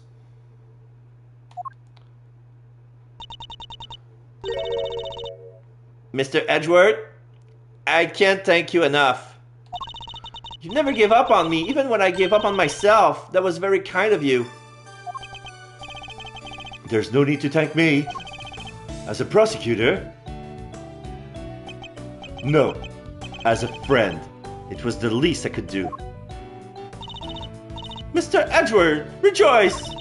I've learned that Chairman Winner has been safely delivered to the detention center. The search for the missing auction hammer continues, however. We are talking about Chairman Winner here, so it's highly likely that he has already been destroyed. In addition, there is one other matter I must inform you of. The chairman made a rather strange statement. According to him, the letters were not part of this plan. What? How could that be? Yeah, the letter from Rosie to Kay. He claims that he and Miss Nidler found this letter on Miss Ringer's person. Rosie, thank you so much for agreeing to help with my plan. Now we can both get what we want. Dear Kay, don't worry, I'll make sure you get your precious thing back, signed Rosie. And that they've been found a second letter on Kay's unconscious body.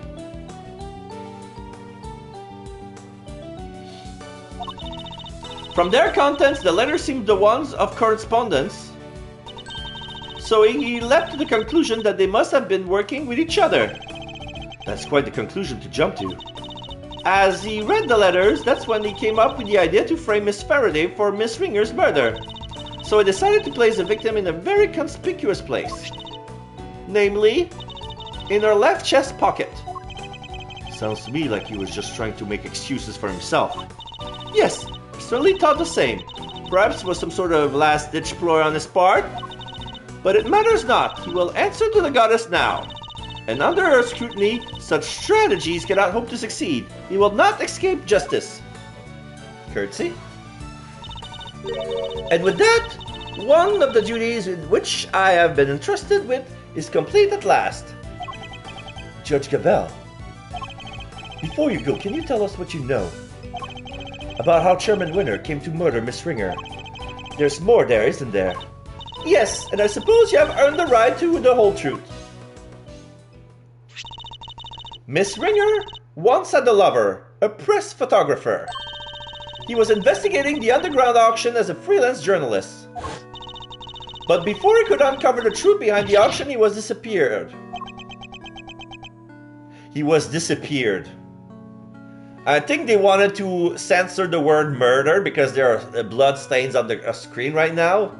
He was murdered, but instead they changed murder for disappeared, but they forgot to change the verb from was to has.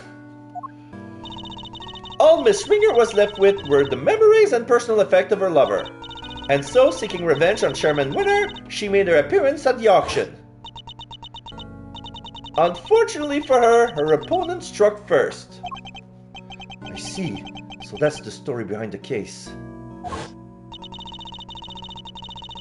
While the goddess does not condone acts of wanton vengeance, Miss Ringer's actions have exposed Chairman Winner's crimes at last. So that was your real goal. You were tasked with exposing Excelsius Winner and the corruption at the heart of the committee. Does anyone know what happened to Mr. Winner?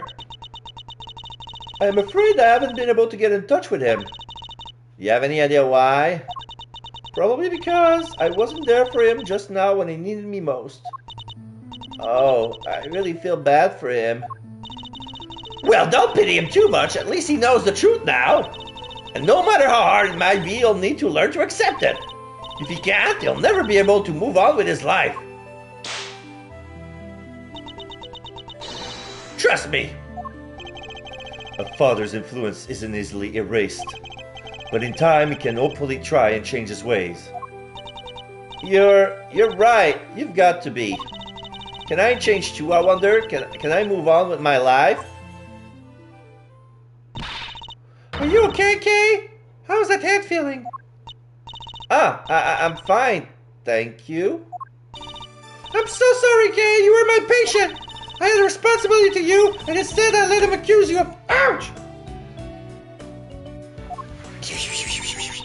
Dang right, we ain't just in the business of fixing bodies, Missy. The mind's where it all begins. You're right, Grandma. Speaking of which, how's your memory? It's like, with a little more time, maybe I'll be able to remember some more. Please forgive me, but I better be on my way. I'm to preside over the trial of Fifi Lagarde in a bit.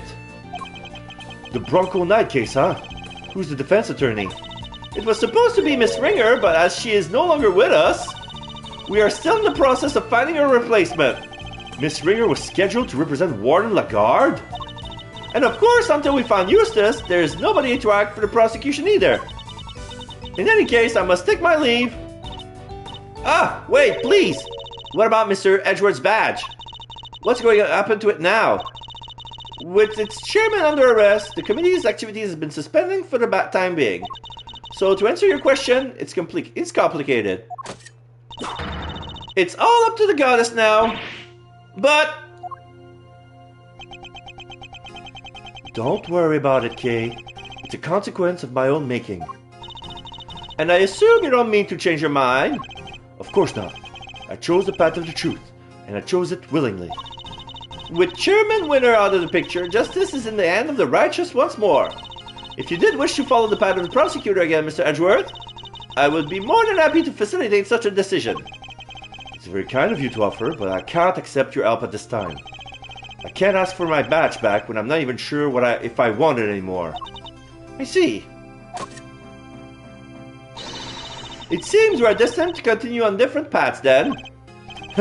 Well, I trust you'll keep my badge safe until they converge again. With all I have! Francisca da. In the meantime, I have here a token of the goddess's mercy.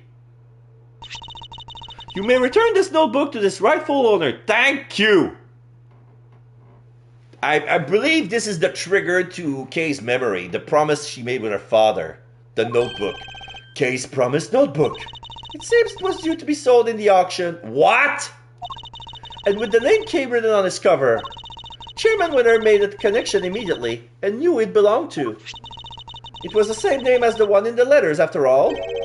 The letters he claimed to know nothing about. I suppose he insisted he didn't prepare them. Yes, he also had something else to say. Apparently, he thought that Miss Faraday was after her notebook and that Miss Ringer was after his life.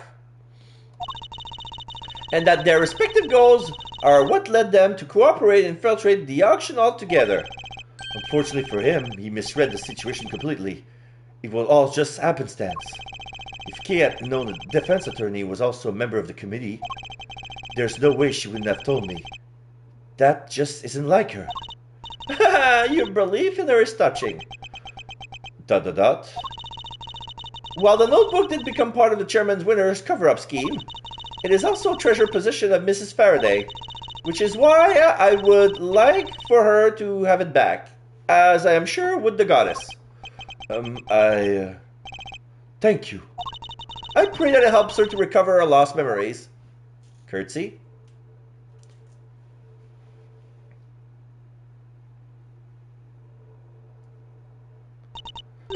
Is everything all right? Judge Gavelle wanted me to return something important to you. So we see Edgeworth. That's a unique PNG. She's giving Kay's notebook from the POV of Kay. Isn't that... Always greet people with a smile, even people you don't know. Never cry in front of stranger. Now there's a flashback. It's from the father's point of view, giving it to a little kid. Daddy! I wrote them all down, Daddy! Yeah, I'm gonna keep all my promises and be a real hero when I grow up, just like you. Oh, wait! I forgot to write one down. The most important promise of all. Promise number 5. Always try your hardest to learn about things you don't understand. Hee, I remember it just how you said it, and now I'll never forget it. Always try your hardest to learn about things you don't understand. That's right! I have to try!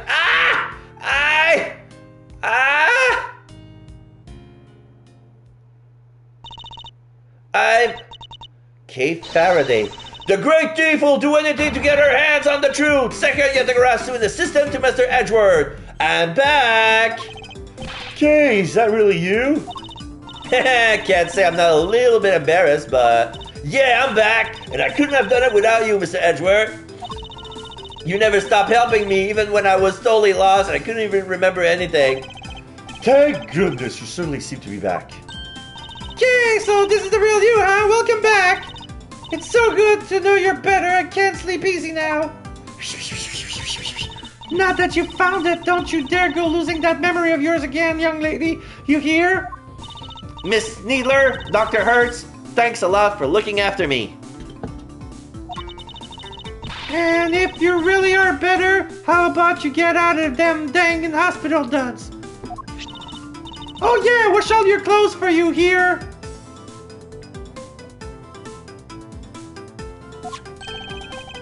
I thought they were with Detective Gumshoe. He handed them over to us after they came back from forensics. And did he happen to mention if forensics found anything of note? I didn't ask. Anyway, never mind that now. Put him on, Kay. I want to see. Wait. What about her bandages? Surely it's not too soon to remove them. Oh, it's probably fine. She may have taken a big old bump on the head, but she wasn't really hurt otherwise. But then, why all the bandages in the first place?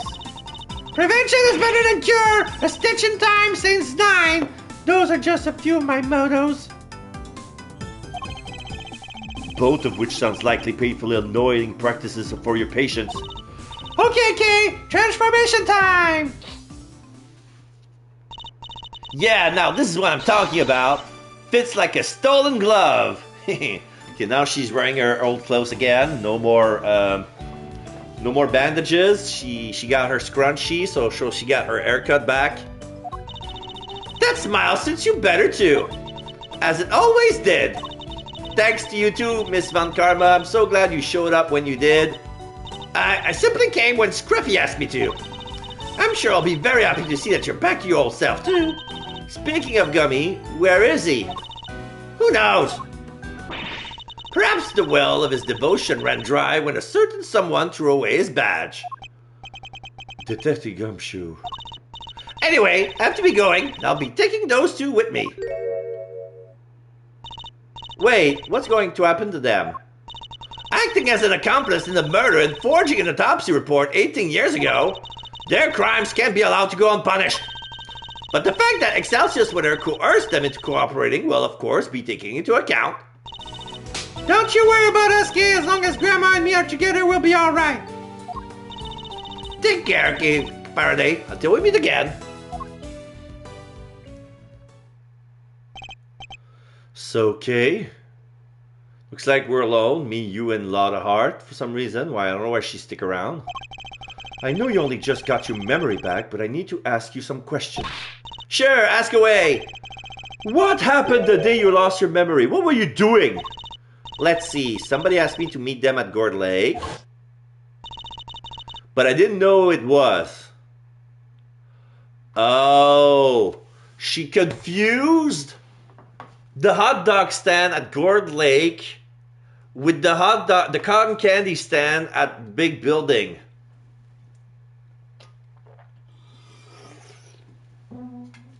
Was she wearing the red a red hood? I didn't know it was. So there I was, just looking up at the moon when somebody in the red raincoat started walking towards me. They must have drugged me somehow because that's when I fell unconscious. What? I'm not sure I followed. Kay was at Gourd Lake looking up at the moon? Anyway, when I came to, I was on the roof of this building. I was in a daze and stumbling around, and when I saw the person in the red coat again, but they were lying on the ground. I was so surprised I stumbled backward, and then I was falling and everything went dark. She fell into the storeroom. When I came to the second time, I couldn't remember anything. The person in the red raincoat, who in the world were they? I'm sure they were walking in midair. Thinking about it makes my head hurt. Just breathe, Kay. You only got your memory back. You just got your memory back. You're still confused. I imagine the root cause of your confusion is your memories of two different locations. Things all mixed up in your mind because you were at Gourd Lake one minute and then at the top of the big building the next. And because you saw the moon in both locations, your mind blended your memories of the two together. But those are two totally different places. I know it's pretty out of it, but I don't think I could have gotten them confused that easily. I believe these things on the roof may have made you more likely to become confused. The stand. Take that! There are two key similarities between the scene down by Gourd Lake and here on top of the big building. Cherry blossoms and food stamps. Oh, there was a cherry blossoms at Gourd Lake as well? Wait, you're right! Those similarities are what caused your memories of both places to overlap. The person in the red raincoat wasn't walking in midair. They were walking towards you from across the park. But in your blurry memories, that same sight played out over the viewing platform instead. No way! Who steals a great thief's memories, huh? That's just cheating! Even still, this doesn't answer the question of who attacked Kay in the park. Well, we know that the raincoat belonged to Shelly the killer. Was it the person in the red raincoat she saw? What's that? You hear that? It sounds like it's coming up from up in the storeroom, the walkie-talkie. Come on, let's go take a look. Well, hoo-wee, I smell another scoop in the oven. You're still here?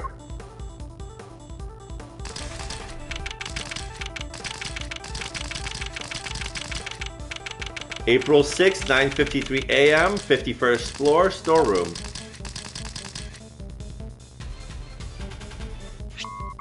Yeah, it's the walkie-talkie. It's coming from this little gadget here, Mr. Edgeworth. This transceiver. I feel like I've seen it somewhere before. It's still going. but I'm no good with technology. Come on, you have to pick up. Fine, I'll do it. Hey, this is Edward. Kay, if you could refrain from answering strange calls for me. Mr. Edward, I presume. I know that voice. Shelly the killer. Congratulations on another case solved. Yet I can't really say it's been fully resolved, can you? I'm sure you've noticed by now that there was a mastermind at work orchestrating the entire incident. How do you even know about this case? That's not what's important right now. Let's focus on this certain individual for the time being, shall we? I've indeed been wondering myself if somebody else could have been involved. If not, how are we to explain the piece of evidence that proves so damning to Kay's case? No way, an evil mastermind? But who? Who indeed? Perhaps you could share your thoughts? What is the evidence in question that points to somebody else's involvement?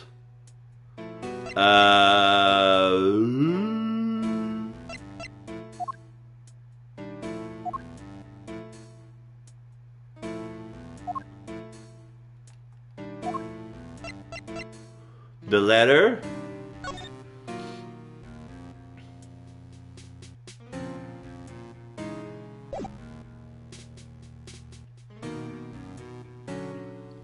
Yeah, because she doesn't seem to know Rosie at all.